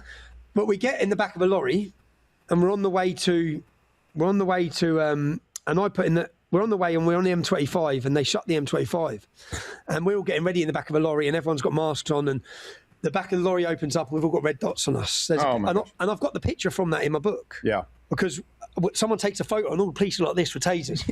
We didn't have no weapons. We weren't doing anything like that. We were going to make a video to send a message to the terrorists in the UK saying there's a group here who want to Yeah, a lot of people. It's funny. I'm pretty much still the same guy. I would say I've added more information. Like you could go to me when I was 13. I have pretty much the same opinions. But I always understood certain risks. And I think it's a little different coming up through comedy clubs. You have to dodge a beer bottle or you have someone try and rush the stage. So you see it. And then as you grow, you go, okay, so this threat is going to grow. And I remember always watching people going like, oh, they don't realize that there's real life out there too. And I know what you were doing was quite a bit more serious, but you have some people just troll and do a video and they would be very surprised at the results. Not ready. Yeah. Well, I think, so at that point, they shut the road, we get detained, and then I'll get arrested for falsely entering America. And I spent 22 weeks on solitary confinement from that day. They remanded me. And I didn't break the law in Britain. But because they remanded me, they refused me bail. So I'm sat in jail. I'll do about 16 weeks on solitary. And then I get before a judge. And they give me the option, plead guilty. If you plead not guilty, your trial's going to be in 6 months. You're not getting out. Plead guilty, you get released. So I pled guilty. And I've read the paperwork. America didn't want to prosecute me. Look, imagine me sitting down in an interview at the American embassy explaining A, the name Wayne King, B, all the times I've been stopped, all my criminal record. They're looking at me thinking, he's off his head. But I was off my head in the sense that I had 7 properties, 2 businesses in 2009, successful young man, but I was still a young man from Luton. So I had a bit of fire in me. I'd seen the terrorism, seen the jihad, wanted to fight against it. In those early years, I felt like I was walking around with a terminal illness because once 6 Muslims got caught with guns and bombs on the way to kill me, once the police knocked on my door and said Al-Shabaab have named you, I guess I struggled to deal with that. Yeah. And I dealt with it at the time through alcohol, partying, trying to escapism. Yeah. I was trying to escape the reality of where I'd put my life, where I'd put my family. I knew I weren't getting out of this. Yeah, I knew and at the start of it, I made an agreement with my cousin. You can't go into this with 1 feet. You've got to go in with 2 feet. You can't show fear because they'll run all over it. But I was scared. So of course you are. That's the thing. That's what bravery is. You do it even in the face. People go fearless. I'm like, I guarantee you that person's not fearless. I guarantee you there's plenty of fear. And they're doing it anyway. But I think this is pretty common in what we do. After having cops show up at my house, because I'm doing a 3 Stooges routine as Muhammad was. Did you get swatted? No, I haven't been. I haven't been swatted, but there are certain precautions that one can take, and you can have guns. You have no idea how many guns are just around you right now. So when they knocked on my door, like so many guns. Legend. It's like a spider. You're never more than 3 feet away from a gun here. No, in my house, I'm never an arm's distance from a weapon. But that just in case. But we're not allowed weapons. So recently, 2 weeks before I come here, a week before I come here, the police come see me, come contact me. They go to my kid's house at midnight, 1 a.m, and I ring them. They contact me on solicitor next day. Someone says, look, you need to ring the police. So I ring them and they say, look, you've been named in this month's Al-Shabaab magazine. Now this has gone on now since 2011. I've dug up the video of me in 2011. Maybe I'll give you it, because I'm fat. I think I've got a bust nose from something. And I'm in my kitchen at 3 a.m. The police come. Yeah. And they give me a letter. And the letter says, you've been named. Now, many of you have been in trouble with your wives, your ex-wife. You think you've been in the doghouse. Yeah. By the way, I hate to tell you this now. That's your main camera. That's my camera. Yeah, I know. You keep looking at the monitor. You're like Look, Oprah. You can't get enough of yourself. Yeah, that's it. He looks good. So I'm sitting there, and it's 3 a.m. and I'm reading this terrorist threat from the police, and it says, you've been named by Al-Shabaab. We cannot protect you. We cannot protect you 24 hours a day. You cannot get a weapon to defend yourself. If you do, you'll face prosecution. Right. I've got to then tell my wife this, yeah? Many things I hid from my wife. I just didn't tell her, like lots of things. I always said, I had a motto, treat your wife like the police. Tell them nothing. Because what they don't know, they don't worry about that. And I tried that, yeah? But I had this threat. Now, imagine being American. We've had 4 times as many British Muslims went to fight for ISIS in a 3-year period in Syria than have ever joined the British military. And many of these Muslims have come back to my town. Yeah? I've grown up with them. I know them. They're not in a faraway field in the Middle East. They're in Asda next to me, Walmart. Yeah. They're here. So, wait, you have Walmart there? Oh, it's called Asda. It's now owned by Muslims and all. Like everything else. So, but I had this threat from Al-Shabaab, and at that time I drew a treasure map and put it on the wall and took a picture of it on my front door for the pirates. Yeah. I was going to say, is that to bait the Somalis? Yeah, just to take the piss. Yeah. But it's not because I wasn't scared. It's just, it's the way to deal with things for me. I just think, mock them, mug them off, tell them to do one, make a video. But then recently now, the most recent one. So at that time, when I was imprisoned in 2011, 12, which was for going to America, I spent 22 weeks on solitary confinement. And this is when I got my nose into the Quran, because Muslim Outreach contacted me to send me a Quran to try and convert me. Yeah. So I dissected it. I sat in there and I wrote every verse. And I challenge anyone to do this. Take the Quran and every verse that says, do not be friends with Christians or Jews, just write the verse number. And it was like a jigsaw just fell into place, because I had pages and pages and it all just like, I get everything now. Well, that was my original Quran challenge. The video I said, open the Quran, read 5 pages in any direction. Yeah. That you will find something that's scary. Yeah, that's it. And that was the first major death threat, was that. See, I didn't know how to deal with a death threat, or I suppose I struggled to deal with it. And I think those 22 weeks gave me time to evaluate where I was headed. Yeah. In the back of a lorry with men with balaclavas on, going to paedophiles' houses and terrorist houses. Yeah. Not like, as I said, I learned a lot in those years leading English Defence League. We were a street movement of young men. And I've learned where we failed, what we done wrong, mistakes we made, how to deal with the police, because how to stop infiltration, how to stop January 6th happening, basically, undercover agents. So now in our celebrationary events, our demographic has totally changed from young men. The young men are still there, but now it's women, it's old people, it's children. Yeah. And we don't allow any face coverings. Just be aware, too, that even those who are friends, or you would think are friends in media, they can't be there to help. They can't do anything when you're there in that prison cell. No, and that was Andrew Breitbart was the first one who ran that Quran challenge, and I just remember he called and he went, "Holy shit!" So I'm going to get it to my friend at Fox News. This was online back then, and there was a guy there who called me and said, "So what's going on with the story?" And I told him about the death threats and he said, "All right," he said, "Well, when you get killed, it's a story. Have someone call me then." And he was kind of joking. I was 20. I was like, "Oh, okay. I kind of see how this works." So that was my introduction to it, where I realized you're out there alone. You're on your own, yeah. And people used to say to me, so in those years in the English Defence League, I had an army behind me, pretty much, like street army. And I remember when it was all kicking off and the Muslim gangs were ringing me in Luton. I said, yeah, there's 500 of us. When they were threatening me, that's 500 of us. Do what you want to do. But when I ended up on prison, and my family were on their own, I remember my ex-wife saying, "You're now going to see who your friends are." Yeah. Right. When I was in first day in jail, she goes, "You're going to see who your mates are.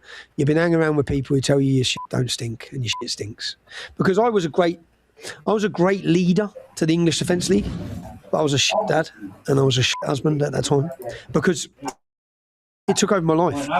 It absolutely, and anyone who's been involved in these politics or these movements, it takes over your life. So you have to balance the two, and I didn't. And I learned a lot in that 22 weeks. I got time. Do you know what? I needed it. Probably saved my life. I needed that time to reflect.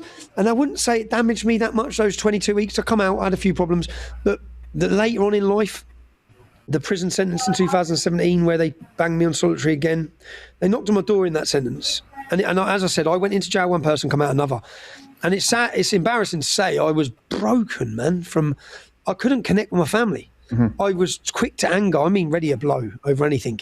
I would have people around me and think, just fuck off, everyone, fucking leave me alone. Yeah. And I'd want to go sit on my own. And I'd want to be on my own. And I'm not that character. I'm a outgoing character. I'm the life of a party if there's a party. Yeah. But I went to be inward, isolated, and then I got so angry because I thought they've been successful in what they've tried to do. They've totally done this on purpose, man. Yeah. Fast forward then again, and then so when it comes to releasing the film that they give me an injunction for, I'll be honest, that mindset that I had when I went to America, the mindset I had when I went in the back of the van, I didn't have it. I thought, I'm not willing. And I failed myself, I guess. As a journalist, I certainly failed myself because I should have walked out of court and played the film. No, well, you gotta pick your spots too, because you're of no value to anyone if you're dead or if you're out of the game.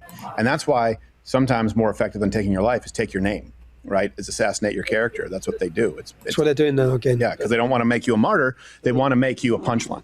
But that hasn't worked. I'll tell you that. That hasn't worked. I've watched your star rise. And not that it's about fame, but I've watched your influence, your impact rise. Do you know when all things happen for a reason? So when it happened, and this is so I'm in Tenerife, my kids are there, and I started filming because I thought in 2015, Ezra Levant taught me to use the camera. Stop going on the street, use the camera, let people see what you see. Get me a job as a journalist. I become a citizen journalist. So I'm out in Tenerife. I fled the UK. I'm divorced, and the film's been leaked in America, so I'm shitting myself. It's been leaked at a cinema. General Flynn was there. He spoke very highly. He said, "This is unbelievable what this film shows." Blah blah blah. So I'm shitting myself. So I said, right, if everyone's invading America and they're given free accommodation, yeah, I'm going to invade America. And I started filming. So I thought, and I said, let me see how long it takes me to find a route into the United States of America. It took me 48 hours and it cost me $10,000. So I flew to Cuba. Then I flew to Cuba. I spent a week in Cuba. Had a great week. Spent a week in Cuba. Everyone said, and I was reading all the warnings and that, and I just went out. I've got video. I went out. I ended up in ghettos, in derelict houses. Like they look derelict, but they live there. I met some great Cubans. Had a great time. Just partied for a week. Yeah. Again, government is terrible. A lot of the people are great, man, and they've got nothing. But everything was singing and dancing. And but the bloke explained it to me that no one can fuck with you as a tourist. Yeah. Like there's still a lot of danger here, but because there was warnings not to go out and be careful, being robbed. I just went everywhere and had a great time. And then I flew to the Bahamas, and I'm in the Bahamas, and it's $10,000 to get into the United States on a boat. Do you know who the boats were full of? Irish gypsies. Right. So it was mental. Yeah. So you're like, oh, Tyson Fury. What are you? Yeah. All the travellers are coming in because they can't get in through because of their records. Yeah. So they're all coming in. So I was making a documentary, and I thought, I'm going to get there. I'm going to claim asylum myself because of my film. Yeah. That's what I'm thinking. I'm going to make it into a documentary. I'm going to end up and getting free hotels and all this. It's going to be great. and then I speak to a lawyer while I'm out there because I previously illegally entered America once, which is a misdemeanor. Right. Second time is a felony. Yeah. So I'm sat out in the Bahamas, and then I realise the film's gone out, and I've got no way back. I've left my home. I've packed up and left. I've kissed my kids goodbye. And now I'm sat in the Bahamas. And if I go there, I'm getting 2 years in jail straight away. And I thought, I don't want two years for this shit. So I'm there, and then I don't release the film myself. I flee from there, and I set up then in Spain.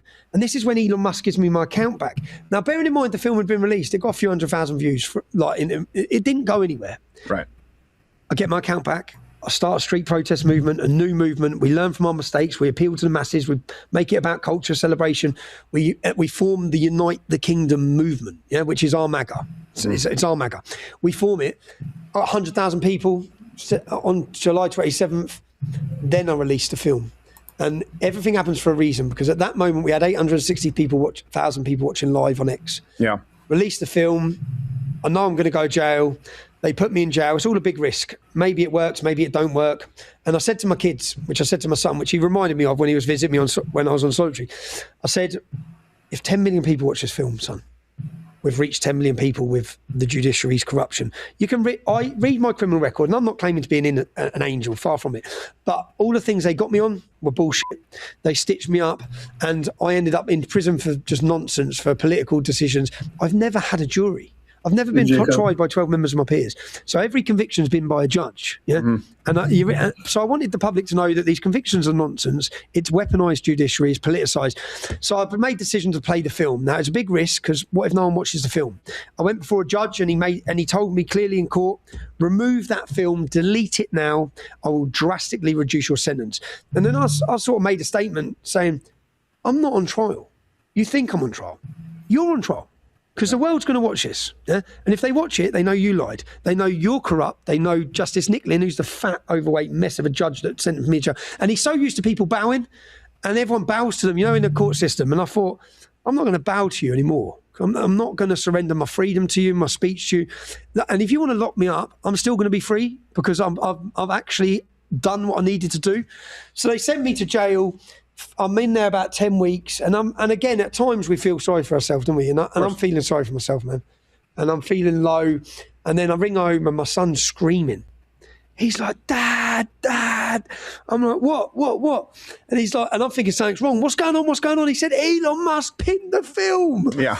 And I'm like, yes, as I'm jumping around this little cell. I'm like, fucking, we did it. Yeah. And then each time I'm ringing home, and he said, 60 million views, 80 million views, 100 million views. I'm like, fuck you, Judge. Like, yeah. Absolutely, fuck you. You thought you silenced us. So that's the film was called Silence. Yeah. You thought you done it, yeah? And then Keir Starmer shared my documentary on the rape of Britain, which is about an incredible young girl who survived rape, was impregnated at 13, 100% DNA match on the rapist, didn't get any prosecuted charges, nothing. And the 200 men that I talked about earlier that were prosecuted for rape, that were investigated for rape in Telford, they charged 11, yes? They let them all off. Right. Even with evidence, they let them off. So all this is happening, I'm jumping around, and then I remember thinking, I'm floating around the cell. I might be on solitary confinement, but I'm free, yeah? Yeah. And Keir Starmer is getting it. And I thought about it. I thought, I bet I feel freer than Keir Starmer. Yeah, probably. I'm sitting here. I bet he is having a worse day than me. And then the Muslim from the next cell goes, quiet down. Yeah, shut up. And then Thingy come on my visit, my son. And I was sitting there. He said, Dad, you said 10 million, man. Yeah. It's on 150 million. I was like, we did it, man. We did it. And my son held the fort at home. Do you know, he grew into, he was a man, because he's still only 15 at that point. And obviously I'm in jail, and he feels he's got to defend me all the time. He's had to be in that position since a kid, with school, friendship groups, circles, everything, man. Well, then I know you said you weren't the best dad, but it means you did something right. I just saw your son out there. He's there. He's in your corner. Yeah, he's been there, and he's a great young man. And then they're attacking him now. Attacking him for being a 16-year-old kid who wants, like, for being a 16-year-old child. But he's a great lad. And I taught my kids, I think the difficult moments in your life chisel your character. Mm-hmm. So I wouldn't change any of them. I said my kids, each one of them, have had their own fears, their own worries that no children should have to have. But also at the same time... Unless it's spiders. That's a reasonable fear. Yeah, but when I was in prison as well, I got letters after. I got sacks every day, and it made me realize... From spiders? No, there were some spiders, cockroaches. But and I said, I'm good company, I think. Yeah. But I'm not that good company to spend 23 and a half hours a day on my own, and then a half hour on my own walking around a little exercise yard on my own. Yeah. 7 months. So, well, I know we've gone over time, and that's a good place. Everything happens for a reason, but maybe next time, call your lawyer before you go to Cuba and the Bahamas. Call your lawyer before the departure. No, I enjoyed. Two things can be true. I enjoyed Cuba and I enjoyed the Bahamas, so I'm glad I still got there. Well, and I spent 3 weeks in the end scratching my head on the phone to the ex-wife and kids, saying, "Yeah, I'm just going to stay here another week." Yeah. Well, there are worse places to be than the Bahamas, but still, just place that call before. And Silenced, he won't say it, but I will. Silenced is a documentary, and you guys can go out, find it. It's an incredible. You know what? I will say this. I hope that people see this YouTube. About you. YouTube. Look, wherever you line up, where you agree, where you disagree,